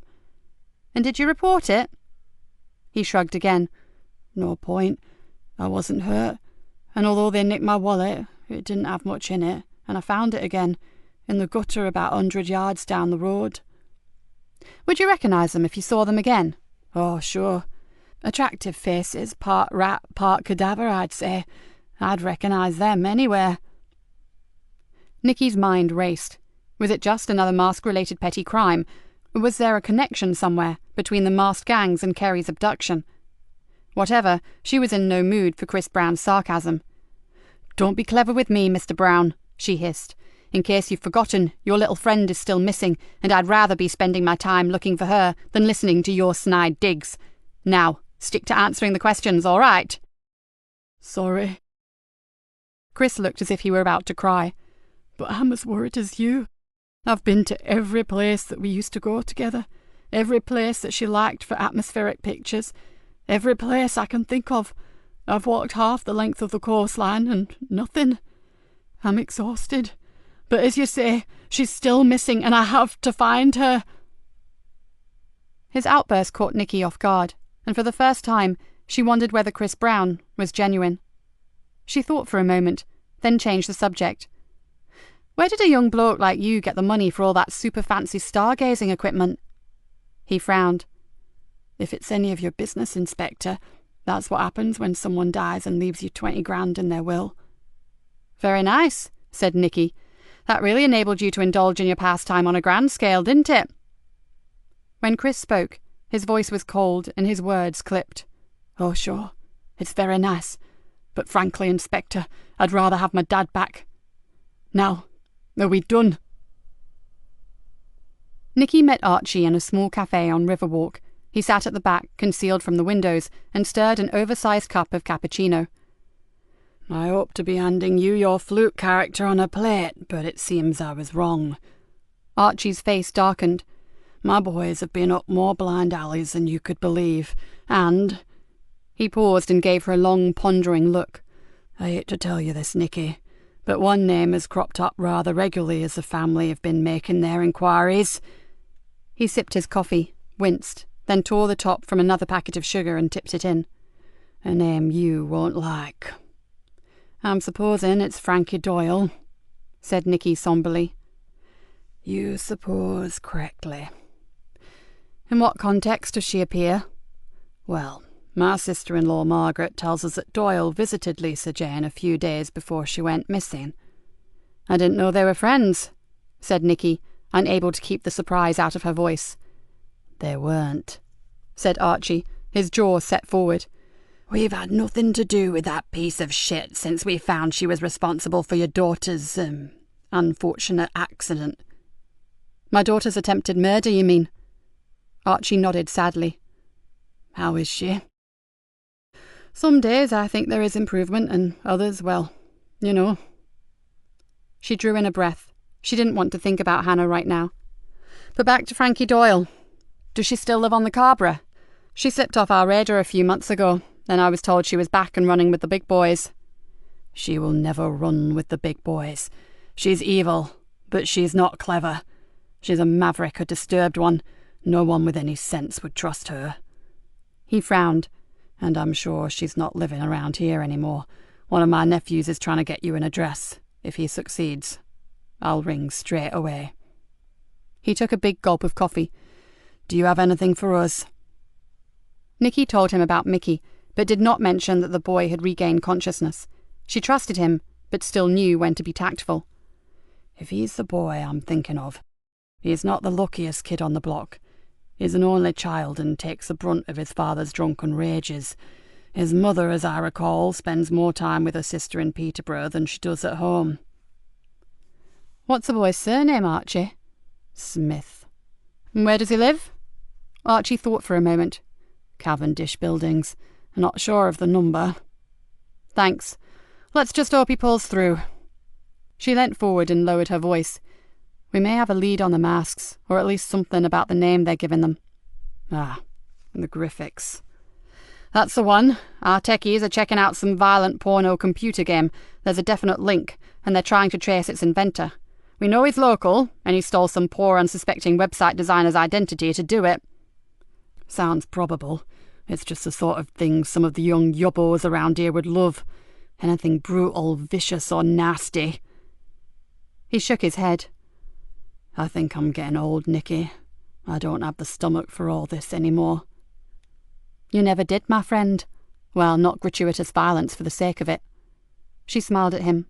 "As you rightly said, you needed brains to get to the top, not just skill with a flick knife. but I really have to go. We'll speak later." She stood up and pushed her chair back under the table. "Take care, Archie. And you, Nikki, especially if Frankie Doyle is back." The 4 p.m. meeting brought them no closer to finding Kerry, and the inquiries regarding the elusive fluke were inconclusive. In fact, there was considerable disagreement between the reports. Afterwards, Nikki sat with Joseph in her office and tried to make sense of it. "Conflicting descriptions and nothing concrete at all," Nikki grumbled. "I'm beginning to wonder if this fluke is a figment of our collective imagination." The Carber's own urban myth." Joseph absent-mindedly picked a speck of fluff from his jacket sleeve. "And it's frustrating to only have an out-of-date picture of Frankie Doyle. Young women, and please excuse the generalization, have a tendency to follow fashion and alter their appearance every time they step outside." "No offence taken. I totally agree with you. Our cat is a prime example. What I find amazing is that a wicked bitch like Frankie has managed to stay out of our clutches for so long." "Maybe she decided not to dirty her own doorstep. She could be working in another county, under a different name." Nikki wasn't convinced, but left it there. "How did you get on with young Mickey Smith after I left?" Joseph's face lit up. "I reckon that boy will open up a treat. I didn't push him, but he's starting to relax with me, and I get the feeling he could be a chatterbox, which would be useful." "Who's with him now?" "2 wooden tops until I get back. I promised I'd get him a couple of his favourite comics and drop them in when I finish." "I need to get a dedicated victim support officer over there soon. Got any ideas about who would be suitable?" "I'll sound out his relationship with his family. Then we'll see what he needs, if that's okay." Nikki nodded. "Well, I've just received the preliminary post-mortem report on Lisa Jane from your pet pathologist, so I'm going to be tied up for a while. Rather than hanging around like a bad smell, why don't you get yourself back to the hospital?" Joseph stood up. "Sure, and if he tells me anything interesting, I'll ring you." "You do that," said Nikki, opening the folder. "And by the way, what are Mickey's favourite comics?" "Afraid it's the Beano and the Dandy. It seems not all 12-year-olds are the violent thugs we believed." "Excuse me, but have you ever taken a good look at Dennis the Menace?" "Not for about 25 years. Joseph grinned, "but I'm secretly hoping to get a sneaky peek before I give them to Mickey. Bye." As he left, Nikki smiled. If anyone was going to get Mickey Smith to talk, it would be her new sergeant. By 8 o'clock that evening, Detective Sergeant Joseph Easter and Master Michael Nathan Smith were on first-name terms. Joe, as he now was, had read both comics to his captive audience, and although he wouldn't have admitted it, thoroughly enjoyed himself. Mickey had hardly noticed the carefully interspersed questions about himself, and as the boy dozed for a while, Joseph summed up what he had discovered. Dysfunctional family, with a father who used his fists when he'd had a drink, and the benders sometimes lasted for a week. Mother regularly disappeared, apparently to a sister, but from the way Mickey spoke, Joseph suspected she actually went to other arms for comfort. No siblings, and Mickey was very young for his age. Joseph wondered if he was trying to use his status as a child to protect himself from his father's violent outbursts. That, or he was just not terribly bright. He stared at the battered child in the hospital bed. It was strange, because kids who were treated badly often grow up quickly, learn fast to fend for themselves. It was a bad world out there, and they needed to survive. It seemed that Mickey had gone the other way. "Sergeant?" The sister in charge beckoned him to the door. "We're happy that he's stable enough to move him from this unit now. His observation can continue in less frightening surroundings. We would appreciate your help with the transfer." "Where is he going, sister?" "There is a private room in the general surgery ward. It's next to the nursing station and would provide plenty of privacy, but also it would be easy for you to watch him." "Sounds perfect. What floor?" "Top floor, Sergeant." Joseph nodded. "Even better. When is this going to happen? I need to keep my boss up to speed." "In about an hour. The bed manager is breathing down our necks, I'm afraid." "Fine. I'll ring in, then tell my colleagues here what we're up to." Joseph looked at the sister. "Sorry to ask this, but did all of your tests on the lad come back okay?"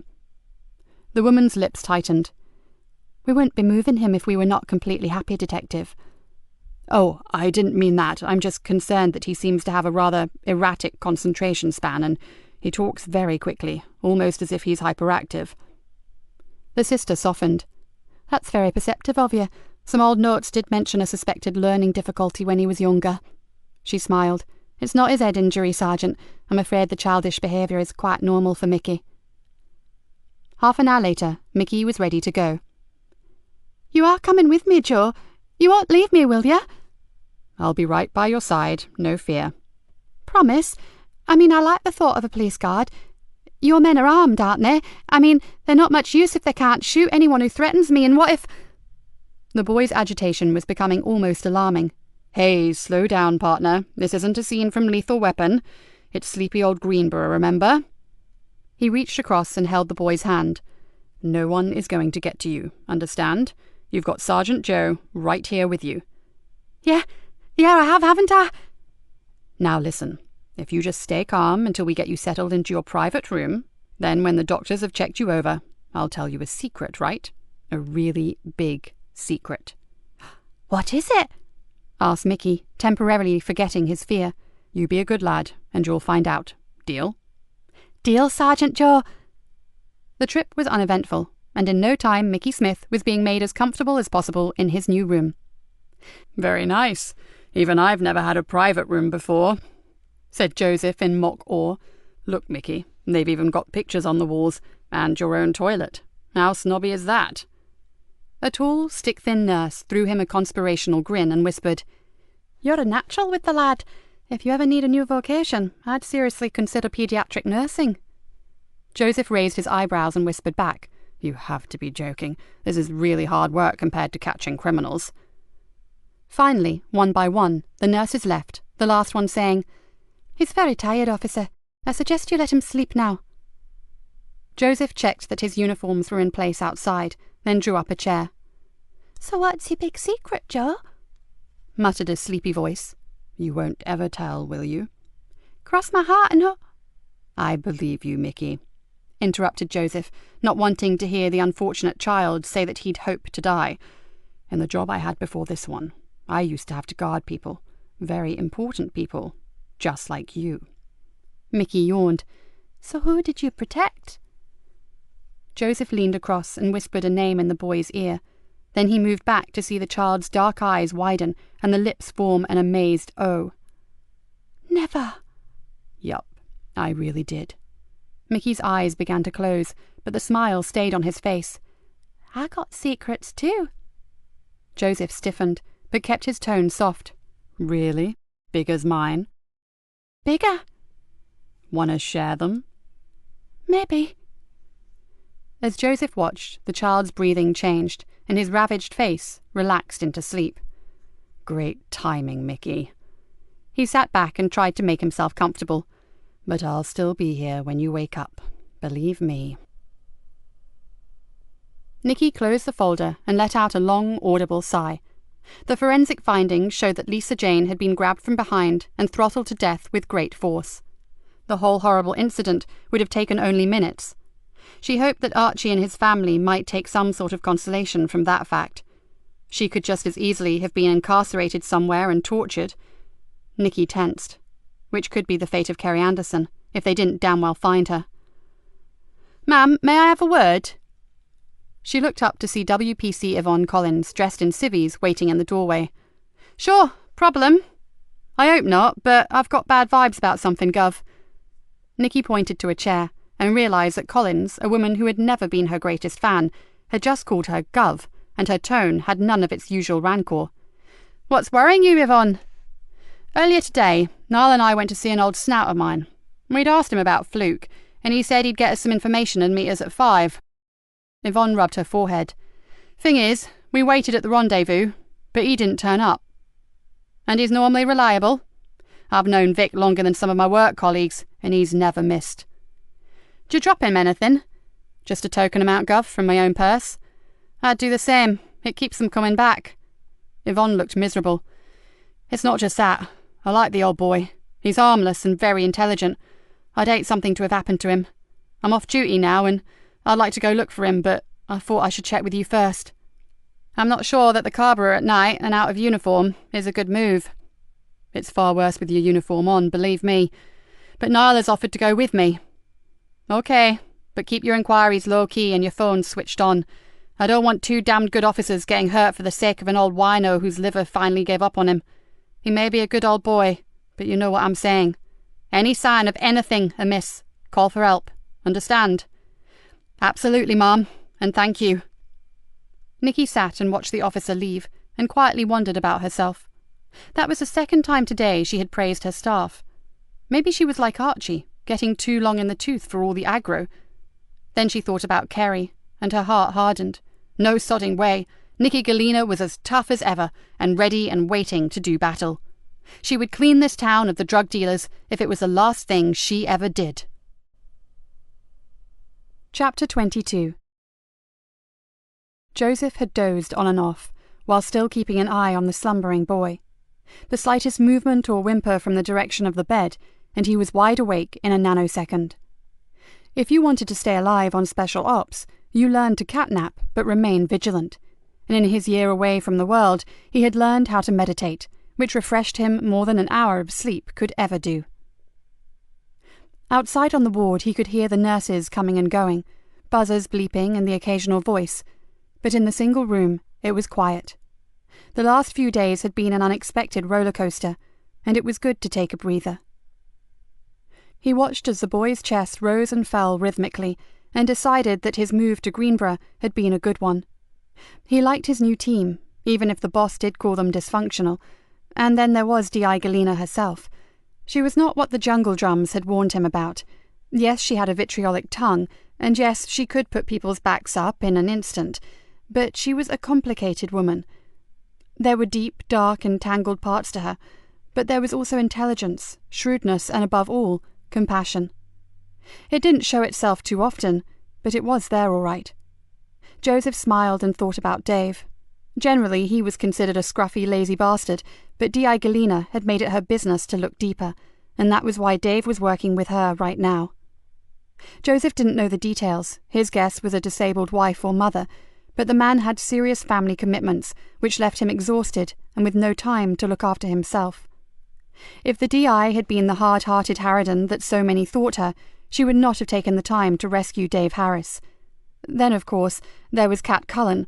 The D.I. took the piss out of her, but openly respected her strengths, and Joseph had seen the effect that a word of praise from the boss had had on the girl earlier that day. It had really meant something to her. Okay, so they were a dysfunctional bunch, and he included himself in that statement, but he would prefer them over most of the people he'd worked with. He took a deep breath, let it out slowly, and wondered if he might have a chance to stay in Greenborough. Strangely, considering the havoc that surrounded him, he was beginning to like it. At around 10:30 he stuck his head out of the door and asked one of the officers to get him a strong coffee. For some reason he'd suddenly felt unnaturally twitchy about Mickey Smith and wanted to keep as alert as he could. He sat back down and sipped the scalding liquid tentatively. Maybe it was the fact that he knew that Mickey had secrets that made him so edgy. If he knew, others would as well. Maybe it was those secrets that had put him into intensive care in the first place. And if it was, what the hell did he know that was worth going down for murder for? The boy moved uncomfortably, then cried out in fear and pain. "No, I'm sorry. Don't hurt me. I'm sorry." "Hey, it's all right, Mickey. You're safe now." "Sergeant Joe, don't let him hurt me again." "I won't let anyone hurt you, son." The cries faded into sobs. "Who hurt you, Mickey?" "The man my friend works for," he whispered. "What friend is that?" Marcus Lee." "And do you know the name of the man Marcus works for?" "He calls himself Fluke." He paused and stared mournfully at his new friend. "I don't know his proper name, but I know where he lives." Joseph took a deep lungful of air. No wonder the boy was in danger. "And Marcus, did he help Fluke to hurt you?" The tears welled up again. "No, Sergeant Joe. He tried to stop him. I think he thought Fluke would just give me a good thrashing for being so stupid about the masks, but when he saw what the man was doing, he tried to help me." A shiver crossed Joseph's back, from shoulder blade to shoulder blade. "And what happened to Marcus?" Between gulping air and trying not to cry, Mickey said, "Fluke hit him with something heavy. He went down and he didn't move again. Then the man came back to me and he had a knife." Mickey began to shake uncontrollably. "That's enough now. You try to rest. It's all over. You can leave it all to us. Just tell me where Marcus lives, then we'll find your friend and we'll make sure that we find this fluke too." Joseph went to the door and called one of the constables inside. "Stay with him. Don't leave him for 1 second. I have some urgent calls to make." Nikki picked up the phone on the first ring. "He said what?" she exclaimed.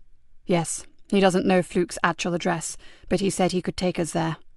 "Shit! We can't wait for that. Could you get him to describe where it is?" "I'll try, Mom, but he's asleep again, and the nursing staff are not happy that he got so upset earlier. His last outpouring really floored him, poor kid." "But we have to find this Marcus Lee, whoever he is. He could be badly injured, maybe dead or dying. Damn it, is this never going to end?" "If he's got form, he'll be on the police computer, but not if he's clean. Why don't you save time and ring Archie? 10 to 1, he'll know exactly where the Lees live."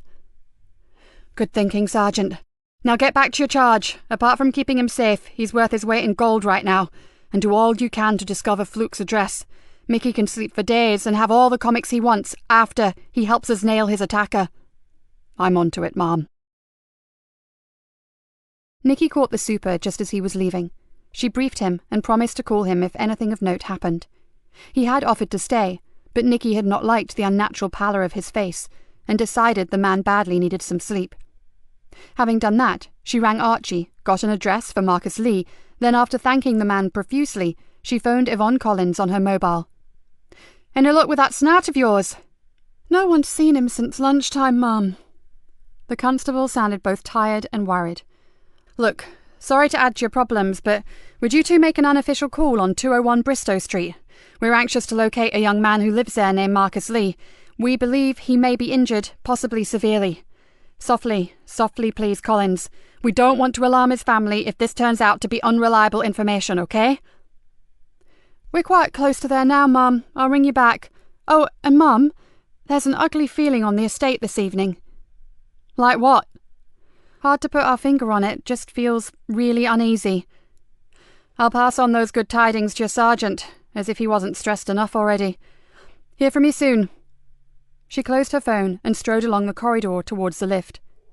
If Mickey was correct, this was the first time Fluke had shown his hand and actually been identified. Not that he believed Mickey would be around long enough to point the finger. Nikki stopped in her tracks. It was imperative that Fluke did not find out that Mickey had survived the attack. She thought for a moment. This whole case had been riddled with deception. Would one more hurt? Picking up her step, she went down to the main office to report Yvonne Collins' observations regarding the mood on the Cabra, then hurried back to her office. It was a big and risky chance to take, but if Mickey Smith's home life was as bad as she'd been led to believe, then it could just be the answer. She sat back and considered how she would go about it. The one thing she was pretty certain about was that Sergeant Easter would back her to the hilt. Yes, to save the boy's life, she would allow a rumour to spread that Mickey had not survived. Then she would spirit him away to safety until she had fucking Fluke banged up. A small smile spread across her face. She could feel it in her bones that they were getting closer to him, and if they found him, please God, they'd also find Frankie Doyle. "He's not at home, Mum, and his family didn't seem unduly worried about him. Marcus is 19 and he's a law unto himself, apparently. We've left a message for him to ring the station if and when he gets back, but I suspect my card is already in the dustbin." "Thanks for trying, Yvonne. Are you continuing with your search for your snout?" "Word says he's been frightened off, Gov. And there are more urgent issues when you look at the big picture. Plus, we both need sleep." "Sensible. Get yourselves home and thanks." She hung up and wondered about Marcus Lee. Had he run off, and was he licking his wounds somewhere? Or had Fluke decided not to leave any more loose ends lying around? They really needed Fluke's address. She flipped open her phone, then closed it again. Joseph would ring as soon as he had something to tell her. There was no point bugging him and putting the hospital staff's backup in the process. Nikki began to pace the floor. She felt about as happy as a newly caged tiger. She needed to be out there, doing something, not stuck in her office waiting for the damn phone to ring. She glanced at her watch. She had missed the tea-time television news, and the super had organised the Anderson family, well, Mr. Anderson, to make an appeal for Kerry's safe return. She logged onto her computer and found the television station's catch-up channel, While she waited, she may as well find out how it went.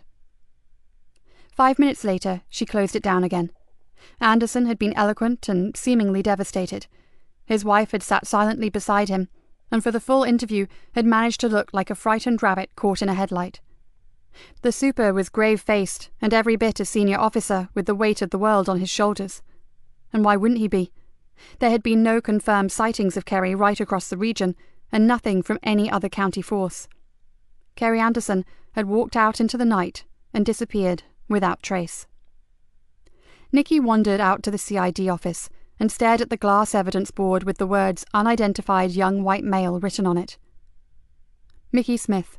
He could be their golden child. He was young, into everything, inquisitive and lonely. He spent as much time out of his house as he could, and Nikki was pretty sure that he knew more about the Carrboro and the folks who lived there than Archie Leonard. Her gaze moved across the board and settled on a picture that caused her to shiver every time she saw it. It was of a young woman, approximately 5'8", not skinny but certainly not overweight. Her hair was short, a nondescript mousy brown, and her eyes were evil, whatever colour that was. The name under the photograph was Frankie Doyle, the woman who had taken her daughter's life and put it on hold, possibly forever. Officers were still working in the big room, phones were still ringing, and printers clattered and whirred, but Nikki was lost in a private place, with only Hannah occupying her mind.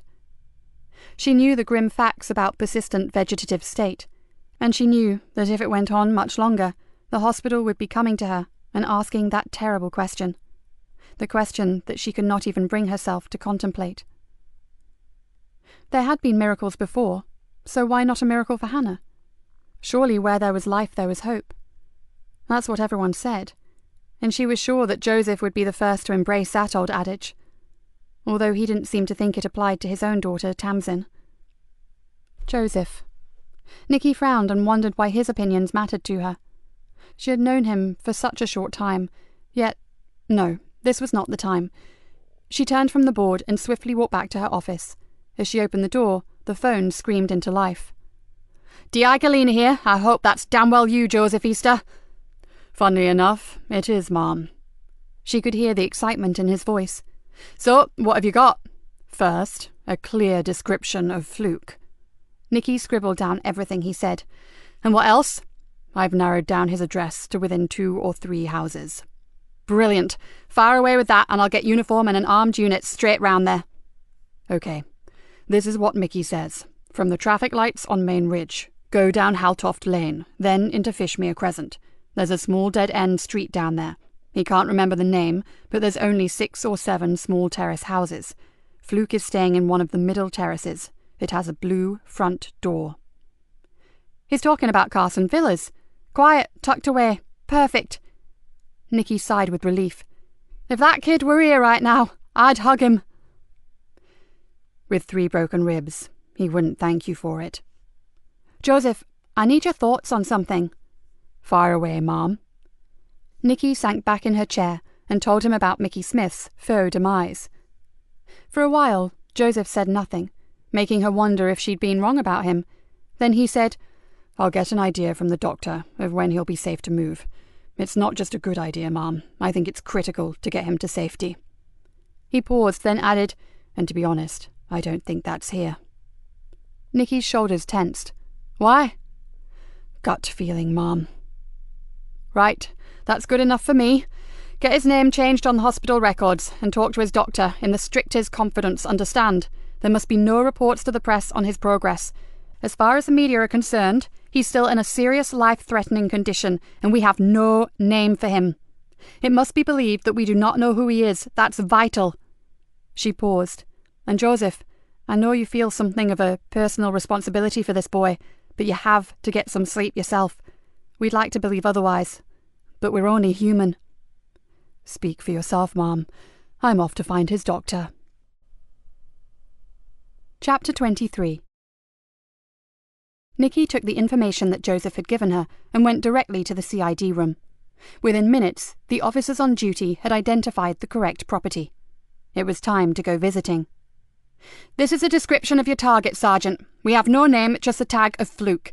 We know the property is let, but the agency is closed and we can't locate anyone to give us the name of the tenant." The uniformed sergeant nodded. "The arm unit should be with us in minutes, then we go in. I've held off scrambling the chopper. I think we'll have enough personnel covering back and front, don't you, Mum?" "Yes. If this turns out to be bad information, the powers that be would probably hang me out to dry for wasting money on the helicopter, as well as the firearms boys. We'll rely on your troops on the ground, Sergeant." "Very well, Mum. Are you coming along?" "Try and stop me. I've been waiting to see this elusive villain for too long to miss out on this." It had only taken one swing of the heavy metal enforcer to shatter the front door of 9 Carson Villas. "Front room clear, sir. Kitchen clear." Men stormed through the property, checking room after room, and as each call of clear came back, Nikki's hopes of finding Fluke sunk further and further. "Sir, back bedroom, we have a white male not responding." Nikki ran up the stairs 2 at a time. In the small room, huddled on his side on the floor, was a dark-haired youth. Drying blood was caked around his ear and in his hair, and had soaked down into the soft material of his hooded jacket. She dropped down beside him, and felt the side of his neck with her fingers. "Get an ambulance, quickly. There's a faint pulse, but he needs help, and fast." From what she had seen on the police computer, the teenager oozing his lifeblood into the cheap nylon carpet was Marcus Lee. "Hold on there, son. Help's on the way. Can you hear me, Marcus?" There was no answer, and although Nikki was pretty sure they were going to be too late, she continued to talk to the boy. Calls were still being shouted from around the house, but after checking the loft space and the cellar, the place was declared safe. Nikki still sat on the worn carpet with her hand across the boy's shoulder and cursed the day she had ever heard the name Fluke. The raid may have been a success from the point of ascertaining the whereabouts of Marcus Lee, but they had lost their main man. She looked around the filthy room. Well, at least if Marcus had been brought here, then Fluke must have been here too, and forensics would have a good chance of picking up some DNA, once they had managed to discount 20 sets of policemen's boots that had stamped all over the place. "Paramedics, Mum." A PC looked over her shoulder at Marcus's still form. "Are they too late?" Nikki shrugged. "I'm no expert, but I hope the ambulance service have sent their best team because this kid is going to need them." Half an hour later, the ambulance pulled away. There were no sirens or blue lights. The crew had fought to stabilize him, but Marcus Lee had sustained a catastrophic head injury, from which there was no coming back. Nikki closed up the house, saw it was cordoned off, and arranged with the sergeant to organize a police watch. "No one goes in or out. I've already sent for the scene of crime officers, and until they are through, this is off limits to absolutely everybody." She walked back out into the night and to her car. She felt tired. No, she felt exhausted. And for a moment she wondered how Joseph kept going. She just had to get her head down, if only for a few hours. She turned on the ignition and looked at the time. 2 a bloody clock. With a long, noisy yawn, she pulled out of Carson Villas and headed for the station. She would write a swift report for the superintendent, then ring him early morning. He had asked to be kept updated, but as there was nothing he or anyone else could do right now for Marcus Lee, she'd allow him a few more hours of precious sleep. She parked badly, cursed, then locked the car anyway. Just a few more minutes' work and she could go home. Young Mickey was safe with his own personal and very professional bodyguard, and her energy levels had just plummeted to rock bottom. She craved sleep. Joseph Easter may be super cop, but she really was only human. Nikki awoke at 5, with her alarm clock beeping in an ever-increasing volume close to her ear. For the first time in years, she had slept soundly and dreamlessly. She switched off the alarm and lurched unsteadily to the kitchen. 2.5 hours of solid sleep should have refreshed her, but she felt like shit. All she could think about was that Kerry had now been missing for 3 days and 4 nights, and that was not good. As she automatically made coffee, she went over the happening of the day before, and briefly wondered how old the cornflakes were. She tried to concentrate, but her mind felt fuzzy, and her head ached as if she had a god-awful hangover. "We have to be sharp," she heard herself saying, and this morning she felt anything but. She ate a few spoonfuls of the stale cereal, then threw the rest in the bin. She'd call in and get a Danish on her way to the station. Or maybe... what had she said to Joseph on their trip to Barnby Odike? When I'd had a bad shift, I would go up to the sea bank, be on my own, and get my head back together. If ever there was a time for that, it was now. She showered and dressed hurriedly, then locked the front door and headed for the station, and her badly parked car. In 20 minutes she was standing on the high bank that looked across the marsh to the wash. For once there was little wind, just a light, warm breeze, and apart from the call of a skylark above her, it was completely silent. She walked along the uneven track and down a narrow path to a spot where she knew there was an old wooden seat. It was a little-known place, rarely used even by birdwatchers, and being some way down the bank, it was partially hidden by weather-beaten shrubby bushes. Nikki sat down and gazed out across the salt marsh. It looked deserted, almost like a still photograph, until you really studied it. Then you realized it was teeming with life. A waterbird dipped its beak in a shallow lagoon of brackish water. A hare stretched up, sniffed the morning air, then sprang off in search of breakfast. A heron, grey and prehistoric, flapped its great wings and rose laboriously into the air, only to be chased by a pair of rooks that had materialized out of nowhere. And all around, the song of the skylark rose and fell, like an anthem to the dawn. She breathed in the salty ozone and closed her eyes for a moment. It was so peaceful, and she knew that when she opened them, she would see only nature surrounding her. No police uniforms, no decomposing bodies, no masks, and no dying teenagers. A sharp bark brought her from her reveries, and when she looked, she saw the shape of a small dog, nose to the ground, running sure-footed across the marsh paths. Caught the scent of a hare, she thought, which is more than we seem to be able to do. Nikki stayed for another 15 minutes. Then as she walked back to her car, she realized that the sea bank had worked its wonders. She felt calmer and far more in control of her thoughts. Before she started the engine, she took out her phone and rang the super. She told him there was a report on his desk that he should look at before anything else. She didn't go into detail. There would be time for that when he'd read it. With one last look across the marsh to the silver-grey horizon, Nikki started the car and went back to face the music of another day at Greenborough Nick. Joseph rang her at 7:30. She needed to get to the hospital as quickly as possible. His expression, "There are things I'd rather not talk about on the phone," had her gulping back her coffee and heading for the door with a half-eaten Danish still gripped between her teeth. He met her in the corridor outside the surgical ward. His hair was ruffled and dishevelled, but his eyes were bright, and she wondered again how he managed to keep going. "There are 2 officers in his room with him, and they won't budge until I get back, Ma'am. Would you mind if we talk in my car?" "No problem." She turned back and headed for the lifts. "How is the lad this morning?" "I think the gravity of what almost happened to him has hit home, Ma'am, and he's in a lot of pain, poor kid." The lift doors closed, and Joseph said, "Between short bouts of sleep, he's talked off and on all night long. He knows more about mask war than you would believe." The lift sighed to a halt, and the doors opened. They hurried from the building and across to where Joseph's car was parked. When the doors were shut, Joseph sank back in his seat and exhaled loudly. "You need some rest, Sergeant." She looked at him severely. "But I get the idea that if I stuck an SAS squad in there with him, you'd still not be happy." "I'm glad I stayed." He smiled at her. "And so will you be, Ma'am. But first, let me tell you what his doctor said.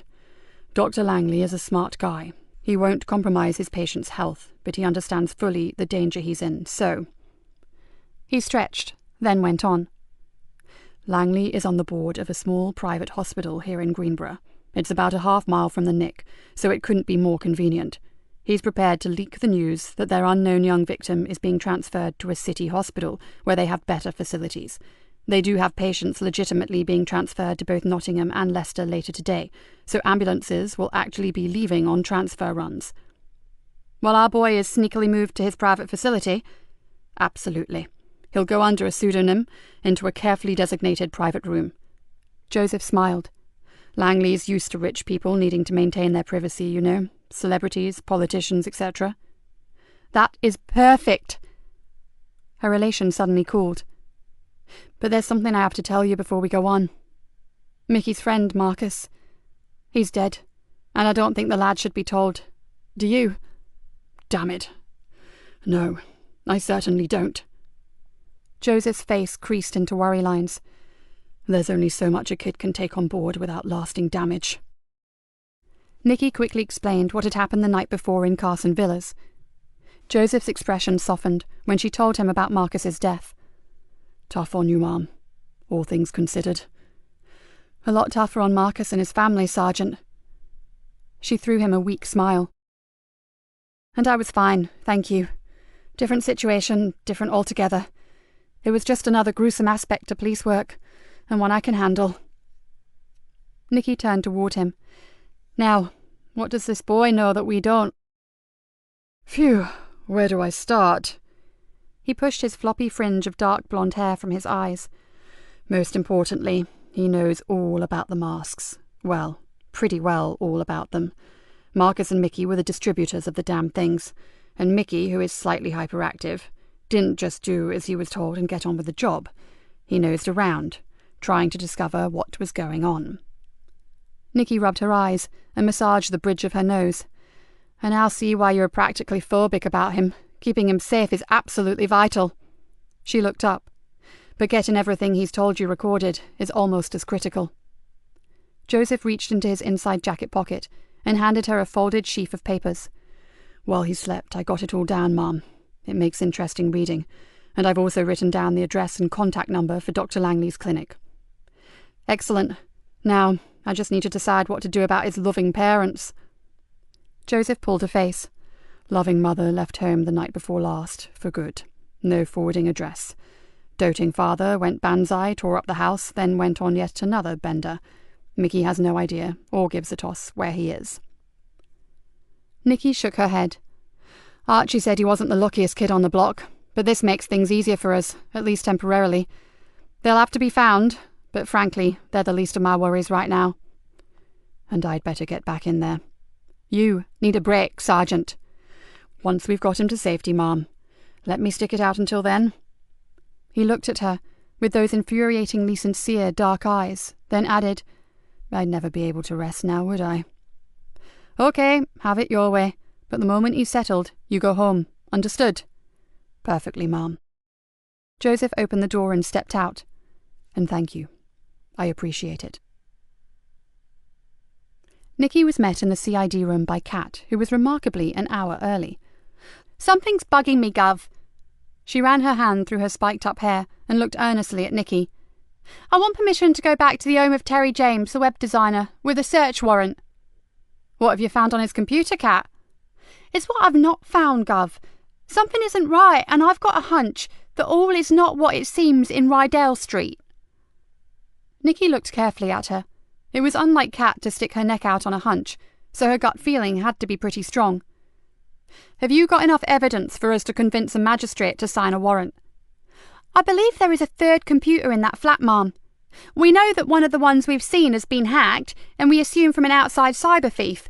Now, I think it's a double bluff. I reckon they've set this up themselves. She shrugged her shoulders. I don't know quite how to put that over to the magistrate, but IT agrees with me. The web design bit is kosher, but we suspect it's a cover for something darker than pretty bunches of flowers and cake tins. Then I'll do all I can to get it organised for you. And when you go, take Dave and a couple of uniforms, unless you think it's more serious than that. No, that should be fine, Mum. She turned back to her computer, then paused and looked up. Oh, Dave asked me to tell you he's down in the control room, Mum, trying to trace Lisa Jane Leonard's last movements on CCTV footage. Right, any news on the mask makers? I've got a crew checking out an old unit on a small trading estate on the outskirts of town, Mum. I found a supplier who had delivered goods there quite a bit recently, but he reckons they've done a bunk, owing him a small fortune.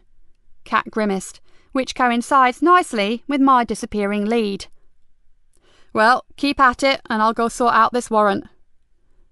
Nikki went back down to the front desk, got a statement typed out and signed it, then authorised a WPC to go disturb one of the local magistrates' breakfast. Her mobile rang just as the WPC was heading out of the station. It's Archie. Can we meet, Nikki? Hell, I'm up to my armpits. Where are you? I'll drive down to the Riverside car park. 5 minutes is all I need. Give me 10 and I'll be there. Nikki closed her phone and, leaving a message on the desk to say that she would be out for half an hour, hurried from the building. My boys, along with some of her friends, have traced the first 15 minutes of Lisa Jane's movements since she left her home on the night she died. Then we lose her. If I give you specific times and locations, would your CCTV cameras be able to pick her up from there? We can certainly try, Archie, although Greenborough's equipment is hardly state-of-the-art. Dave is actually working on that now. I'm sure he'll be pleased to have some points of reference to help him. She scribbled down everything he told her, then shut her notebook. Marcus Lee is dead, Archie.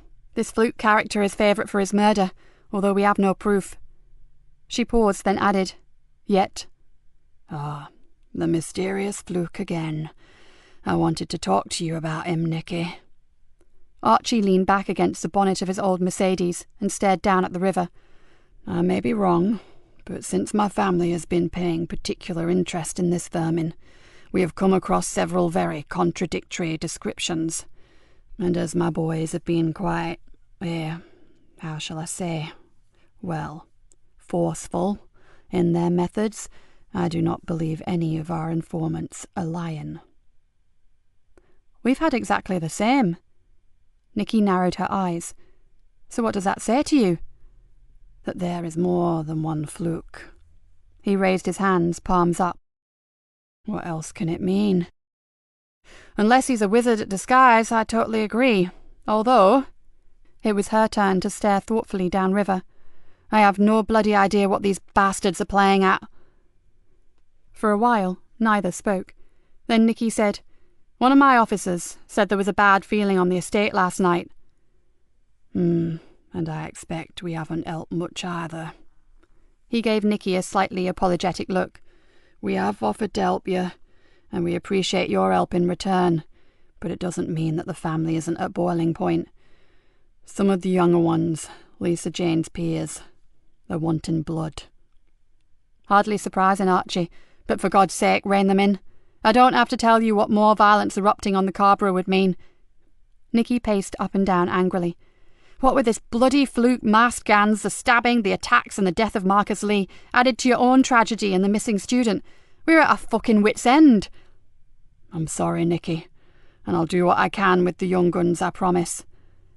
We'll continue to track Fluke, if you'd help us with that CCTV footage. Yeah, I'll do that, never fear. She went to move away, then said, "And Frankie Doyle? Any news of her?" Archie Leonard shook his head. So far we haven't located her, but she has been seen in the last few days, and I've heard her name has been tenuously linked to Fluke. What does she look like now, Archie? Asked Nikki, thinking of the old photo on the CID room wall. Sly as ever. Short-cropped, boyish style, fair hair, and stick-thin, is all I can say. He looked at her with a chilly expression. But believe me, Nikki, the minute she shows her head above the parapet, you'll be the first to know. Mickey's midnight confession certainly did make interesting reading, but as far as Nikki could see, the boy had done nothing serious enough to warrant an attempt on his life. She read it again. Mickey had stolen a mask from a consignment, worn it to impress his cousin Liam, then nicked 6 more from the next delivery and sold them to Liam. Enough to get him chucked off the team, and maybe a good thumping, but to strip him and almost beat him to death? No way. Nikki placed the handwritten document on her desk and stared at it. The boy had given them the exact locations of the mask drops and a concise list of the places where they were to be distributed. Plus, he had sneakily followed Marcus, listened into private phone calls, and even managed to track Fluke to his rented property, which was more than the police and Leonard family combined had managed. So, what more did the boy know? A streetwise kid like that may well have heard of Frankie Doyle, and if he could get an address for one slime ball, maybe he could get an address for another. "Mom!" The WPC that she had sent to obtain the warrant popped her head around the door. "Got it for you. The magistrate wanted to know the ins and outs of the proverbial duck's whatnot, but he has signed it." "Good. Leave it on the desk, Constable." Nikki went back to Joseph's notes, then looked up as a woman walked back to the door. "Oh, and on your way out, could you ask DC Cullen to come to my office?" She paused, then said, "And thank you. Good work." The constable glanced back, with a slight rise to her eyebrow, then smiled. "No problem, Ma'am." Cat almost ran into her office. "You've got it, Ma'am?" All yours. Nikki held the document out to her. And as much as I'd like to come with you, I've got more than enough on already this morning. Don't worry, Gov. I'll report in as soon as we're through. You're pretty sure you'll find something, aren't you? Kat nodded. Oh, yes. The more I think about that squeaky clean we have no secrets attitude and that clinically clean and clutter-free home, the more I think they're hiding something. People are allowed to be fastidious in their habits, Kat, and you do know that we can't arrest them for overkill on the magnolia paint, don't you? Pity. But I'm dead certain there's dirt of a different kind in Rydell Street. She grinned mischievously, and I can't wait to dig it up. Just be careful, Nikki threw at her as she made to leave. We seem to know very little about anything or anybody. I will, Mum. Kat's smile was replaced by a more serious expression. These masks are beginning to freak even me out. A group of young thugs, all wearing the damn things, jumped out in front of my car when I was going home last night. I nearly crashed the bloody thing. The day we get those friggin' things off the street, I'll stand around for the entire station. Could we have that in writing, Gov? Just bugger off and be careful. Chapter 24. Nikki spent over an hour in the superintendent's office, bringing him up to speed on the occurrences of the night before, but all the time they spoke, her mind kept returning to Kerry Anderson and Mickey Smith. Finding Kerry was paramount, but keeping the boy from further harm was also vital. She didn't know how or why, but her gut was telling her there was a link between them. She had nothing concrete, but she was certain that Mickey Smith was the one person who could not only help them solve the riddle of the masks, but lead her to Frankie Doyle.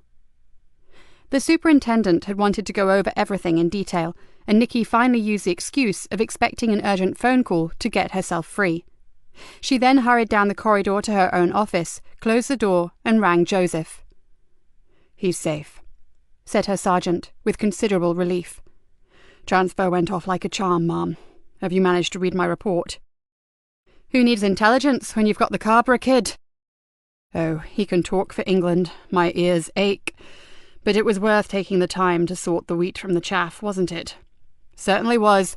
I'll be calling in on him myself later, when he's had a chance to settle in." "Why not wait until I've grabbed a few hours shut-eye, and I'll come back with you. That boy is an acquired taste." Nikki's hackles rose. "Meaning?" "Meaning only that you asked me what I thought about a victim support officer, and I definitely say send a male. I've seen him with some of the nurses, and he does not respond well to women." Nikki festered quietly for a moment. She had been hoping to follow the Frankie Doyle route privately, but the last thing she wanted to do was upset their main source of information. "Right, I'll get on to sorting that. And when you're rested, we'll go speak to your young oracle." She paused, then added, "Together." "Great." Joseph sounded either unaware of her irritation, or he was magnanimously ignoring it. "I'll get back to my digs for a bit then. See you this afternoon, Ma'am." "Joseph?" Nikki softened. "You did really well with the boy. Take as long as you need to recharge, okay?" "Thanks, Ma'am, but a few hours will do. Once I'm awake, I'll want to get back to work." She heard a smile spread through his voice. "You haven't seen my digs. The wallpaper alone could bring on epilepsy." Before Nikki could reply, her office phone rang. "Gotta go, and you get some rest." She flipped her mobile closed and picked up the desk phone. "Dear Galena." "This is Rory Wilkinson, your totally exhausted and run-ragged locum pathologist." "Professor Wilkinson? Well, we've never met, but I have to say that your reputation precedes you." "I'd say the same about you, but I suspect I may be brought to task and possibly flogged publicly. But hey-ho, it's a pleasure to talk to you, Ma'am." Nikki smiled. This man made a refreshing change from their own stick-in-the-mud forensic pathologist. "What can I do for you, Professor?" "Several things.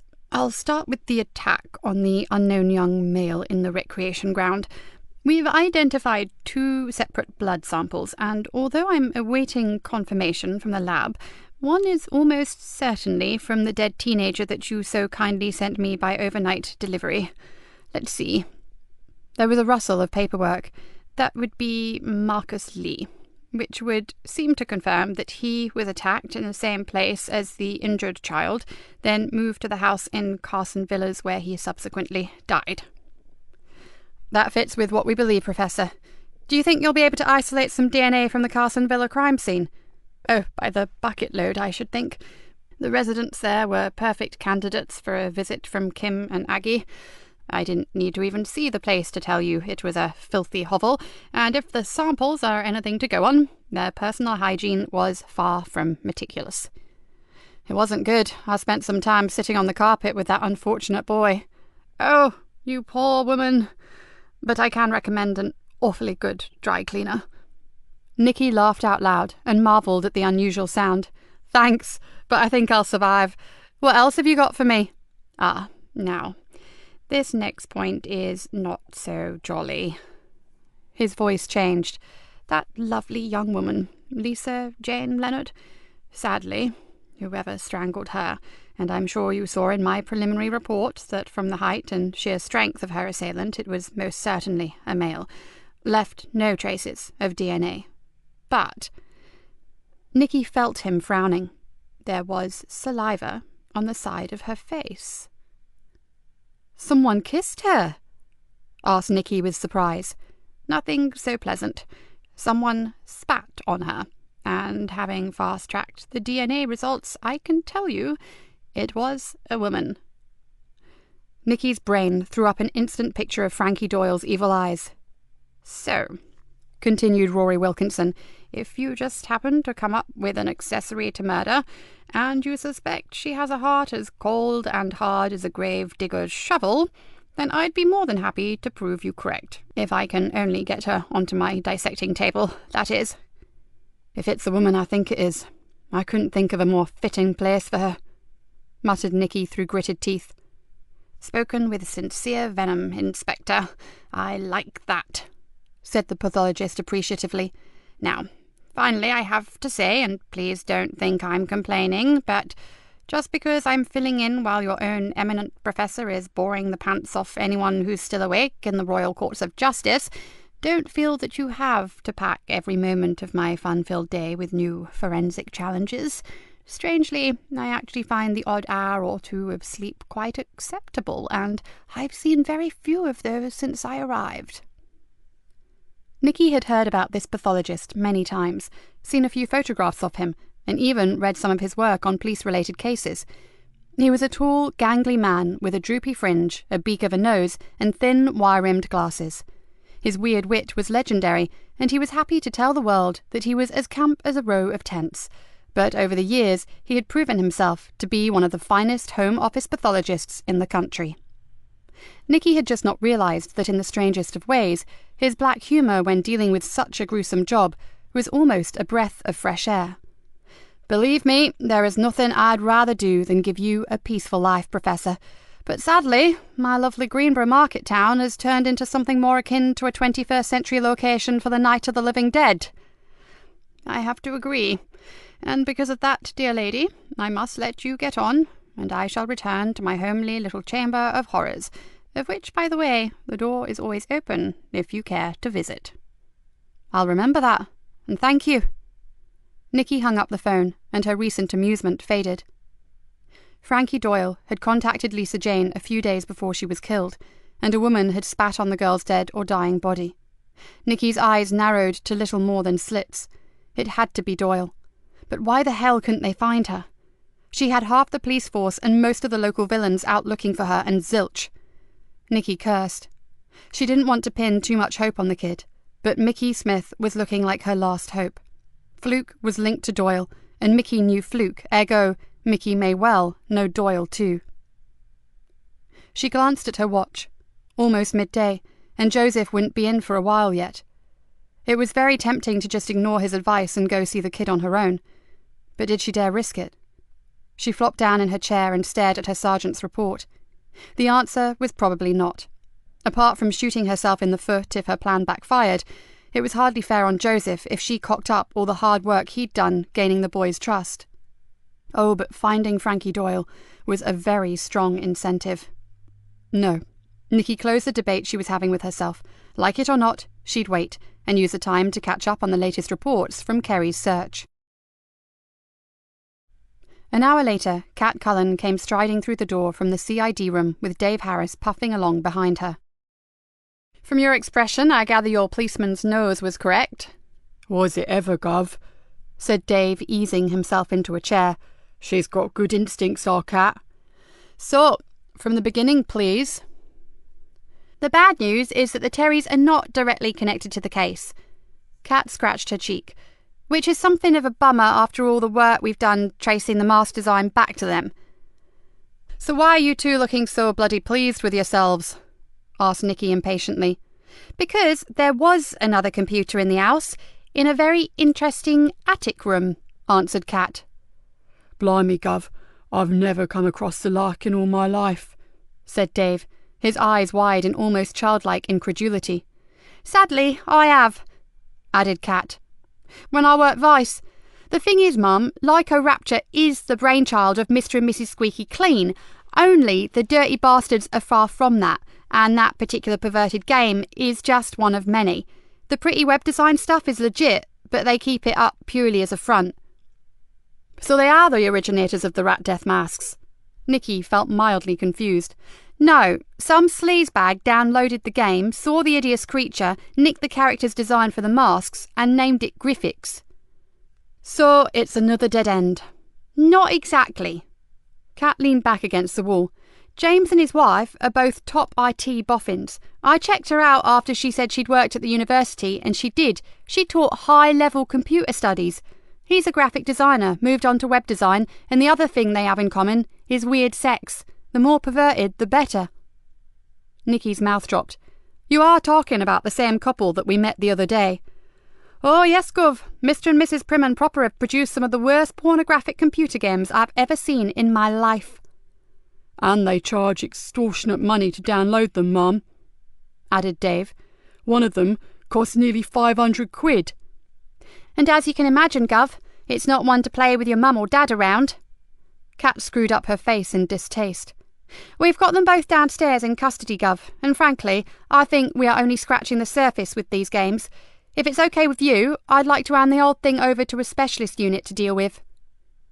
Considering what we're trying to handle at present, I wholeheartedly agree. Nikki frowned. But you said something about it not being a dead end. Ah, yes. Well, before the masks materialised on the streets, you had to pay to get hold of Lyco Rapture, and the Jameses may be a pair of pervs, but they are painstakingly precise on their bookkeeping. They have copies of all their transactions for the last 3 years, said Dave. How does that help us? Dave leaned forward. Because a few of their customers were particularly interested to know if they had any other games that had the Griffix in them, and the Jameses made notes to that effect. When they produced a follow-up game, they contacted the interested parties and told them. And they kept the contact details. Nikki was beginning to understand. Yup, smiled Kat. But when they saw kids suddenly wearing Griffix masks, dear Terry and Bella nearly shit a brick. It didn't take too long to realise that the masks were going to be big trouble, and they may be implicated. Which could scupper their very lucrative sideline, Dave interjected. So they ran a blog with a link to a free download of the game, then hacked into their own business computer to make it look like they were the victims of a cyber theft. And we'd have swallowed that if it hadn't been for you, Kat. Well done. Nikki gave her a rare smile. So, have you got the list of names? I've sent their hard drive to IT to retrieve the data. Terry James offered to get it for us, but I didn't let him within touching distance. I suspected he'd installed some ingenious destruct program.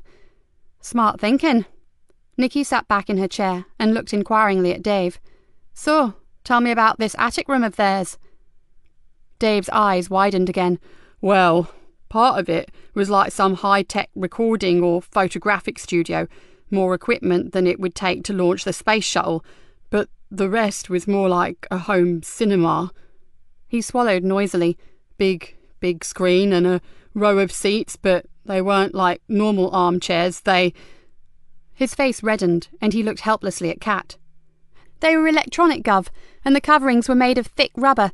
They enabled you to relax and play along with the game. They reclined and had certain accoutrements to assist with one's pleasure. Need I say more? Nikki shuddered. You've said too much already, thank you, but it's my fault. I did ask the question, didn't I? A soft knock on the door made her look up. What am I missing? Joseph's benign smile entered the room before he did, and he was greeted by a roar of laughter. "Bagsy, you tell him, Dave," called out Kat, and Dave blushed even deeper. "Come in, Sergeant," said Nikki, "and believe me, you've missed nothing of importance. Well, nothing any of us are prepared to share with you right now." She turned to the others.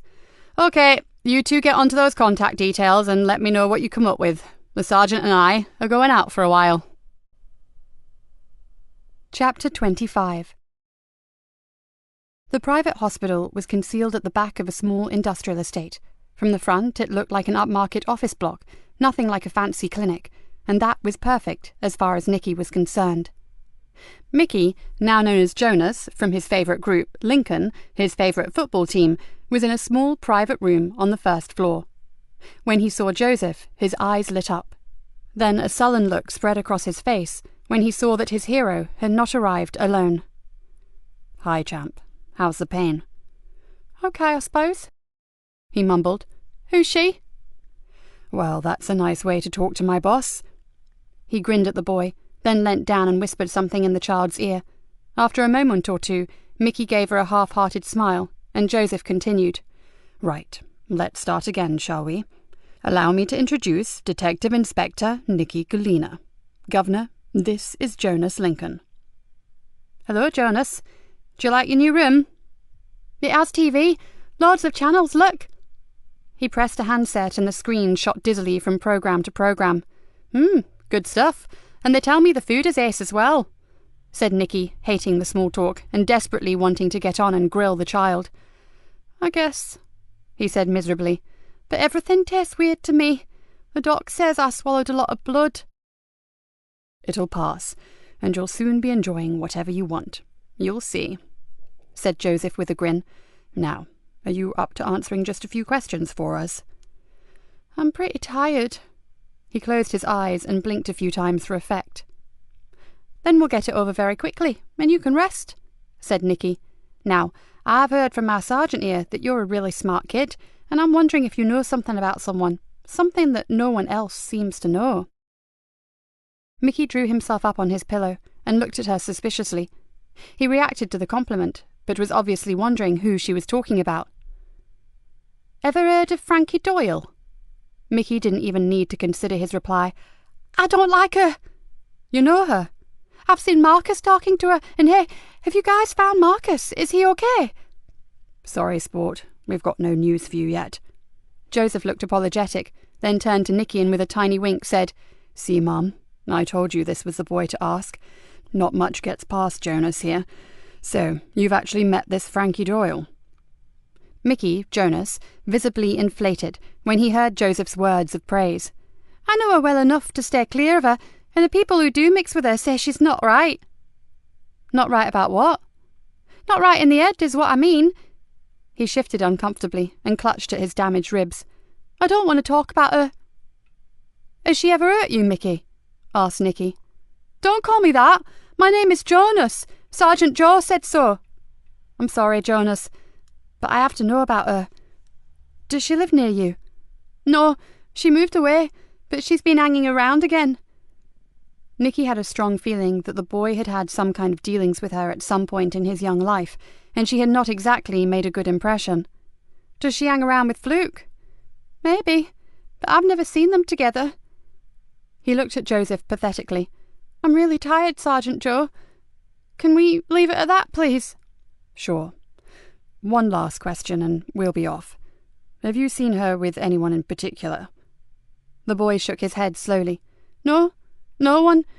But they say she's hooked up with a drug dealer, someone from out of town. That's all I know, honest." "That's cool, Jonas, old buddy. You get some rest. I'll check in on you later, okay?" As they left, Nikki spoke briefly to the two officers outside, then walked down the corridor to the lifts. Behind her, she heard the ever-changing background noises from a dozen different television channels. "Oh my God!" She clasped Joseph's arm in horror. "What if he sees the news about Marcus's death?" "It's okay." Joseph touched her hand reassuringly. "I've already thought of that. I've tuned it into specific channels, cartoon, film, and kid stuff. It's all pay as you go, so I've set it up myself. You'll get no nasty surprises from that particular television." Nikki relaxed, and he released his hand. "Oh, yes. And what exactly did you whisper to him when we went in?" "Oh, that. I told him that you were the really big cheese, and if I didn't impress you, you could send me back to Fenchester." He gave her a rueful smile.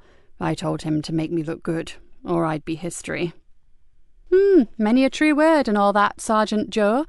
Maybe you should remember that for the future." On their return, the station yard was packed with vehicles, and Nikki had to drive with great care through the crowds of officers and volunteer helpers. "What? More reinforcements? This looks like organised chaos," Joseph said with surprise. "The super said they were going to send us help from other forces." She looked around at the sea of uniforms. "At least they'll be able to extend the search for Kerry out to the Fen villages." "About time," said Joseph gravely.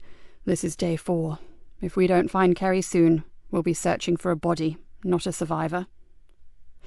They made their way up to the relative peace of the CID room, where they were met by a disconsolate Cat. "The officers who went out to my possible site for a mask-making factory have found it totally cleared out, Mum. It was definitely the right place. They found odd pieces of rubber and a few damaged masks, but the trail ends there, I'm afraid." She looked down at the floor, clearly angry at herself. "It was gutted. All the equipment, the moulds and the basic ingredients have gone. If I'd just got on top of it a bit quicker, we may have got 'em." "You did better than most, Detective. Don't beat yourself up over it." Nikki stared at her thoughtfully.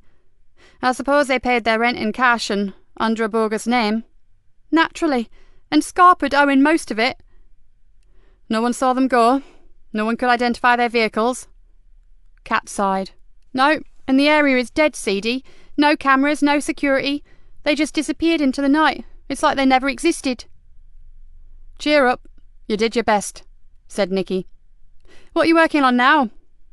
"Helping Dave to trace Lisa Jane's movements on the CCTV." "Good. Stick with that for the time being." As Kat left the room, Nikki was suddenly hit by a frightening thought, and one that left her mind reeling. "Something wrong, Mom?" Joseph stared at her.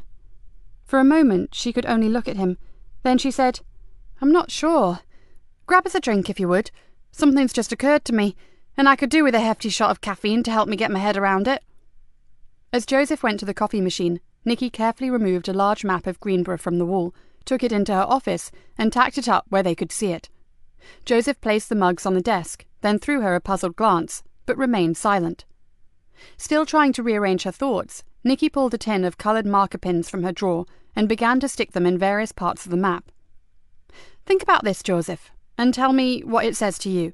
1. The mask factory shuts down. 2. The distributors of the masks are both disposed of. So..." "They've finished with them. No more use for them. Whatever they set out to do has either been achieved or for some reason they've given up." He paused, "and I don't think it's the latter." "Nor do I." She fixed him with a steely stare. "And I'm pretty sure they've done exactly what they planned." "Which was?" "You answered your own question as we drove into the car park. Chaos. Organised chaos, you said."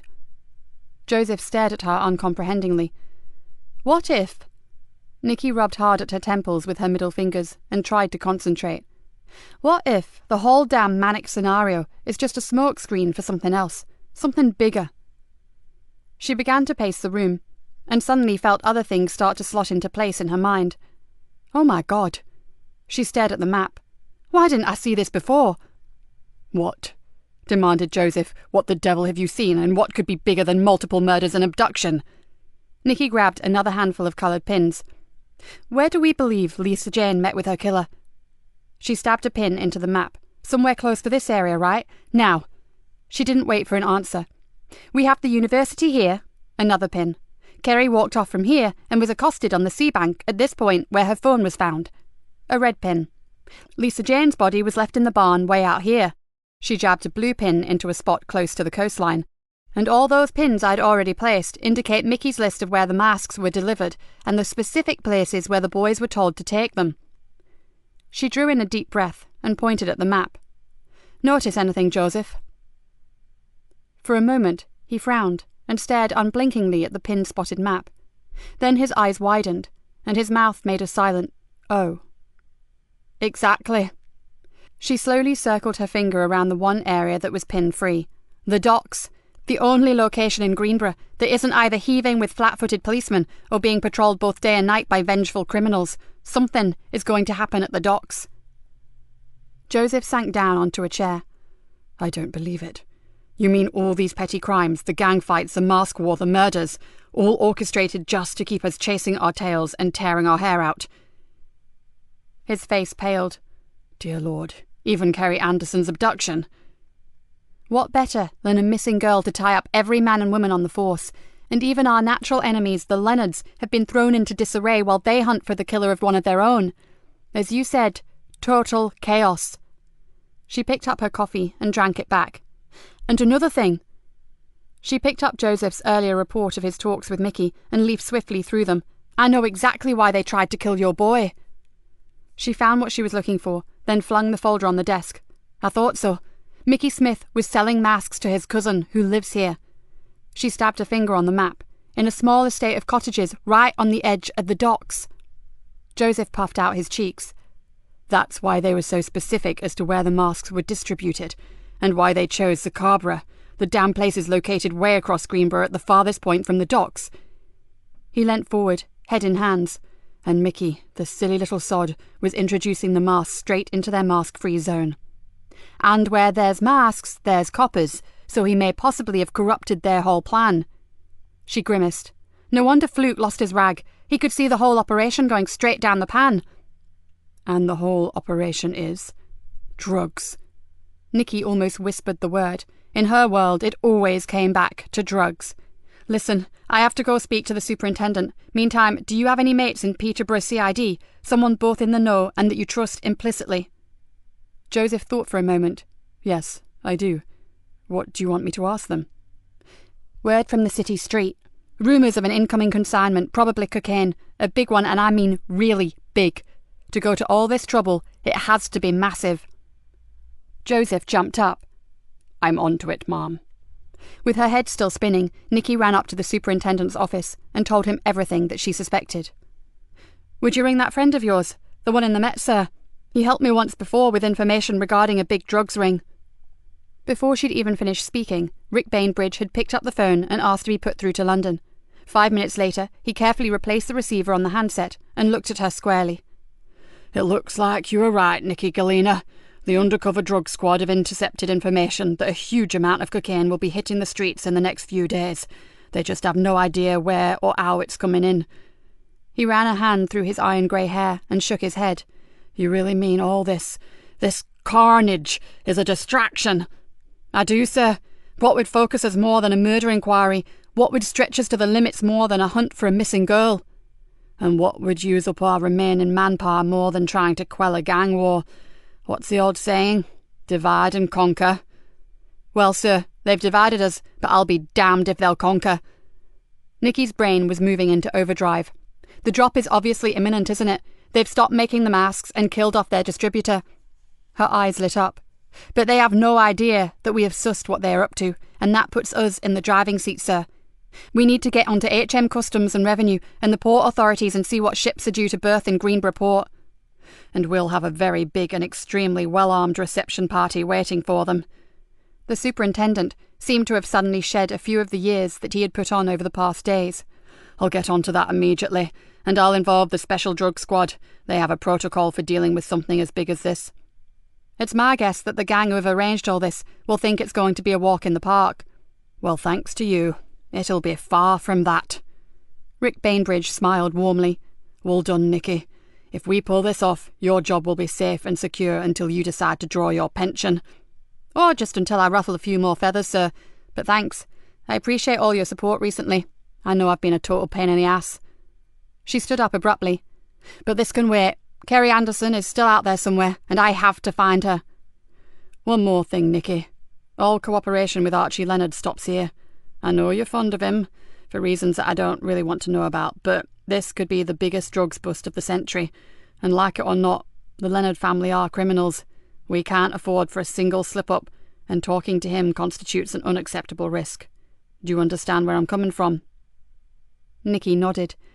I'll get on with him, but I'm 100% copper, and I'm not stupid. Although, she added, I really believe he's been used just as much as we have. By this Fluke character, Nikki shrugged. Farouk may not even exist, sir, but there's someone lurking out there in the shadows, and when we find him, I'm willing to bet that Frankie Doyle will be draped decoratively across his arm. An icy smile twitched at the corners of her mouth, which would be something of a bonus for me. There's someone I'd so like her to meet. The superintendent looked mystified, but Nikki's smile just widened. Sorry, sir. Private joke between Professor Rory Wilkinson and me.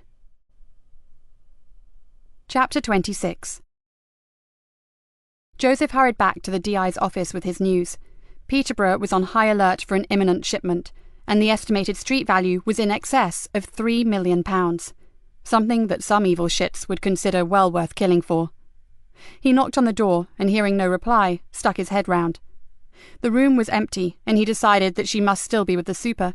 He walked away, then heard her phone ring. With a little shrug, he went back inside and picked it up. I need to speak to DI Galena. It's urgent.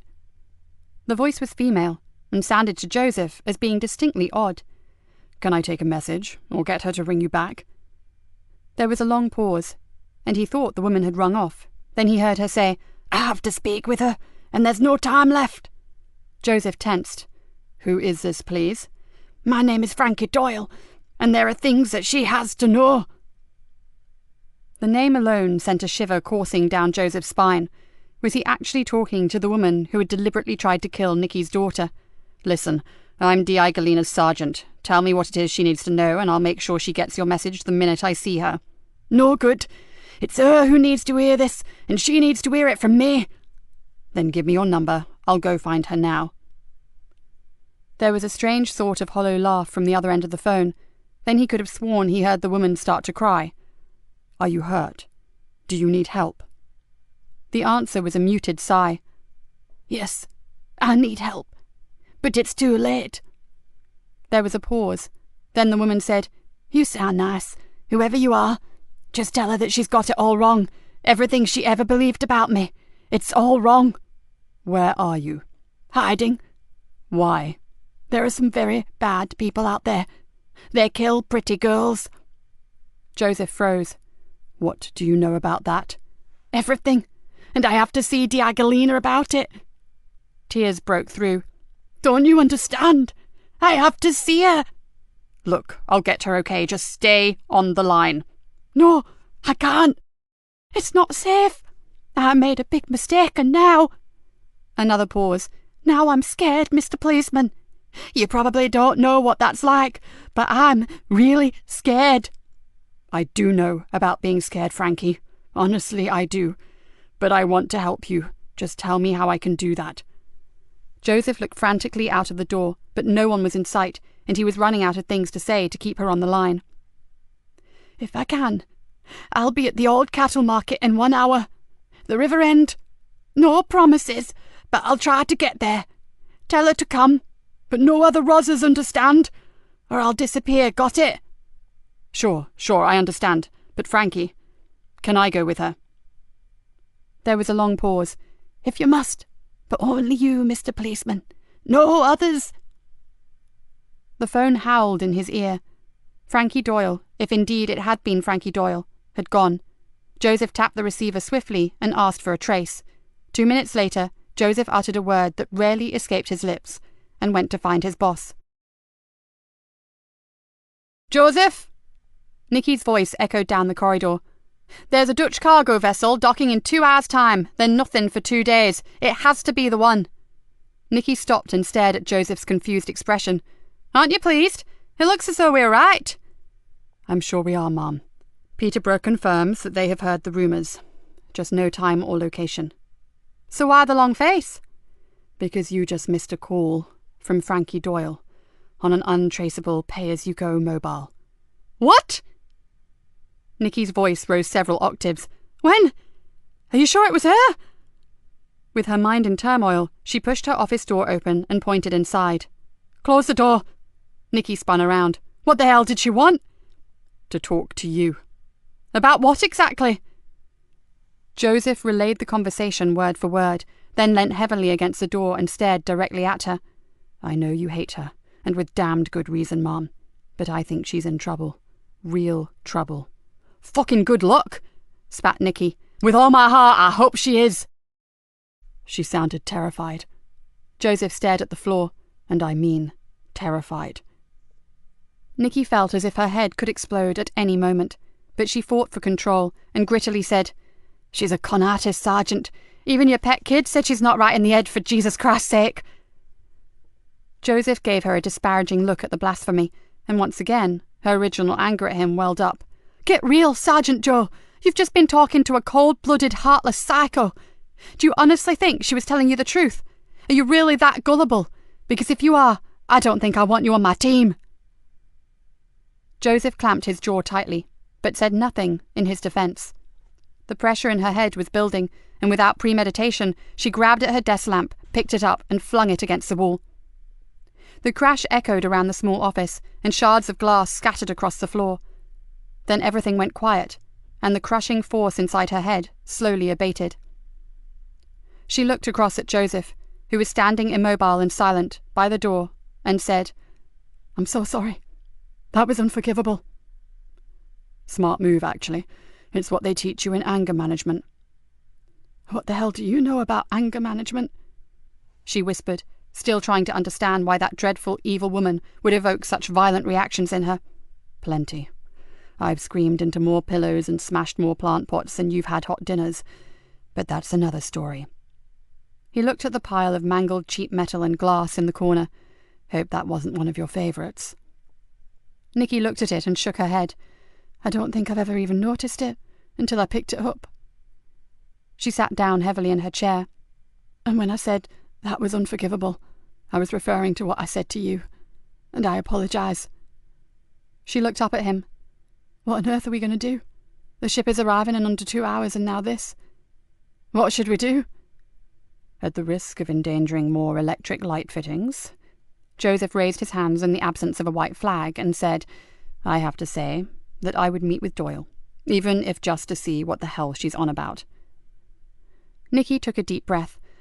"And I suggest that this is just another ploy to keep us occupied, to keep us away from the docks." "And if that is the case, the gang would be even more complacent if we did turn up. They would believe we know nothing about the consignment." He turned his head a little, then looked at her sideways. "And what if, just possibly, Doyle is out of her depth? You told me once that she was evil, but she wasn't clever. What if she has pissed off the wrong people? We know what they are capable of. Look at Marcus and Mickey." "We should go to the docks. This could be the biggest thing you've ever been involved in." "Those guys are professionals. They can manage very well without us." Joseph perched on the edge of her desk and looked down at her thoughtfully. "You've been hunting this woman at the expense of all else for a very long time. This is your one chance to find out what really happened to Hannah." Nikki bit down hard on her bottom lip. It was true. She had waited all this time, and now she was going to let the opportunity slip away. She closed her eyes and saw her daughter, her lovely girl, as she was before she went out for a drink one night with a deadly friend. When her eyes opened again, they were completely focused and as cold as ice. "So, where exactly are we meeting her?" Chapter 27. "What is this place?" asked Joseph in a low voice. "It's got a bad atmosphere." "It is what it says, a cattle market, only we haven't had a livestock market here since the first outbreak of foot and mouth disease." Nikki looked around. "They are gradually demolishing it. They've taken most of the stalls away, and the hard standing is being utilised as a temporary overspill car park." "Looks like the kids use it too," remarked Joseph. "I think I recognise some of my friend Petey's artwork over there." One wall, in front of which were a few randomly parked cars, was completely covered in graffiti. "Yeah, we try to keep them out. There's a lot of junk and old wood around. What's left could go up like a tinderbox if they decide to have some fun with a box of matches." Nikki's eyes were continually watching for movement. They were early, but she did not feel at all comfortable about this meeting.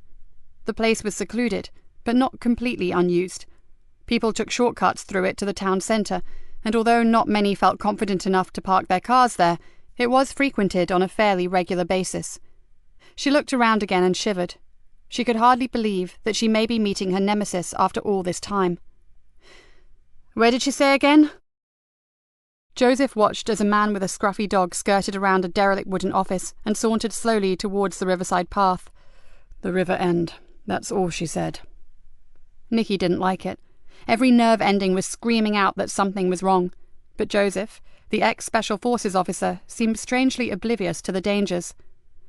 "There are no guarantees that she'll come," he said softly, "but I hope for your sake that she does." He moved a little closer to her. "You need to talk to this woman. You need to know." Nikki nodded. Yes, she did need to know. But what would she do then? Doubts clouded her usual confident, no-nonsense belief that Frankie was responsible for her daughter's terrible state. What if she'd got it wrong? Most of her information had come via a villain. Maybe Archie wasn't the friend that she thought he was. Nikki stared around at the boarded-up offices and partly dismantled buildings. Maybe today was a day that she would find out. Joseph was edging forward, glancing this way and that. Nikki looked at him and tensed. He had suddenly switched to a more heightened state of awareness. Something moved. He swung towards a stack of planks of wood, piled high and waiting for collection by the demolition company. Someone's there. For a second, Nikki was glad that she had told Dave Harris what was happening at the cattle market. Not the full details, just a sighting of Doyle that she and Sergeant Easter considered worth following up. Because right now, Nikki was a bubbling cocktail of anger and anticipation, with a splash of fear thrown in for colour. "Can you see her?" "Someone's behind those wood piles." Joseph inched forward. "I don't know if it's her or not, but I'm going to check it out." He moved forward again, with Nikki close behind. They passed a deserted shell of a wooden office and began to circle the stack of old timber.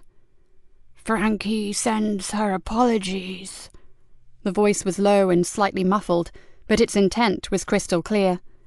"She got tied up at the last minute, Inspector Galena." Nikki turned slowly to see a stocky, broad-shouldered man standing beside the debris of the old office, and the reason for his distorted speech was the dead rat mask that covered his features. "Neither of you even think about making a move. I'm not alone." He gave a short, husky laugh. "Let me introduce my friends.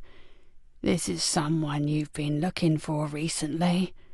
He gestured to a taller, skinnier man who had just emerged from the back of the office to stand unmoving in the shadows. "Say hello to Fluke." The masked man gave a small, stiff-backed bow and passed a heavy iron bar slowly from one hand to the other. Nikki felt, rather than saw, Joseph stiffen in the presence of the man who had killed Marcus Lee and tried to beat Mickey Smith to death. "It would be polite to take off those masks, you filthy cowards," growled Joseph. "All in good time. But what right do you have to shout the orders? You weren't even invited to this party, Sergeant Easter." As he spoke, two other masked men silently materialized on opposite sides of them. "Ah, my other brothers, this is Fluke." He pointed to one of the other men, a small man with a large knife clasped tightly in his right hand. "And that one over there, you guessed it, is also Fluke." He laughed. "I hope I'm not confusing you officers, but you see, to be able to be in more than one place at a time gives one a wicked reputation." "Where's Doyle?" Nikki's voice held nothing but contempt. "You and your freaks don't interest me one bit. I want Doyle." "Don't be a fool, Inspector. Frankie was never going to be here. It's me you should be worried about. It always was."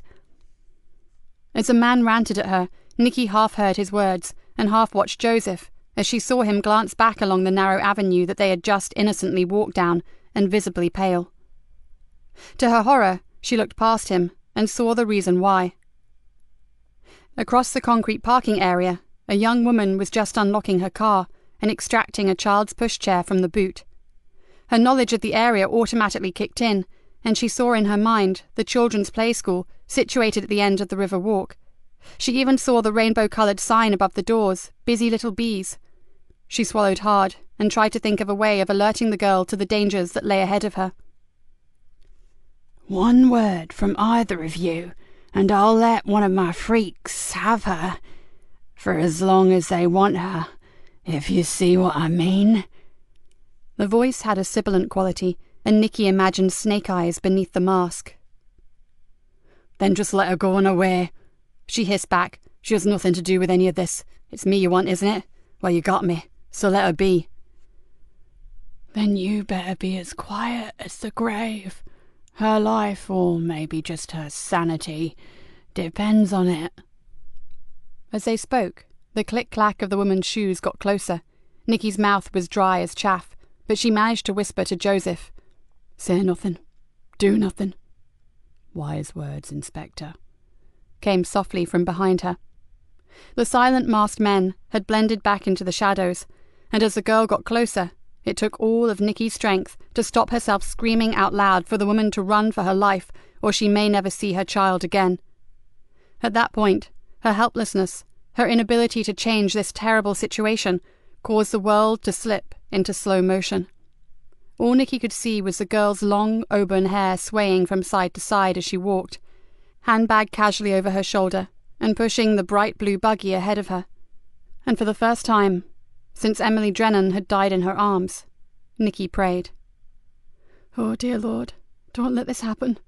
Just don't let this happen." And it seemed that her prayer was answered, until the woman was almost past them, and she hesitated and looked uncertainly back at Joseph. Whether she was suddenly spooked, or had been in a daydream and realized that a handsome man was looking at her strangely, Nikki didn't know, but the world came crashing back like a hurricane hitting. Faster than she would have believed, the masked man leapt out and grabbed the young woman. The buggy fell over, and the woman screamed in surprise and horror when she saw the hideous masked face so close to hers. "Help me!" was all she could say before a big hand clamped itself roughly over her open mouth. The girl's eyes flew wide open, and she looked directly at Nikki. Those eyes. In that single second, Nikki knew they had been tricked. She swung round to Joseph, but he was no longer there. In the time it took her to scream out to him, Joseph had leapt on the masked man, wrenched the terrified girl away from him, and grabbed her to safety. But there was no safety. Not for Joseph. As he opened his mouth to calm her, no doubt to utter some soothing words of comfort, as he prepared to rush her away from her assailants, his face changed. Shock and disbelief fought for recognition, then distress screwed his handsome face into a knotted mass of pain. "Joseph!" Nikki's cry echoed high above the deserted marketplace, and she lunged forward to catch him as he fell. Above him, with a long-bladed knife still in her hand, stood Frankie Doyle. Nikki took Joseph's weight and went to the ground with him, holding him and trying to roll him away from the woman who was standing there laughing at them. All she could think of was protecting him from any further thrusts with that wicked knife. "Ah, touching. Don't you think it's touching, Stevie?" Stevie? Not... Shit. Right now, she didn't give a damn who it was. She had to get help for Joseph. She held him closer and saw that her hands were covered in his blood. If she didn't act quickly... Nikki looked up, saw a semicircle of jeering faces looking down at them, and her heart sank. The masks had been thrown to the ground, all except the main man, who was carefully peeling his over his head. If they didn't care about being identified, then they were certainly going to kill her. So nothing mattered, did it? Nikki swiftly turned Joseph onto his side, checked his airway, then placed herself between him and the gang. If there was any chance for one of them, it had to be him. She looked up at them defiantly, then saw the uncovered face of the ringleader, and her defiance turned to revulsion. The Rat Death mask had almost been an improvement on his distorted features. One side of his head had no hair. The ear looked as if it had been melted into something that resembled tiny cauliflower florets, and his right cheek, temple and jaw were a mass of puckered scar tissue. But the other side was just as it always had been, and she recognized Stephen Cox immediately. "I see you haven't forgotten me, Inspector." His twisted face smiled vindictively. "And you'll know that I have debts to settle." He squatted down on his haunches beside her. "You make my life hell, D.I. Galena. If you hadn't driven me away from Greenborough, I wouldn't look like this." He pointed to his ravaged face. Nikki still had her hand on Joseph's pulse, and it was becoming erratic. She had to do something, but she had no idea what. Desperation and anger welled up inside her, and in pure frustration, she vented it all on Stephen Cox. I don't give a shit what's happened to you. You are vermin. Filthy, murdering vermin. And whatever you've suffered, it wasn't nearly bad enough considering what you did to Emily Drennan. And where is Kerry Anderson? You do have her, don't you? You fucking little shitbag. Temper, temper. Cox stood up, glanced at his watch, then looked across at his thugs. Fun as this is, we need to finish it. Seems such a shame to kill her, Stevie. It'd be far more painful for her to go on living with this on her conscience. Frankie poked the toe of her shoe viciously into Joseph's leg. As well as everything else in her sad little life. What the hell would you know about conscience? You were born evil, exploded Nikki. So they say. Frankie's cold fish-like eyes never left hers, and she slowly removed the long wig and dropped it casually over Joseph's body. Poor Mr. Policeman. Cox glared at her. We don't have time for this. We need to be gone. There's no time for a bloody debate. He caught Frankie by the arm and pulled her away. Say your goodbyes. He turned back to Nikki. Much as I'd love to stay and watch you both die, we've got a little bit of business to attend to. Benny, get it over with, and fast. One of the three flukes drew a knife, stepped slowly towards her, and Nikki's heart began hammering in her chest. She loosened her hold on Joseph, and as she did, her hand touched a rough piece of timber that lay just beneath his arm. As the thug moved closer, Nikki saw an odd expression on the man's face, an expression of apprehension.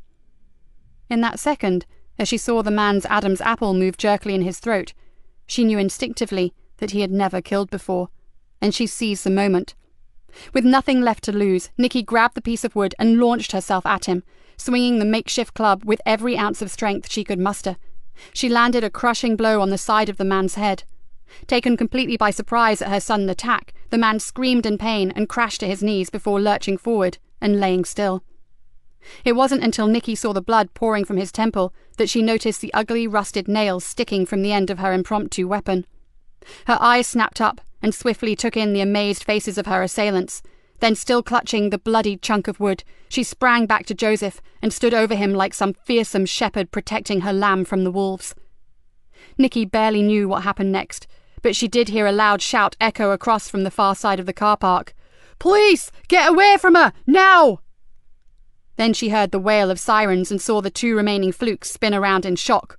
Fucking blue lights, boss! What about the... Shut up, you fool! Screamed Cox. There's too much at stake, come on! Nikki saw her assailants turn and race for their cars. Then she threw down her weapon and dropped to Joseph's side. Give my love to Hannah! Shouted Frankie as she fled away. Rot in hell, bitch! You've made a big mistake by not killing me because I'll see you dead on a slab one day. Nikki turned back to Joseph. His pulse was still erratic, but at least he had a pulse. She just didn't like the way his eyelids fluttered, and his breath was now coming in short, ragged gasps. She ripped off her thin jacket, balled it up, and pressed it firmly against the wound in his side. Oh, Joseph, you fool, you bloody stupid fool! Stay with me. You're going to be fine. You hear me? Just fine. I'm not losing the best sergeant I've ever had. Not now. Talk to me, Joseph. But... best sergeant? Blood began to seep from the side of his mouth, but there was the slightest smile there now. Honestly. No, you're the biggest idiot I've ever met. Mom. Despite his weight and poor condition, Dave ran towards Nikki, then almost fell down beside her. Are you all right? He gasped. My God, Sergeant Easter. He staggered back up again. Paramedics, over here, quickly. You and those guys in green are the best thing I've ever seen, PC Harris. Joseph clung tightly to her hand. Mom, you have to know. If there was a chance to rewind, I'd do it again. He coughed and gave a little cry of pain. I mean, what if she had been just an ordinary mum collecting her kid? But she wasn't, Joseph. She stroked his hand and gently pushed the hair from his face. But I couldn't have taken that risk with an innocent life, could I? No, of course not. The tears were now almost blinding her. But you just lay still. The medics are here now. He looked at her, his eyes suddenly wide with fear. I don't feel good. Nikki leant over him. Just you hang on there, Joseph Easter, and that's an order. Tamsin. Tell Tamsin. Tell her yourself. Please. Joseph. Joseph! It's okay. She felt a hand on her shoulder. We've got him, Mom. As the ambulance crew took over, Nikki felt Joseph's hand slip from hers, and she sunk back on her heels and cried like a baby. Chapter 28. Nikki sat outside the recess room and clutched a beaker of hot chocolate. She was surprised to see that her hands were still trembling. It had been 2 hours since they first stabilized Joseph, but they were still not confident enough of his condition to send him to theatre. I put plenty of sugar in, Gov. It'll help with the shock. Dave sat across from her, stirred his own drink, and looked bemused. Tell me, how come so many people here seem to know you? It was true. She was better known here by her first name than by the staff in her own nick, and there was little point in covering anything up anymore. She was tired, sick to death of all the subterfuge. My daughter is in here, Dave. She's on the high dependency unit. Has been for a long time now. Daughter? But I didn't. No one did, except the superintendent, and recently Joseph, and he found out by accident. But, Ma'am, that's awful. I could have helped, I'm sure. Nikki gave a long, shuddery sigh. You know, you really are a good bloke, Dave, but you've got enough problems of your own. We all have our crosses to bear, Mum, but it doesn't stop us lending a hand to a friend, does it? She looked across at him, quite liking the thought of being someone's friend. You're beginning to sound like Joseph. That's not such a bad thing, is it? Dave asked with a faint smile. No, it's not. She stared across to the room where gowned hospital staff were still moving around her injured sergeant. Nikki sank further down in her chair. She was so weary of sitting in hospital waiting areas, while those she loved and cared about lay on trolleys or beds or tables with their lives suspended between heaven and earth. He's going to make it, you know, Dave said positively. If he does, it's down to you. I never dreamed you'd followed us. I thought you'd have gone to the docks. I don't like crowds, Gov, and I had a really bad feeling about you and the Sarge. Thank heavens you did. By the time I got there, Joseph was already on the ground and you were yelling your head off. Dave shook his head. I rang for the ambulance and told them I needed a quiet approach to the entrance as far from the river as possible. I ran back when I saw their vehicles. Then I had to reevaluate the scene, didn't I? I couldn't let those medics wade into a potentially life-threatening situation. But when that one came at you with the knife, I told them to throw on the blues and twos and decided to wade in and help. Am I glad those villains decided to leg it? You came across that car park as if the hounds of hell were after you. Nikki gave him a tired smile. I had no idea you possessed such speed. Surprised myself, Mum. It's funny what the old adrenaline can do. Control to PC Harris, confirm your location, over. Dave's radio crackled into life. PC Harris here, still at Greenborough Hospital. Over. Any news on Sergeant Easter? Not yet. I'll contact immediately that we have anything. Thanks. The super wants you to ring control on landline, please. Wilco. Dave flicked off his radio and turned to Nikki. They want me to ring in. His voice dropped to a whisper. Must be for an update on what's going down. Nikki straightened up. Then go and ask them when it all kicks off and if they have the suspects in place. Dave was back in moments. Everything is ready. They reckon within the hour, and they have 4 suspects in their sights, 3 male and 1 female. Nikki gave up a silent thank you. Sorry to interrupt, Mrs. Galena, but we are ready to take your officer to theatre. The doctor, yet another, who had attended Hannah, gave her an exhausted smile. Touch and go, but he's much more stable now, and we'd rather not wait too long. We can't afford an internal bleed, but as long as his vital signs stay as they are, he's got a really good chance of pulling through. You can wait with him until they take him up if you like. Try and stop me. Nikki grinned at Dave, who immediately passed on the good news to their colleagues. At the door, she faltered, her legs suddenly unable to carry her into the room. What if he didn't make it? What if there was another bleed? What if he finished up like... So, Where's the grapes? Joseph's voice may have been weak and raspy, but it broke the binding spell. Still on the Tesco shelf, Sergeant. Sorry, I've been busy chasing villains. Was it my imagination, or did you really call that masked thug a little shitbag? Fucking little shitbag, actually. Oh, good. Nikki was suddenly overcome with relief and almost ran to his side. How are you feeling, you grit? I feel like I've been stabbed. And idiot is the word, isn't it? He reached for her hand, and she took it gladly. Idiot will do, until I get you back into the CID room. By then, I'll have had time to think of a few more appropriate ones. Joseph's expression changed. I'm so sorry, Mom. I put us both in danger. He looked thoroughly miserable. I can't imagine why I believed her. My instincts have never let me down before, in all my years as a soldier. His words seemed to dry up. Maybe, finally, you are not that soldier anymore. That soldier you so desperately wanted to leave behind. Perhaps you are 100% policeman now, and it's a very different job. We are fighting a different sort of enemy, Joseph, and it's not straightforward. We make mistakes, believe me. Maybe. He closed his eyes, then everything seemed to flood back to him. Mom? Was it the right ship? Did they seize the drugs? Did they get the gang? Whoa, relax. You must stay calm, Joseph. Yes, it's the right ship, but the operation can't begin until the cargo is unloaded. They have to catch the villains taking possession of the consignment. The super says everything is in place, and our rat-faced friends are waiting in the freight office, paperwork in hand. Including Frankie Doyle. She was the woman who stabbed me, wasn't she? Yes, Joseph. She's there, and they'll catch her. Then she'll suffer for what she's done. I promise you. Joseph closed his eyes again. Promise me something else. Nikki moved closer. It's no schmaltzy tell Laura I love her stuff, is it? Far from it. He gripped her hand tightly. Listen. They told me my operation is not without risk. And even if all goes well, I may be in here for some time.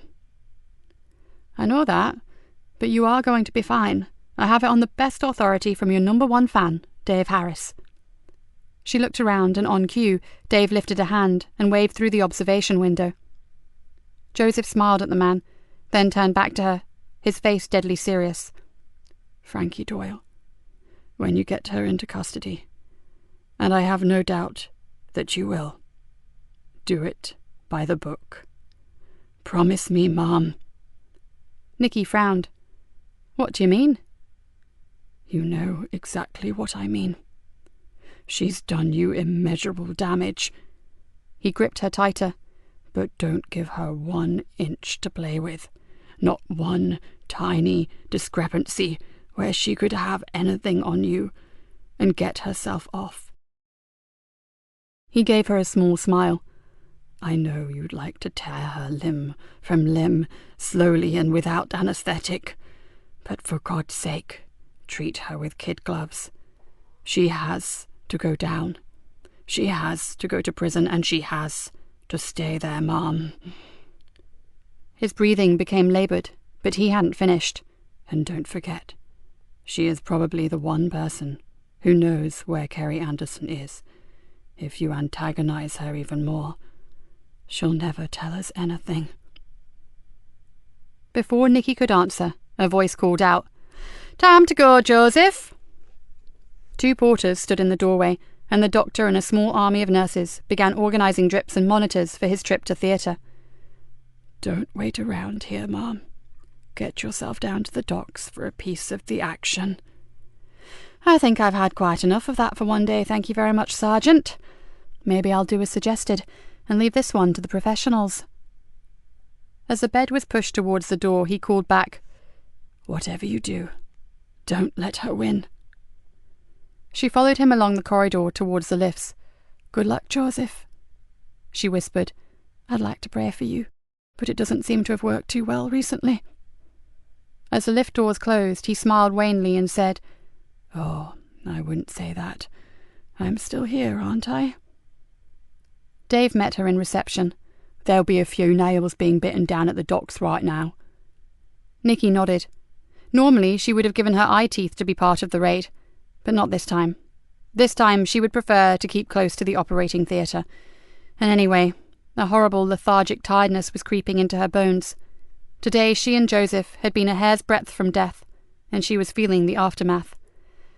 I think I'd like to go and spend a little while with my daughter. Would you stick around in case there is any news on the sergeant?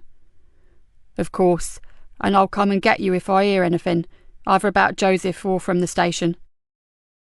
As Nikki walked the long corridors to HDU, she saw Frankie Doyle's wicked eyes in every other person she passed. There was no doubt now that she had fully intended to kill Hannah. As it was, by committing her to a long living death must have been even more deliciously satisfying for her twisted ego. Nikki bit back tears. Sadly, the bitch had been right. Maybe it would have been easier to die out there in the cattle market than to keep living the sort of life she had now. If Hannah had died, she would have buried her, then grieved, and finally, as everyone has to, moved on with her life. But the night she spiked Hannah's drink, Frankie Doyle had committed them both to limbo. At the door of Hannah's room, she stopped. Through the window, she could see a nurse carefully washing her daughter's face. Hannah seemed to be awake, her eyes were open, but there was no interaction with the woman that was caring for her. There never was. Nikki swallowed back the sob that was rising in her throat. How could she go in there and sit with her child? How could she talk inanely to her, knowing that the woman who put her there was still very much alive and had just cold-bloodedly knifed her colleague? She remained at the door, looking in for a moment or two more, then turned and walked slowly back down the corridor. She couldn't face her. Not today. As she walked, she decided that Joseph was right. Everything regarding the treatment of Frankie Doyle had to be carried out by the book. There should be no legal loophole that she could squeeze through. But could she do it? The punishment meted out by the judges didn't always reflect the severity of the crime, and Nikki wasn't sure she wanted to leave that judgment to chance. Frankie Doyle was going to pay, one way or another. Chapter 29. It was just before 11 when Nikki and Dave walked slowly across the deserted hospital car park to their vehicle. Straight back to the station, Mom? Asked Dave with a yawn. Yeah, I just hope to God they get hold of all that white stuff and the scum that we're about to make a fortune out of it. They will, Mom, said Dave confidently as he unlocked the car. I know there wasn't much time to organise such a massive operation, but those specialist units really know their job. Nikki didn't feel quite so positive. She'd been part of some glorious cock-ups in the past, and knew that the slightest thing, the most inauspicious action, could ruin the whole operation. She closed the door, buckled up her seatbelt, and switched on her radio. I'll see if I can find out how it's going. The radio crackled into life, and her heart sank. From the shouts and barked orders that were being sent to the police vehicles in the area, things were far from peachy at the docks. DI Galena, present location Greenborough Hospital. Can we assist? 2 suspects apprehended, 2 on their toes, Mom. Last seen running from the docks 30 minutes ago. No sighting since. Damn, cursed Nikki. Do we know who they are? Don't let it be Doyle. Just not Doyle. No, Mom. One is a white male and one a young white female. Nikki signed off, then crashed her balled fists down on the dashboard. She could barely bring herself to say the words. She's got away. So where to, Mom? Shall we go help look for her? Where would she go? Who would help them out? Nikki was thinking out loud. They're going to need transport. A car. Surely they'll nick one. Frankie wouldn't want to damage her nail polish. But who is she with? One of the Flukes or Stephen Cox? The henchman could hotwire a car in seconds, but Cox, no, probably not. We better get back to the station, Dave, and get some more details before we chase our tails all around the town. For a while, she could hardly speak. Her blood boiled at the thought of that scum on the loose again. Okay, maybe she'd lost all her merchandise, but Doyle still had her fucking freedom. Any cars in the vicinity of Adams Way, lone female, possibly our subject, heading towards the Cabra estate. The radio screeched at them. The Cabra, Dave, and fast! Dave hung a Yui and drove at speed down a series of side streets that led towards the estate. If she gets in there, we'll never find her. Don't be so sure. Nikki flipped open her phone, punched the speed dial number for Archie Leonard, and talked earnestly for a few minutes. As she closed the phone, a cold smile spread across her face, and she half whispered, "Nowhere to hide, Frankie Doyle. The big boys are very unhappy with you." "So where should I go now?" asked Dave, looking around the deserted streets. "Just cruise, and keep your eyes peeled. She's here somewhere. It's the only place in town that she believes she may be safe." As the car toured the lonely streets, Nikki suddenly realised what Yvonne had meant when she said that the atmosphere was bad. In a very short time, the Cabra had subtly changed. The streets that she knew so well felt sinister and threatening. Shadows were no longer just shadows, they were pools of darkness that concealed the shapes of men. The whole place had seemed to come to life, but you saw nothing clearly. Nikki felt her pulse quicken. They were out there. They were looking for her. Other police cars drifted in and out of side streets. A window went down and a few negative words were spoken before the cars sighed off again. It seemed like an eternity, but it took less than 30 minutes for her mobile to ring. "Archie?" Her voice shook in anticipation. The voice on the other end was slow, calm, and carried all the warmth of the polar ice cap. "Come to the Zigzag Cafe. Back door is unlocked. Tell no one." Nikki stared at the phone, then pressed the end button. "Where to, Mum? Has he found her?" Nikki inhaled, then held her breath for several seconds before she blew the air out. "I think he may have." "Fan-bloody-tastic. That was a stroke of genius, Gov. Asking the enemy to help." "Archie Leonard isn't the enemy, Dave. He's a villain, but he's hung on to some sort of values. Stephen Cox and Frankie Doyle are the true enemy, and they don't have any friends, either in our world or Archie Leonard's." "So where is she, Gov?" "Close by." She turned and looked at Dave. "And I'm going to suggest that—" Before she could continue, Dave swore loudly and swiftly pulled the car into the curb. "Shit!" Dave jumped out of the car and stared down at the front driver's side tyre. "Jesus, look at that!" In the narrow side street lay part of an improvised stinger, the sort of equipment that they use themselves to stop stolen cars and joyriders by shredding their tyres. "We sure aren't going any further until I change that," muttered Dave, pushing up his sleeves. "We don't have time." Nikki leapt from the car. This was her golden opportunity. "I'll go and find Archie. You stay with the car, or we'll come back and find no wheels, no radio, and possibly no engine." "But you can't go on your own, Mum." Dave looked completely torn. He knew exactly what the Cabra kids would do to his vehicle if he walked away from it. "I'll call for backup." "Not yet, Dave. Think about it. I've got the biggest, baddest man on the block plus half his extensive family all looking out for me. Who's safest, me or you?" "And Doyle?" he asked. "If she's there, you know you shouldn't see her alone, Mum. After what she did to the sergeant and all that." He looked at her, his eyes full of concern. "You would do things by the book, Mum, wouldn't you?" "If you knew the half of it, Dave Harris." "Trust me, Dave. I just need to know that Archie's actually got her, or at least that he knows where she is. Then I'll ring you, and we'll go arrest her, okay?" Nikki looked back at him. "Stay here, wait for my call, and hang fire on radioing in our position just yet. Not everyone thinks my trusting Archie is such a good idea, so just in case this is a blind alley, let me check it out first, okay? I can't afford any more black marks on the super's reports." Mixed emotions fused into one big mess on his face, but he finally nodded. "Fair enough, Mum. But don't take all night, will you? You may have half the Leonard clan behind you, but I've got sod all out here." The Zigzag Cafe had always been a dive, but since a gang of masked hooligans had tried to torch it, it looked more like a demolition site. The back door led directly into the kitchen, a place that looked more suited to hosing down tractor tyres than to preparing food. Archie stood in the shadows and waited for her. "Did she kill my girl, Nikki? I want an honest answer." "Forensics prove that Lisa Jane was killed by a powerful man, Archie, not a woman." That was honest enough for now. He nodded. "But she's implicated." "She may well be, but I'll need to prove it." She stared directly at him. "And I will. Of that there is no doubt." She took a step closer to the man. "Archie, listen to me. If it was Doyle that hurt my Hannah, you know that I'll never be able to pin anything on her, so I need to take her down for every other crime that she's ever committed." Archie Leonard placed a hand on her shoulder. There's more than one way to make her pay, Nikki. Walk out now, and it could all end right here, forever. Maybe I wish I could do just that. Nikki closed her eyes. After what she's done to Joseph. She ran out of words for a second, then whispered, But I have to know, Archie, about Anna. I have to hear it from Doyle's own lips, and I have to try to find Kerry Anderson. If she knows where that poor girl is, somehow I have to get her to tell me. And there's so little time. Archie stepped back from her.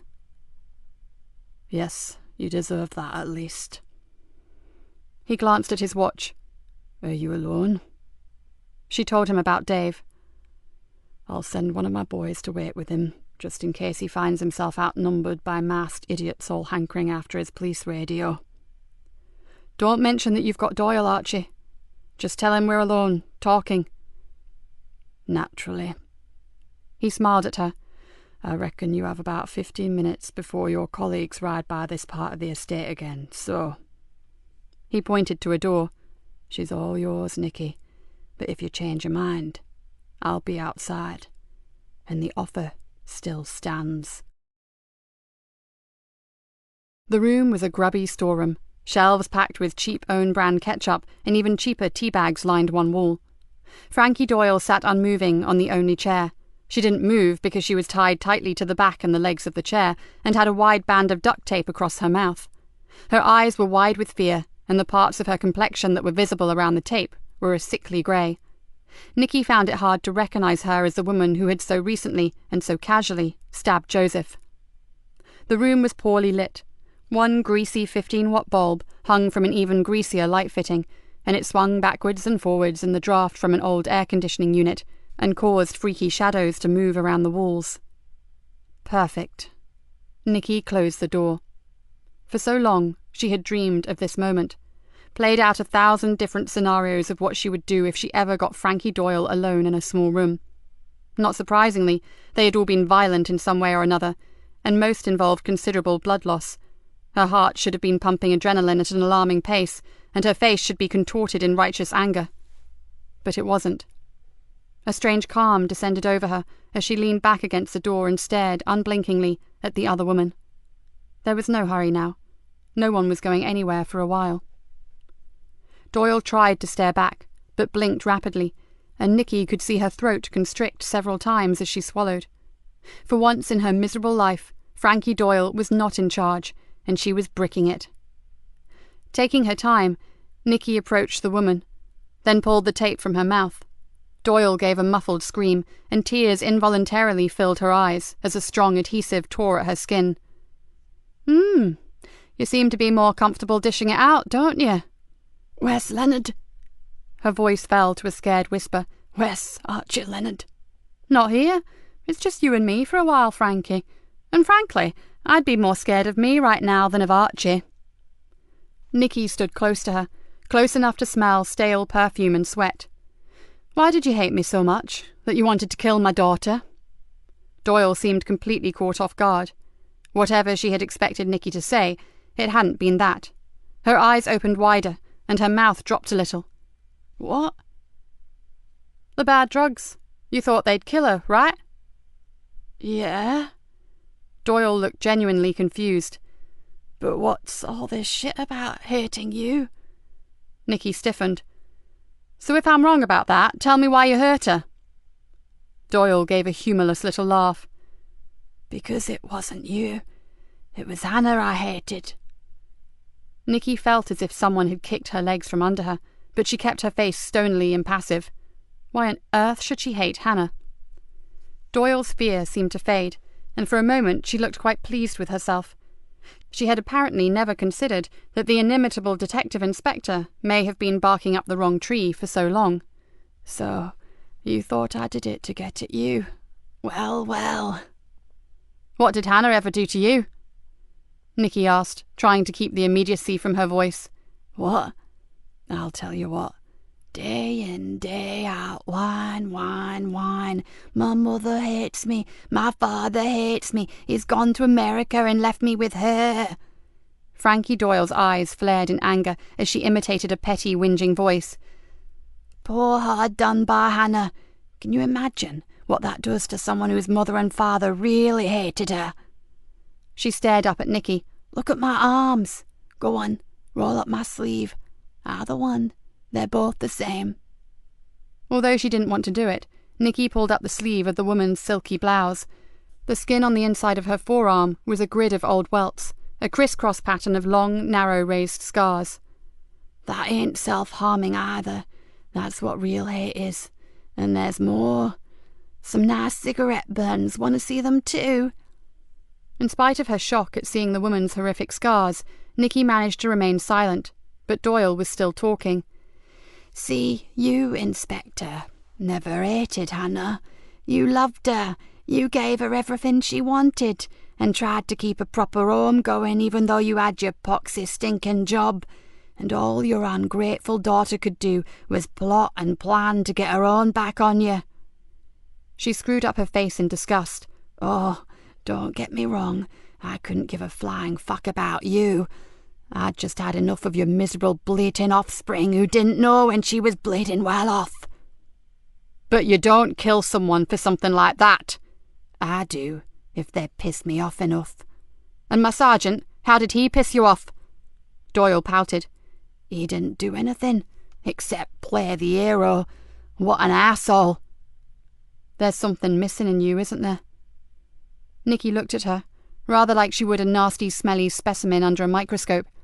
I'm sorry for what you suffered, but it goes much deeper than that, doesn't it? She tapped her head with one finger. Something's not right up here. Doyle bridled. You can talk. You're so much better, are you? You hound people. You make their lives a misery. Nikki could have laughed at the comparison if it hadn't been so pathetic. But still, Doyle's open admission that she had fully intended to get rid of Hannah had rocked her. All this time, wondering and speculating, and now she knew. She knew. But what was she going to do about it? For a few moments, Nikki stood and just stared at Doyle. Yes, if she were honest, Nikki wanted to call out for Archie, tell him to finish off this parasite, this damaged, compassionless creature. She could still do that. And the way she felt, she may actually do it. But one thing stopped her. Kerry Anderson. She glanced at her watch. How long did she have? Just long enough, she hoped. Were you and Stephen Cox lovers? Me and that meathead. You're joking. We were business partners, she said importantly. How did he get his face burnt off? When you chased him out of Greenborough, he started doing a bit of dealing on someone else's patch. She tugged unsuccessfully at her restraints. They didn't take it too well, and it was just Stevie's bad luck that one of them owned a restaurant. They griddled him. Nikki had carefully watched her face as she told the story, but even though a good-looking man had his face and the side of his head pressed into a searing hot iron plate, there was no compassion, no horror at what had happened, no emotion at all. It worked out all right in the end, though. He got rid of them and took their manor, made a packet out of it. And now, where is he exactly? Doyle's face darkened. We got split up, but he'll be back for me. Oh, yeah. I thought I saw a bloke outside on a big white horse, all ready to ride in and save you. Nikki laughed. Get real, Frankie. You're in deep shit and he's laughing. Like I said, he'll be back. He'll find me. You really weren't the brains of the outfit, were you? She threw Frankie a piteous look. You fool. He'll be miles away by now. He's ditched you, Frankie. Left you to take the blame for everything. And believe me, you will. Get stuffed. Shall I get Archie back? Doyle threw her a look of pure hatred. What do you want? Why did Stephen Cox arrange the abduction of Kerry Anderson? Because I asked him to, spat Frankie. Nikki smothered her excitement. She did know about Kerry, which meant a slender chance of finding her. Ah, so she was someone else who pissed you off, I suppose. Let me guess. Kerry was bright, intelligent, and was making something of herself, even if she came from the Carborough. Stuck-up cow, muttered Doyle. She had it coming, just like the Leonard bitch, all fucking airs and graces, the pair of 'em. Nikki felt nauseous, and prayed that Archie was not listening outside the door. Somehow she fought back the rising bile, and knew that she had to keep on probing, because she desperately needed to find Kerry. Did Cox kill her, like he did Lisa Jane? I know you were there when he did it to Lisa Jane. You spat on her, didn't you? Doyle began to struggle again. I don't want to talk about her any more. Not with him. Not with Archie around. Nikki walked around until she was behind Doyle, then whispered, As I see it, this could go one of two ways. I give you to Archie and tell him all about what you and Stephen did to Lisa Jane, or you tell me where I can find Kerry Anderson, then I arrest you for attempted murder and a whole load of other stuff, but then I get you out of here. She gave a small laugh. Deal or no deal? And I know which I'd choose. Initially, Doyle said nothing, although Nikki was pretty sure that she understood the wisdom in her words. Then the woman found some sort of misguided bravado from somewhere and hissed, Stinking pig! Find her yourself! Anger coursed through Nikki's gut. Suddenly she was tired of all this. Why was she even lowering herself to try to reason with this bag of shit? Nikki stared at her. Doyle was callous, lacking in all social graces, and seemed completely indifferent to other people's suffering. And, if crossed, even if unintentionally, she was lethal. Better to walk away and leave her to the Leonard family to dispose of. The world would certainly be a safer place. Do it by the book. Promise me. Joseph's voice rang through her mind like a clarion call. Still staring at the woman, Nikki flopped back against the wall. But they were never going to find Kerry in time to save her. So what did it really matter? She should call for Archie. What are you thinking, pig? I don't like the look on your face. Shut up! Nikki never took her eyes off her, but desperately tried to control the heated temper that was boiling away inside her. In her head, she saw Hannah, just as she was when they hooked her up to the ventilator. She saw Lisa Jane Leonard handing her a cup of coffee and telling her how she had been chosen to model for a sun cream advert. She saw the stunning photographs hanging on Kerry Anderson's pod wall. Then Mickey Smith's battered face swam into view, and standing next to him was young Marcus Lee. She saw the doctors attending to Callum, the boy who was stabbed for the sake of a mask. And then she saw Joseph, and he filled her field of vision like an avenging angel. By the book, Nikki. She has to go down. Nikki felt a strange peacefulness enter the smelly storeroom and swirl all around her, and in that stillness, the bitterness and the hate began to fade slowly away. How close had she just come to crossing the line? Maybe she would never really know, but now she didn't need to hear Joseph calling to her any more. There was only one way to deal with Frankie Doyle. Nikki had overstepped the mark more times than she could ever remember. She'd threatened and intimidated drug dealers. She'd even given one or two a good thumping. But at heart, she was a good copper. Her whole career had been about righting wrongs. Her conscience was not going to let her move into the same category of the scum that she hated so much. Oi, Inspector Filth, I'm fucking talking to you. And I'm talking to you, Frankie, so shut up and listen. She marched right up to Doyle. As Stephen Cox is now out of the picture, I am going to assume that you are the ringleader for this whole thing. The deaths, the abduction, the drug scam, everything. You will go down for life. There will be no successful appeal because no judge or jury in this land will see you for anything other than what you are. A vicious, evil, and calculating killer. You won't go to a secure hospital because everything you did was deliberate. You will die alone, in prison, one way or another. For the first time, Doyle seemed to realize that she really was a scapegoat, alone and in terrible danger. Her already pale face drained to the colour of wallpaper paste, and her eyes widened. First, however, I'm going to caution you.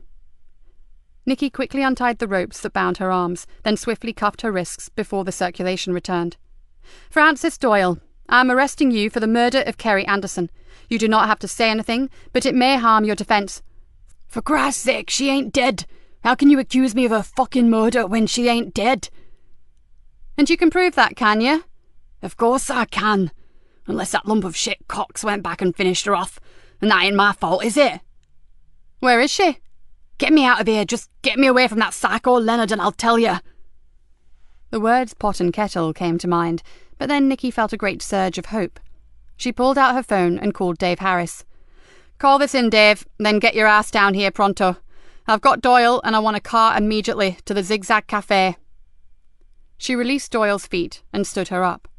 After you. She pushed her through the door and out through the kitchen and into the alley. Archie waited outside, his face expressionless. I should have guessed which road you'd choose, Nikki Galena. He threw her a slightly sad half-smile, then began to walk away. Pity. You'll thank me for it one day, Archie, she called after him. And thank you. He paused, then nodded and walked on, and in moments he had melted into the darkness. Chapter 30. When Nikki and Dave arrived back at Greenborough Police Station, and the mood was a mixture of disbelief and anger that one of their own had been deliberately injured, and elation at the fact they had secured the massive shipment of drugs, and taken 3, now 4, of 5 of the villains.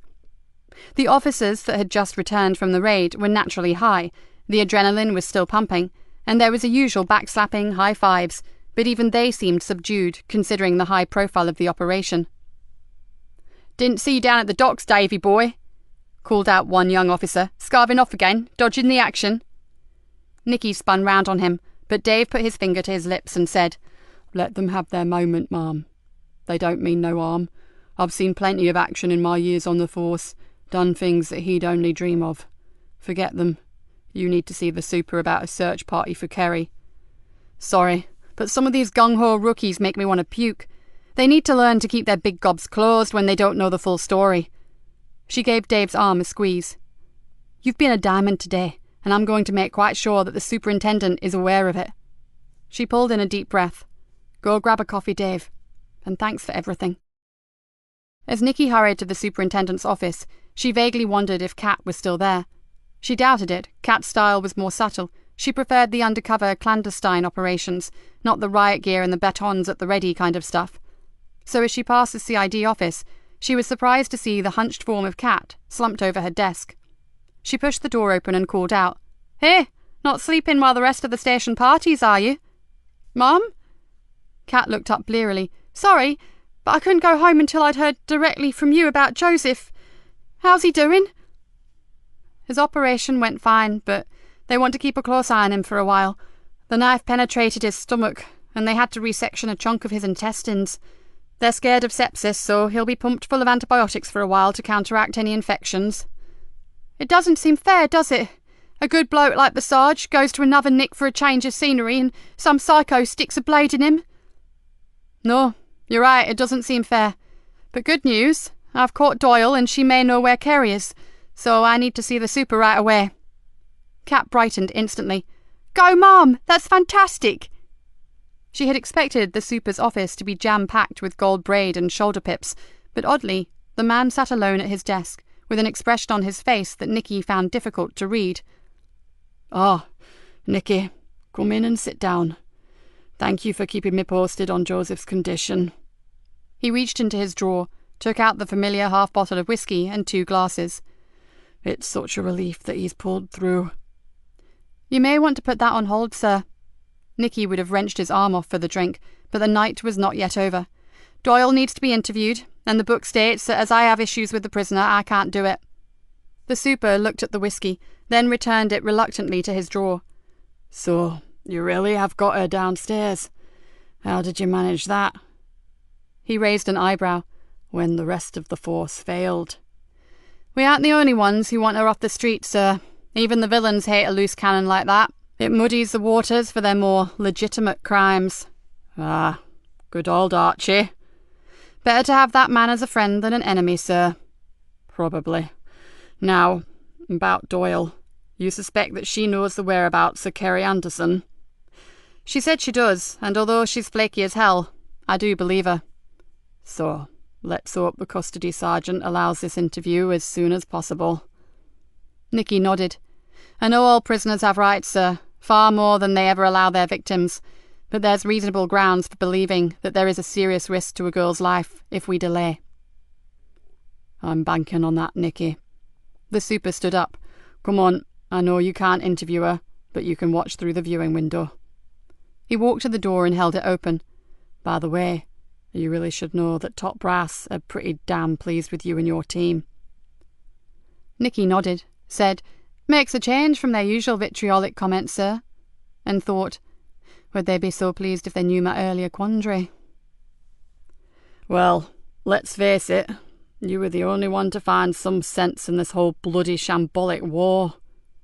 He shook his head, as if still astounded at what had just happened. And in turn, we managed to intercept cocaine with a street value of over £3 million. You deserve more than just a pat on the back. And no one got hurt on the raid, sir? No, all back home safe, even though it wasn't quite textbook. These hastily cobbled combined ops can be tricky. How did Doyle and Cox manage to slip the net? We think something aroused Cox's suspicion, but to alert the rest of them would have attracted attention. So he and Doyle went to use the loo.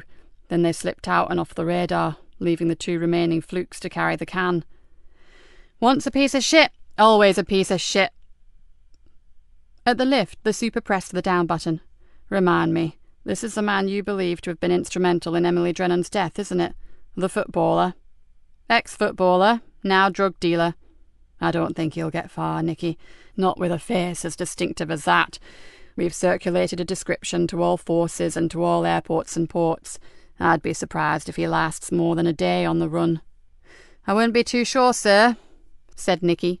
There are more villains involved in this than the ones we have in custody. Someone will hide him. We already have the names for the mask makers. 2 of the flukes have clammed up, but the one that you poleaxed has woken up singing like Aled Jones in order to help himself. Sadly, he has no idea where Cox took Kerry. Then it really is all down to making Frankie talk. She stepped into the lift. So what was the shipment concealed in, sir? 2 restored classic cars. Oh, little beauties they were. The super smiled as the doors closed. Apparently being brought in for a private collector up north. Everything was totally kosher. The buyer, the seller, the paperwork, all the real McCoy. But there was one major anomaly. The transport company that was collecting them from the dock didn't actually exist. Cox's drivers had nice smart uniforms and 2 sign-written lorries to transport the cars, but they were as phony as a painting-by-numbers Rembrandt. And the drugs? The lift sighed to a halt, and the doors opened. In the hand-stitched leather upholstery. All the newly restored seats were stuffed with Charlie. It was wrapped in some kind of scented material to throw off the sniffer dogs, but the drug squad found it. Rick Bainbridge yawned and stepped out. We haven't had time to dig up the details yet, but it looks like a very well-planned scam. And one worth murdering for. If you don't have 1 ounce of morality or conscience, it's not even an issue, is it? Said the superintendent. I just can't believe the lengths they went to keep us away from the docks. There must have been easier methods. Nikki followed him down the corridor to the custody suite. I think there are a lot more issues here than we know about, sir. Later, perhaps, Frankie Doyle and the Fluke brothers may collectively help us shine some light on them. While the superintendent spoke with the sergeant, Nikki kept well back. In any police station, the custody sergeant was king, and every officer knew it. There were so many rules and regulations that even someone of Rick Bainbridge's rank couldn't just walk in and have everything their own way. But very quickly, the super turned to her and gave her the OK sign, his thumb and forefinger making a circle. He's gone to check her condition, but I think we are on. Nikki sighed with relief. While we wait, sir, can I just tell you that Dave Harris was a star today? If he hadn't used his initiative and acted quickly when it was necessary, I'm not sure that I'd be standing here with you right now, and I'm damn certain that Joseph would be in the mortuary getting reacquainted with his friend, Professor Wilkinson. I'm aware of that, Nikki. Andy gave us the reg numbers of Cox and Doyle's cars. When they drove into the docks with their import documents in their sweaty little mitts, SO19 knew exactly which vehicles to target. Good old Dave. There's a lot more to him than people think, sir, and his home life is difficult to say the least. She looked at her boss. Cut him some slack, sir. Just because he doesn't rabbit on about his problems doesn't mean he doesn't have them. Don't tell him I told you this, but his wife has early onset Alzheimer's. He has a lot to handle. Why the devil didn't he say? We could help. The superintendent looked dumbfounded. Ever heard of pride, sir? I'll speak to him, Nikki, privately and with no mention of what you just said, simply to commend him on his work today. And then maybe he'll open up a bit. Maybe, but don't hang by your eyelashes. Nikki gave him a tired smile. What you could do is make sure some of the young probationers know how professionally he acted today. It doesn't do to write off the old-timers. Their experience is worth its weight in gold. Point taken. I'll make sure they hear about him. Ah, look. The sergeant was beckoning to them. Are you okay with this, Nikki? After what happened earlier, you don't have to be here. The super looked suddenly concerned about her. I'm fine, sir, and I'm seeing this through, for Joseph's sake and for Kerry's. Let's go, shall we? The interview took very little time and resulted in an irate Rick Bainbridge storming from the room, growling, Her idea of knowing where someone is and mine are a very different thing. At least we've got a clearer location to search this time, sir. Did you hear that smart comment about the fucking marshes not having postcodes? Nikki nodded. I did, but the area she mentioned is well known to me. Shall I organise a team, sir? The super shook his head.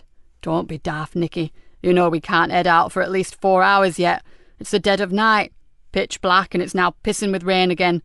Doyle's indicated a treacherous spot in the middle of the bloody marshes. It'll be bad enough after dawn, yet alone now. We can't put more lives at risk. Nikki knew all that, but it had been worth a try. Go home, and tell your team to do the same. Grab some sleep. God knows you all need it. We'll find her, Nikki.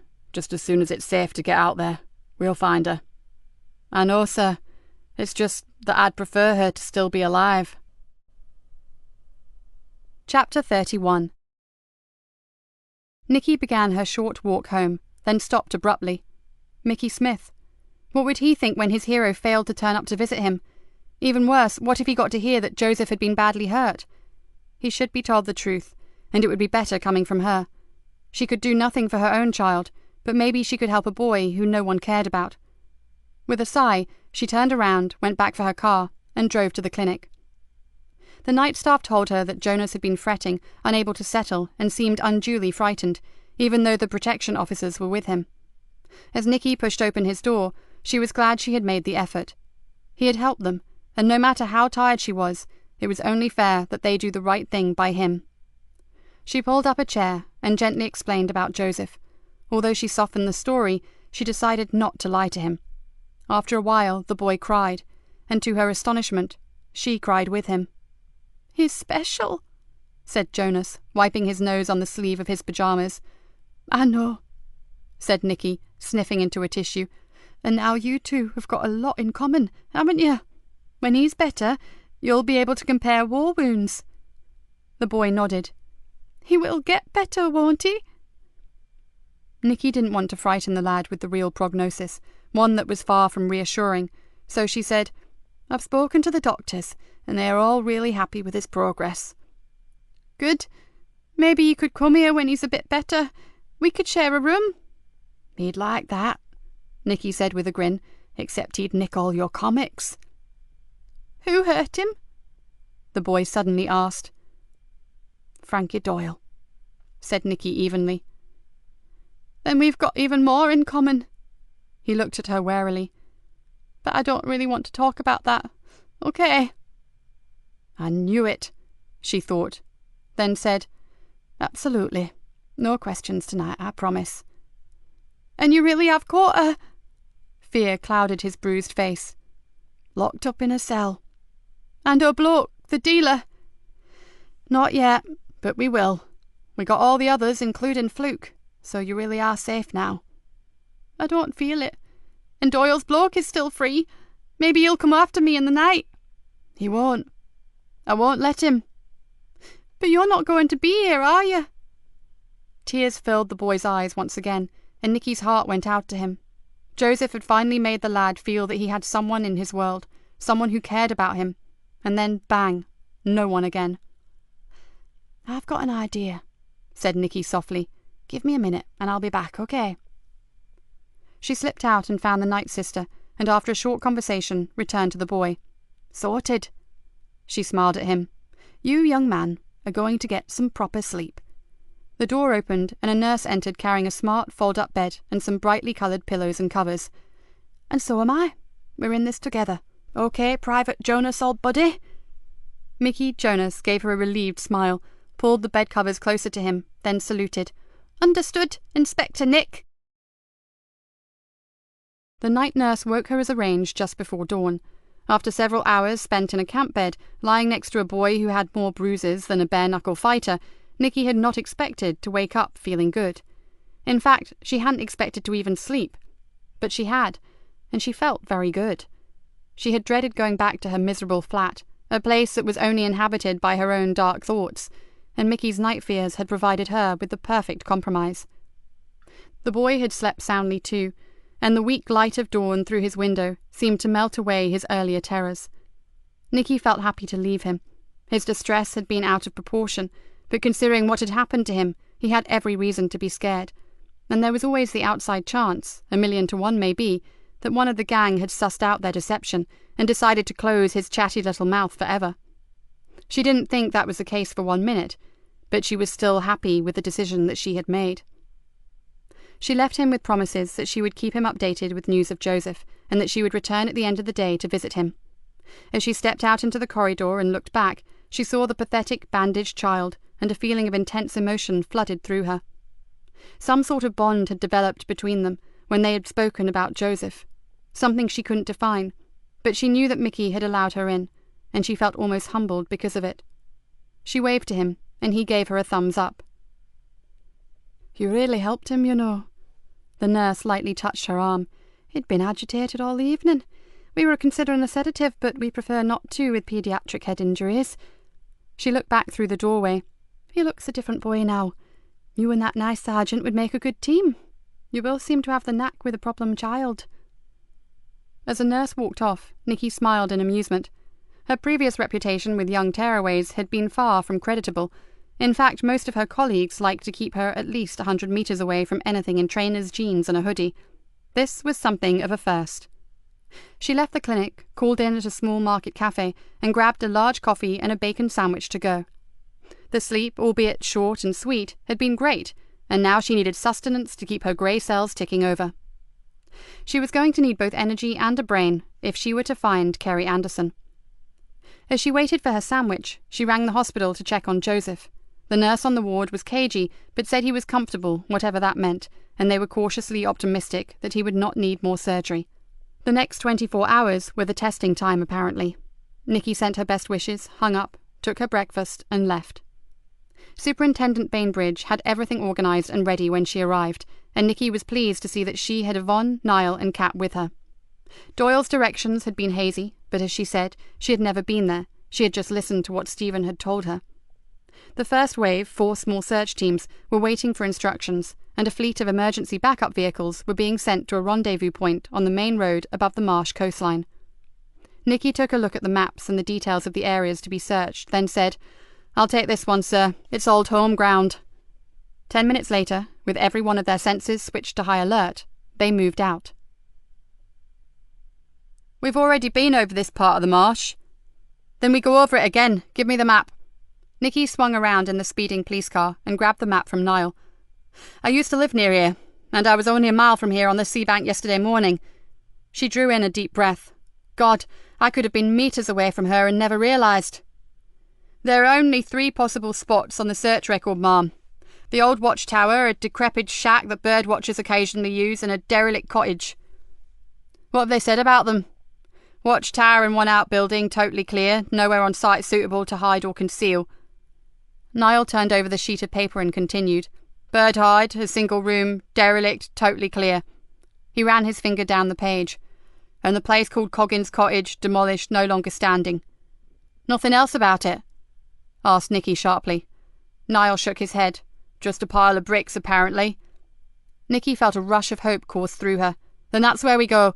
Yvonne, in about 500 yards, take a right at the fork in the road. Go careful. It's single track and the reeds are high on both sides. Head towards the estuary." "But why?" asked Kat, looking anxiously out of the window as Yvonne capably swung the vehicle around a blind corner. "Because, although the report is right, it's little more than a chimney stack and a couple of collapsed walls. It once had a cellar." Nikki exhaled. "I haven't thought about that old place in years. It was strictly out of bounds and a magnet to us local kids. It was dangerous even back then, so it's liable to be a death trap today, but that cellar was pretty well built." For a moment, She saw herself, a little kid doing what she shouldn't, slipping through the doorway and down the worn stone steps to the creepy old cellar. "Where now, Mum?" asked Yvonne, braking sharply. "It looks like there's nowhere to go." "There's a track that leads down to the bridge. See over there?" Nikki pointed. "It's really overgrown, but someone has been down there recently. Look, the grass is flattened." "If this is it, God help the ambulance crew trying to find us," muttered Kat. "Maybe we should go the last part on foot." "It'll probably be quicker. Come on." Nikki threw open the car door and hit the ground running. "And Niall!" she yelled back over her shoulder. "Bring a thermal blanket just in case." Every fibre in her body screamed out that this was the place. Oblivious of her trouser legs snagging against tall reed grass and nettles, she ran like a hare, and in her head she saw herself standing on the sea bank and seeing a small brown and white dog running across the marsh paths towards the estuary, towards this place. A broken skeleton of a 5-bar gate blocked her way, but she scrambled swiftly over it, all the time thinking about the dog. What was Chris Brown's dog? A Springer Spaniel. Swampy, he'd called it, but this stretch of coastline was miles away from Barnaby O'Dyke. Could it be the same animal? And if it was, what other reason would it have had to travel so far but to go to find someone it loved? "This is it! I know it!" she called to the others, hardly even knowing if they were managing to keep up with her or not. She felt so sure because another thing had just hit her. Stevie Cox would certainly have known about Coggins Cottage. Years ago, the Cox family had lived close to her own, but that was before Stevie found money in football and they moved on to some posh address closer to the Wolds. "Carrie!" Her voice echoed over the vast reaches of the watery landscape. "Carrie!" The single stack of the weather-beaten chimney suddenly came into view, and although seabirds screeched and cried, Nikki heard no sound of reply. "Carrie! It's the police! We're here to help! Can you hear me?" All she heard was the sound of her colleagues crashing through the undergrowth, swearing and stumbling after her. Suddenly, Niall was overtaking her. "Where's this cellar supposed to be?" "Close to the waterside, beneath what would have been the back wall. This was an eel-catcher's cottage. The stream used to run right past it." "Yes, there is a door," cried out Niall. "Kerry!" "Hellfire, not exactly a softly approach, is it?" gasped Kat as she reached Nikki's side. "What if we find Stephen Cox sitting in there?" "Then I stick his ugly head in the stream and drown the fucking bastard, that's what." "Fine, just checking." "It's jammed. Give me a hand here." Niall was wrestling with an old but still solid wooden door. "Can't move it." "We need something to prise it back," said Yvonne, hunting through the rubble of the derelict building. "Maybe this'll do." She dragged a flat metal pole from a pile of debris. "Give it here." Niall wedged it firmly between the door and the frame and put all his weight behind it. There was a screech of splitting timbers, and the door swung free. "Good lad. Let's get in there." Nikki followed him down the damp and slippery steps, then almost cannoned into his back when he suddenly stopped. "What is it? I can't damn well see through you." "She's here, Mom, but—" Nikki pushed him aside and jumped down the last 2 steps. Kerry Anderson lay on some old fleece blankets, the kind that come 2 for a $5 in cheap bargain shops, and beside her, cuddled in tightly as if trying to keep her warm, was Chris Brown's Springer Spaniel. Even the sound of the door being trashed had not woken her, and for one moment Nikki feared the worst. With a little cry, Nikki threw herself down beside the girl and frantically searched for the pulse in her neck. "Please, please, oh sweetheart, you're safe now. We've got you. Come on, Kerry." She turned and looked up. "Radio for the ambulance crew. Tell them she has an irregular heartbeat. She's cold to the touch and unresponsive. It looks like hypothermia. Yvonne, can you remember the way back to the marsh lane?" "No problem, Mum." "Then go meet them and escort them as far as their vehicles will go. Then bring them in on foot." As Yvonne jumped up and ran up the steps, Nikki called out, "And tell them to bring oxygen and all the equipment they can carry. The poor kid's in a bad way." She swung back to the still form huddled on the cold floor. "Niall, over here with that thermal blanket. The dog's done its best, but she needs more right now." She ripped off her jacket, recalling recently doing the same for Joseph, and laid it over her. "Yours too, Niall, and you, Kat. We need to get her core temperature up." As she tucked the last jacket around Kerry's narrow shoulders, she felt the spaniel gently lick her hand. "You're a good boy, Swampy." She ruffled the fur under his chin. "And if I had half your intelligence, I'd have been here a day ago, after I saw you running across the marsh." "Any change, Mum?" asked Kat. "No, damn it. We just need those paramedics." Should we try to get her out of this damp hole, d'you think? Nikki chewed on the inside of her cheek. I'd love to, but no, I don't think we should move her. We don't know what injuries she may have. Better we leave her to the medics. Pity we can't scramble the helicopter, said Niall with a boyish glint in his eye. Nice one, Numpty, said Kat with a hopeless expression on her face. We're in the middle of a marsh and nowhere to land, and the rotor blades would bring what's left of this dump down on us like a pack of cards. Oh, good point. Shut up, you two, and do some police work while we wait. Nikki glanced around. Did the scumbag who brought her here leave her food or water? There are some plastic water bottles, Mum, said Kat, and a few empty sandwich boxes. Anything your side, Niall? A syringe and a needle. Maybe he drugged her, the wicked sod. Bag them. Nikki checked her wrists and ankles. At least she wasn't tied up, just imprisoned. So how did Furface get in? Kat looked around. Here. Niall pointed to a small channel where some sort of pipework had once led out to the stream.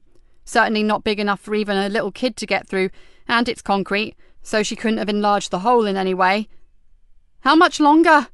Cursed Nikki. If we don't get help soon, we'll only be needing a body bag to take her out in. They'll be here, Mum, said Kat calmly, and soon. There's no one better behind a wheel than our Vonnie. And a few minutes later, they heard the sirens scream across the bleak and brooding marsh. Thank God! Nikki felt the anguish begin to melt away, and she's still with us, so she has a chance.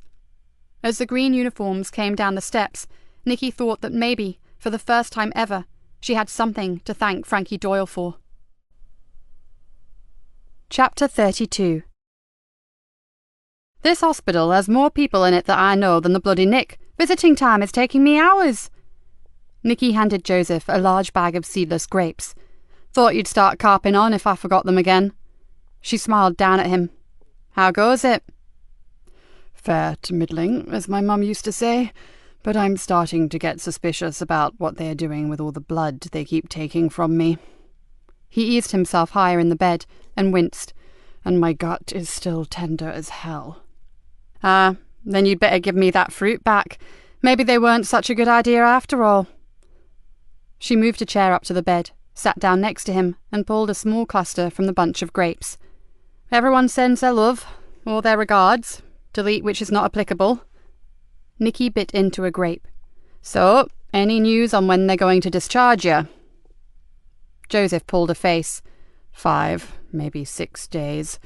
Things aren't operating quite normally yet, and some liver function test was not quite what they expected either. More blood tests? He nodded glumly. I know I should be just happy to be alive, but my boredom threshold is pretty low. I need to be doing something. How about concentrating on getting better? Done that. I'm improving by the hour. Oh, and how's Kerry? That's one resilient kid. If it hadn't been for Chris Brown's dog, I'm not sure she'd have made it. Nikki grinned.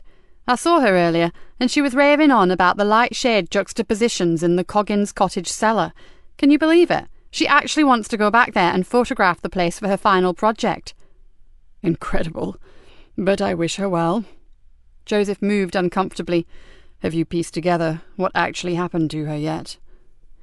More or less, said Nikki with her mouth full. Nice grapes. Sorry about that gut of yours.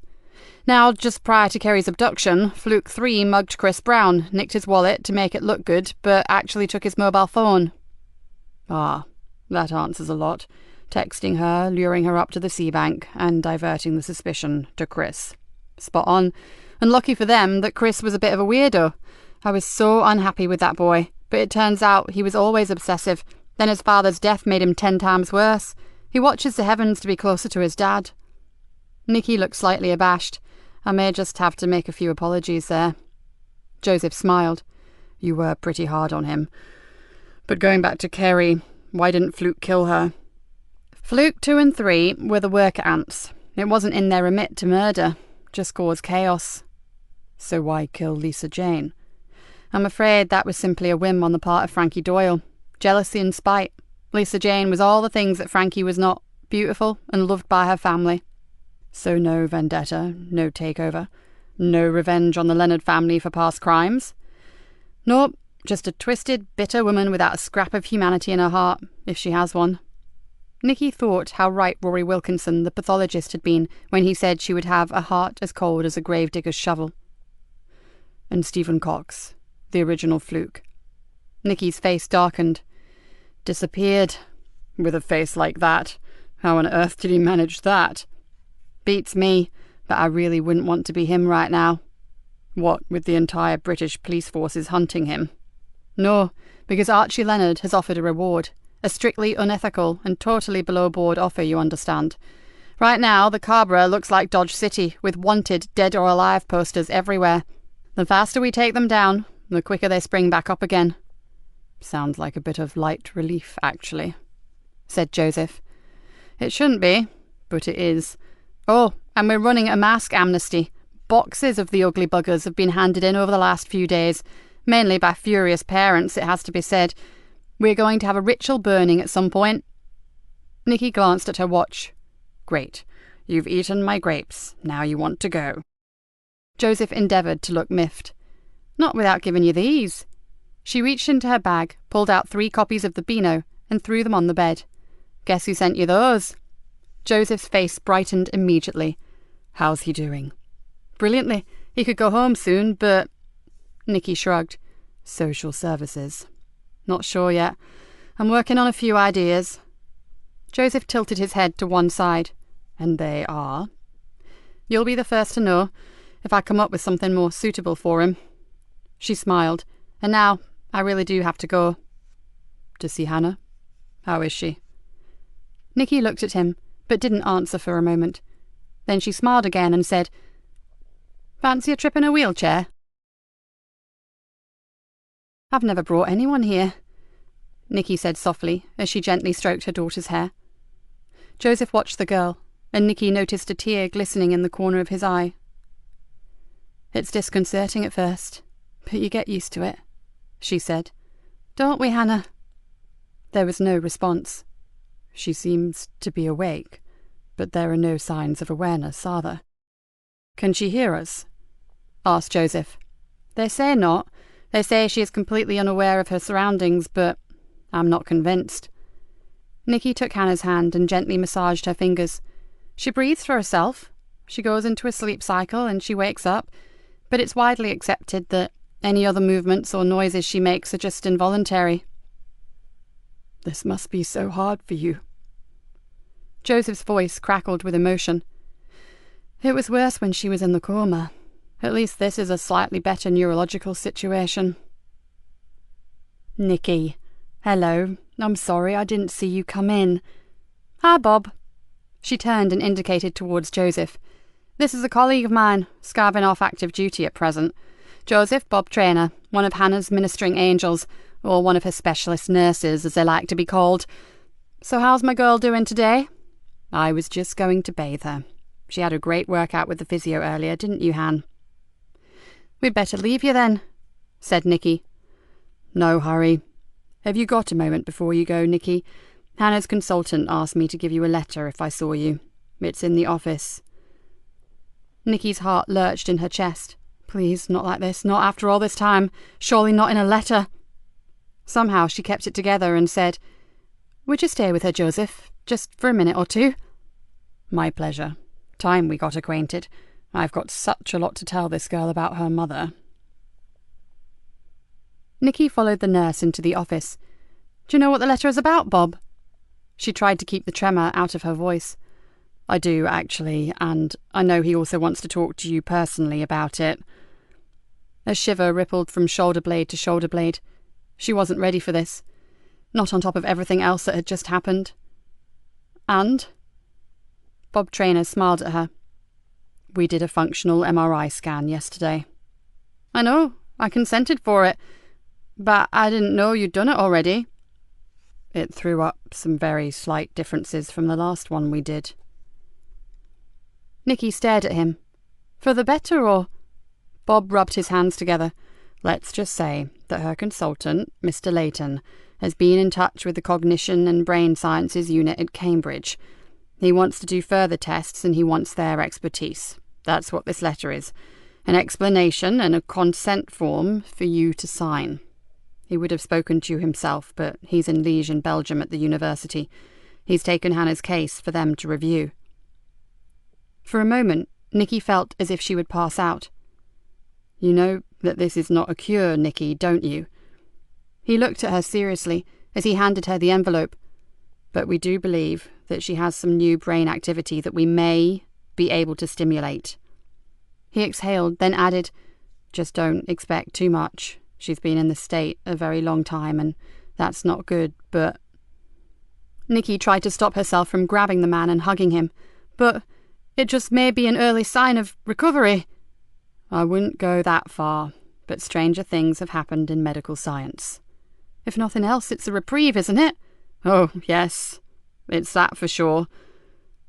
As Nikki walked back to Hannah's room, she felt as if an enormous weight had been lifted from her. It was the smallest improvement, a tiny drop in the ocean, but it was a step forward, not another backward slide. She felt as if someone had given her a little piece of her daughter back. At the door, she paused and looked in. Joseph sat with Hannah's hand in his and chatted comfortably with her. She saw him talk, then smile, then laugh as if they were sharing some secret joke. And who was to say that they weren't? Nikki stepped back from the door and watched them unnoticed. Joseph was a natural with Hannah. She thought of Mickey Smith and the way that Joseph had handled him. Hyperactive or not, he had got through to the boy, and very quickly. She then saw him take a tissue from a box beside the bed and carefully wipe the corner of Hannah's mouth. He was a good man, and those around him should see past the rumours and the gossip, and see the real Joseph Easter. Nikki took a deep breath. He deserved better, especially from his own family. Epilogue. It was called the Garden of Tranquility. Lots of hospitals have them, if you know where to look. Greenborough's was set at the back of the chapel, and could be accessed either by a door from the chapel or by a long, straight pathway that led from the car park. In the centre was a rectangular fish pond, its surface interlaced with oriental-looking pink water lilies, and a scattering of tiny lime-green duckweed. All around were tall, scented shrubs and beds of brightly coloured summer plants. It was well kept, but Nikki had hardly ever seen it used, which was a shame in one way, but when Hannah had first been brought here, it served as a private place for her to bring her broken heart and cry unnoticed. Today, as she entered the garden, she didn't feel sad. She felt excited, almost elated, but part of her was as nervous as a school kid waiting for A-level results. With a rueful smile on her face, she walked across to the wooden bench with a faded brass plaque on it, sat down and wondered if she had done the right thing.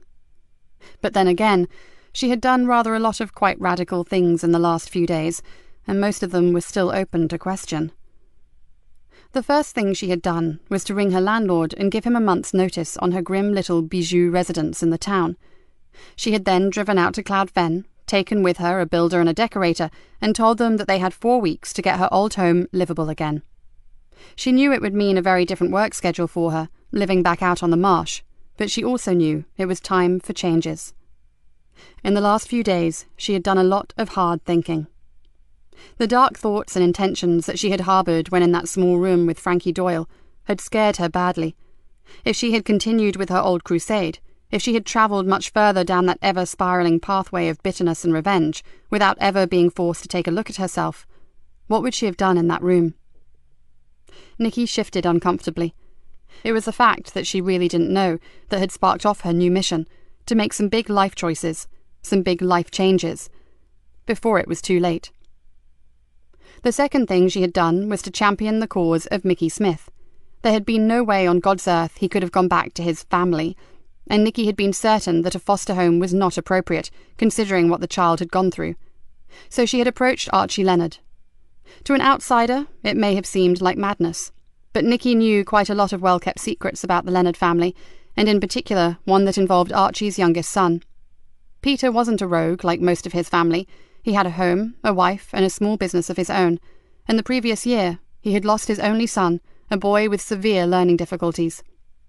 The death had left a big aching chasm in the little family's life, and she had no doubt that given the chance, Mickey could go part of the way to healing it. And let's face it, Mickey had been brought up rough, very rough. He was at home on the Cabra, and this was something that Peter understood, given his own background. Give Mickey to a nice middle-class family, and he'd be running riot in no time. So she'd arranged a month's holiday for him. It may not work, but it was worth a try, for Mickey's sake. A warm breeze blew across Nikki's face and brought with it the smell of orange blossom. There had been an orange blossom tree at her old home. She wondered if it was still alive after being neglected for so long. She hoped so. She inhaled its perfume, and it made her think of happier times. Nikki sighed. She was making changes all right, but it was too soon to think that happy times may come round again, although she would dearly love that to happen. One day. She glanced at her watch. Joseph was meeting her here in just about 10 minutes, and she had some news for him. The problem was, she was not sure if it would be welcome news. As soon as the doctors had assured him that in time he would make a full recovery, she had gone to Rick Bainbridge and asked if he would consider assigning Joseph to her team as her permanent detective sergeant. The super had practically tripped over his tongue in saying yes, but it would all hinge on Joseph. His time in Greenborough had been hardly peaceful, and whereas once she couldn't wait for him to hightail it back to Fenchester, now she felt very different. She touched the delicate petal of a rose that grew close to the seat. If Joseph hadn't been with her, even if only in her mind, in that stark and dangerous room, she may not be sitting here now, smelling flowers. Because no way could she have continued as a police officer, knowing that she had consigned another human being, and she used the term loosely in Doyle's case, to a violent death. To protect life. That was what it was all about. The rose felt like silk to her fingertips. She desperately hoped he would agree to stay. It was all part of her plan for a new attitude to policing her patch, and if he didn't, well, she wasn't too sure how she'd manage. She pursed her lips and gave a little shrug. She'd know soon enough. Nikki leaned back, closed her eyes, and breathed in slowly.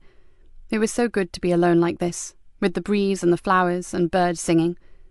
It was very different to the kind of alone that she used to enjoy, in dark alleys, waiting for another drug dealer to walk into her trap. Oh, she'd still go after them, and she'd still catch them and lock them up, but that would just be a part of her life, not all of it. The sound of footsteps dragged her from her reverie. She cursed under her breath. She had hoped to get time alone with Joseph. She'd never really told him that he had been the pivotal point in how she dealt with Frankie Doyle, and she felt that he deserved to know. She opened her eyes and squinted in the sunlight.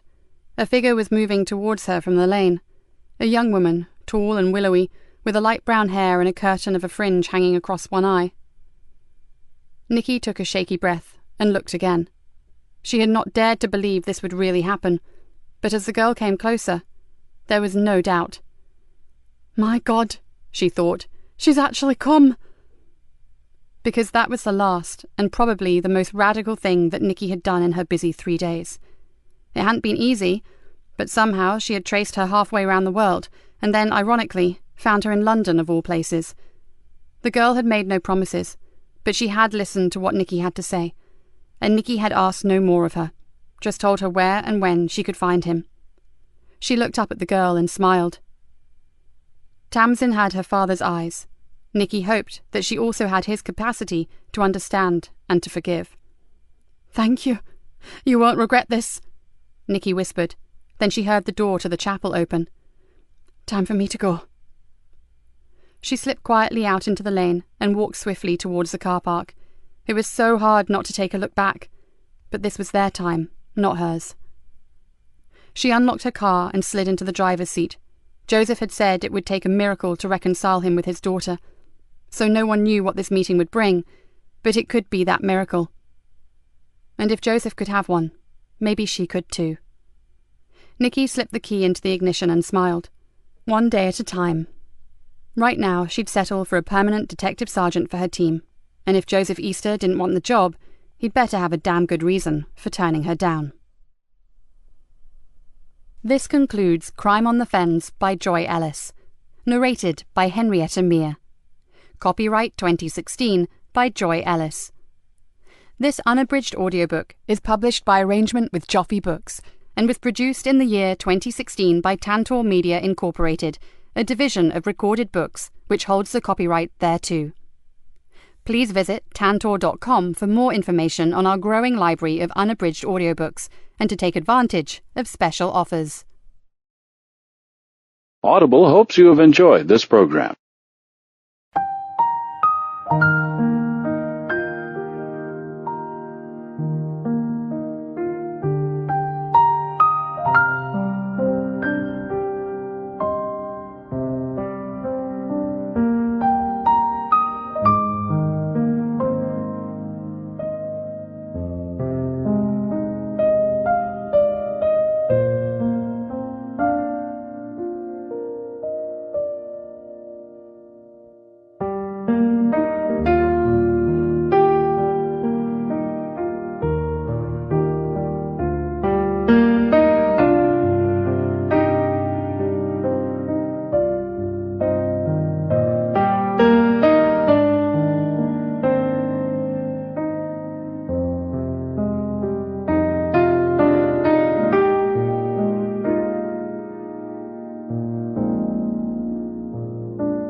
together what actually happened to her yet.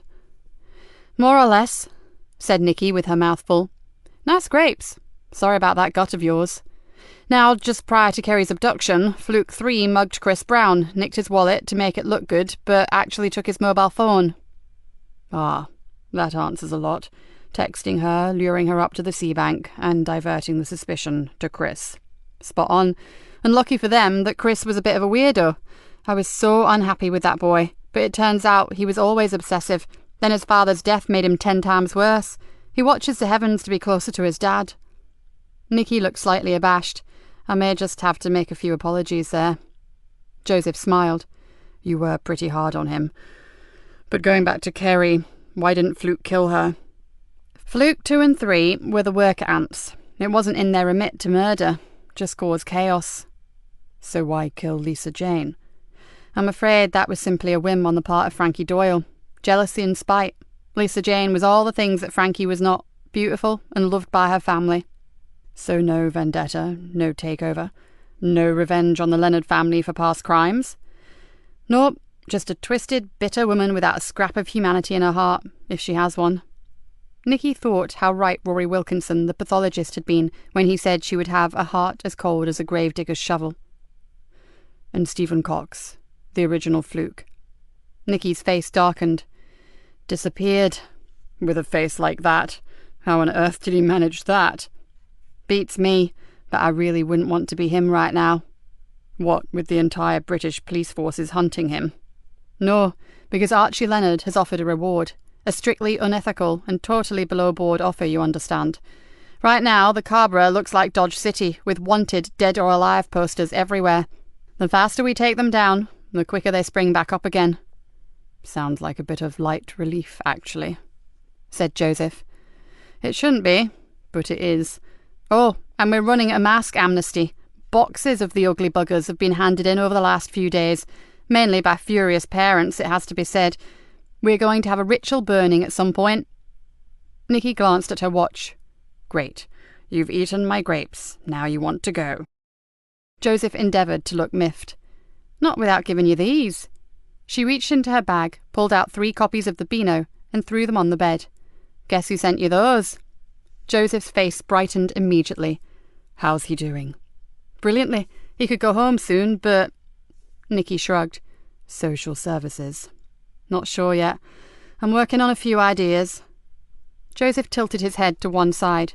And they are? You'll be the first to know, if I come up with something more suitable for him. She smiled. And now, I really do have to go. To see Hannah? How is she? Nikki looked at him, but didn't answer for a moment. Then she smiled again and said, Fancy a trip in a wheelchair? I've never brought anyone here, Nikki said softly as she gently stroked her daughter's hair. Joseph watched the girl, and Nikki noticed a tear glistening in the corner of his eye. It's disconcerting at first, but you get used to it, she said. Don't we, Hannah? There was no response. She seems to be awake, but there are no signs of awareness, are there? Can she hear us? Asked Joseph. They say not. They say she is completely unaware of her surroundings, but I'm not convinced. Nikki took Hannah's hand and gently massaged her fingers. She breathes for herself. She goes into a sleep cycle and she wakes up, but it's widely accepted that any other movements or noises she makes are just involuntary. This must be so hard for you. Joseph's voice crackled with emotion. It was worse when she was in the coma. At least this is a slightly better neurological situation. Nikki. Hello. I'm sorry I didn't see you come in. Hi, Bob. She turned and indicated towards Joseph. This is a colleague of mine, scarving off active duty at present. Joseph Bob Traynor, one of Hannah's ministering angels, or one of her specialist nurses, as they like to be called. So how's my girl doing today? I was just going to bathe her. She had a great workout with the physio earlier, didn't you, Han? We'd better leave you then, said Nikki. No hurry. Have you got a moment before you go, Nikki? Hannah's consultant asked me to give you a letter if I saw you. It's in the office. Nikki's heart lurched in her chest. Please, not like this, not after all this time. Surely not in a letter. Somehow she kept it together and said, "Would you stay with her, Joseph, just for a minute or two?" "My pleasure. Time we got acquainted. I've got such a lot to tell this girl about her mother." Nikki followed the nurse into the office. "Do you know what the letter is about, Bob?" She tried to keep the tremor out of her voice. "I do, actually, and I know he also wants to talk to you personally about it." A shiver rippled from shoulder blade to shoulder blade. She wasn't ready for this. Not on top of everything else that had just happened. "And?" Bob Traynor smiled at her. "We did a functional MRI scan yesterday." "I know. I consented for it. But I didn't know you'd done it already." "It threw up some very slight differences from the last one we did." Nikki stared at him. "For the better, or?" Bob rubbed his hands together. "Let's just say that her consultant, Mr. Layton, has been in touch with the Cognition and Brain Sciences unit at Cambridge. He wants to do further tests and he wants their expertise. That's what this letter is. An explanation and a consent form for you to sign. He would have spoken to you himself, but he's in Liège in Belgium at the university. He's taken Hannah's case for them to review." For a moment, Nikki felt as if she would pass out. "You know that this is not a cure, Nikki, don't you?" He looked at her seriously as he handed her the envelope. "But we do believe that she has some new brain activity that we may be able to stimulate." He exhaled, then added, "Just don't expect too much. She's been in this state a very long time, and that's not good, but—" Nikki tried to stop herself from grabbing the man and hugging him. "But it just may be an early sign of recovery." "I wouldn't go that far, but stranger things have happened in medical science." "If nothing else, it's a reprieve, isn't it?" "Oh, yes. It's that for sure." As Nikki walked back to Hannah's room, she felt as if an enormous weight had been lifted from her. It was the smallest improvement, a tiny drop in the ocean, but it was a step forward, not another backward slide. She felt as if someone had given her a little piece of her daughter back. At the door, she paused and looked in. Joseph sat with Hannah's hand in his and chatted comfortably with her. She saw him talk, then smile, then laugh as if they were sharing some secret joke. And who was to say that they weren't? Nikki stepped back from the door and watched them unnoticed. Joseph was a natural with Hannah. She thought of Mickey Smith and the way that Joseph had handled him. Hyperactive or not, he had got through to the boy, and very quickly. She then saw him take a tissue from a box beside the bed and carefully wipe the corner of Hannah's mouth. He was a good man, and those around him should see past the rumours and the gossip and see the real Joseph Easter. Nikki took a deep breath. He deserved better, especially from his own family. Epilogue. It was called the Garden of Tranquility. Lots of hospitals have them, if you know where to look. Greenborough's was set at the back of the chapel, and could be accessed either by a door from the chapel or by a long, straight pathway that led from the car park. In the centre was a rectangular fish pond, its surface interlaced with oriental-looking pink water lilies, and a scattering of tiny lime-green duckweed. All around were tall, scented shrubs and beds of brightly coloured summer plants. It was well kept, but Nikki had hardly ever seen it used, which was a shame in one way, but when Hannah had first been brought here, it served as a private place for her to bring her broken heart and cry unnoticed. Today, as she entered the garden, she didn't feel sad. She felt excited, almost elated. But part of her was as nervous as a school kid waiting for A-level results. With a rueful smile on her face, she walked across to the wooden bench with a faded brass plaque on it, sat down and wondered if she had done the right thing. But then again, she had done rather a lot of quite radical things in the last few days, and most of them were still open to question. The first thing she had done was to ring her landlord and give him a month's notice on her grim little bijou residence in the town. She had then driven out to Cloud Fen, taken with her a builder and a decorator, and told them that they had 4 weeks to get her old home livable again. She knew it would mean a very different work schedule for her, living back out on the marsh, but she also knew it was time for changes. In the last few days, she had done a lot of hard thinking. The dark thoughts and intentions that she had harboured when in that small room with Frankie Doyle had scared her badly. If she had continued with her old crusade, If she had travelled much further down that ever-spiralling pathway of bitterness and revenge, without ever being forced to take a look at herself, what would she have done in that room? Nikki shifted uncomfortably. It was the fact that she really didn't know that had sparked off her new mission, to make some big life choices, some big life changes, before it was too late. The second thing she had done was to champion the cause of Mickey Smith.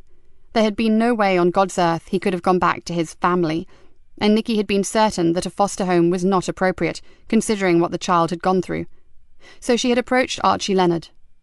To an outsider, it may have seemed like madness, but Nikki knew quite a lot of well-kept secrets about the Leonard family, and in particular one that involved Archie's youngest son. Peter wasn't a rogue like most of his family. He had a home, a wife, and a small business of his own, and the previous year he had lost his only son, a boy with severe learning difficulties. The death had left a big aching chasm in the little family's life, and she had no doubt that given the chance, Mickey could go part of the way to healing it. And let's face it, Mickey had been brought up rough, very rough. He was at home on the Cabra, and this was something that Peter understood, given his own background. Give Mickey to a nice middle-class family, and he'd be running riot in no time. So she'd arranged a month's holiday for him. It may not work, but it was worth a try, for Mickey's sake. A warm breeze blew across Nikki's face, and brought with it the smell of orange blossom. There had been an orange blossom tree at her old home. She wondered if it was still alive after being neglected for so long. She hoped so. She inhaled its perfume, and it made her think of happier times. Nikki sighed. She was making changes all right, but it was too soon to think that happy times may come round again, although she would dearly love that to happen. One day. She glanced at her watch. Joseph was meeting her here in just about 10 minutes, and she had some news for him. The problem was, she was not sure if it would be welcome news. As soon as the doctors had assured him that in time he would make a full recovery, she had gone to Rick Bainbridge and asked if he would consider assigning Joseph to her team as her permanent detective sergeant.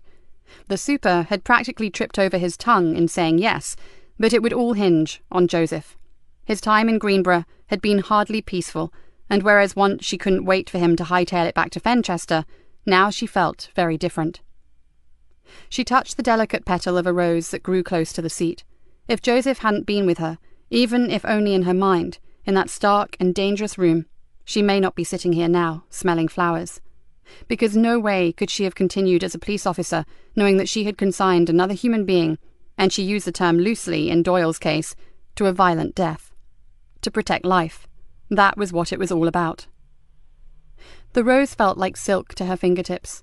She desperately hoped he would agree to stay. It was all part of her plan for a new attitude to policing her patch, and if he didn't, well, she wasn't too sure how she'd manage. She pursed her lips and gave a little shrug.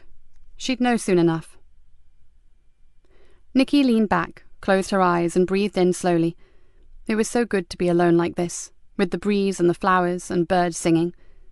It was very different to the kind of alone that she used to enjoy, in dark alleys, waiting for another drug dealer to walk into her trap. Oh, she'd still go after them, and she'd still catch them and lock them up, but that would just be a part of her life, not all of it. The sound of footsteps dragged her from her reverie.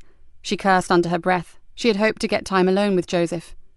She'd never really told him that he had been the pivotal point in how she dealt with Frankie Doyle, and she felt that he deserved to know. She opened her eyes and squinted in the sunlight. A figure was moving towards her from the lane. A young woman, tall and willowy, with a light brown hair and a curtain of a fringe hanging across one eye. Nikki took a shaky breath and looked again. She had not dared to believe this would really happen, but as the girl came closer, there was no doubt. "My God," she thought, "she's actually come!" Because that was the last, and probably the most radical thing that Nikki had done in her busy 3 days. It hadn't been easy, but somehow she had traced her halfway round the world, and then, ironically, found her in London of all places. The girl had made no promises, but she had listened to what Nikki had to say, and Nikki had asked no more of her, just told her where and when she could find him. She looked up at the girl and smiled. Tamsin had her father's eyes. Nikki hoped that she also had his capacity to understand and to forgive. "Thank you. You won't regret this," Nikki whispered. Then she heard the door to the chapel open. Time for me to go. She slipped quietly out into the lane and walked swiftly towards the car park. It was so hard not to take a look back, but this was their time, not hers. She unlocked her car and slid into the driver's seat. Joseph had said it would take a miracle to reconcile him with his daughter, so no one knew what this meeting would bring, but it could be that miracle. And if Joseph could have one, maybe she could too. Nikki slipped the key into the ignition and smiled. One day at a time. Right now, she'd settle for a permanent detective sergeant for her team, and if Joseph Easter didn't want the job, he'd better have a damn good reason for turning her down. This concludes Crime on the Fens by Joy Ellis. Narrated by Henrietta Meir. Copyright 2016 by Joy Ellis. This unabridged audiobook is published by arrangement with Joffe Books and was produced in the year 2016 by Tantor Media Incorporated, a division of Recorded Books which holds the copyright thereto. Please visit tantor.com for more information on our growing library of unabridged audiobooks and to take advantage of special offers. Audible hopes you have enjoyed this program.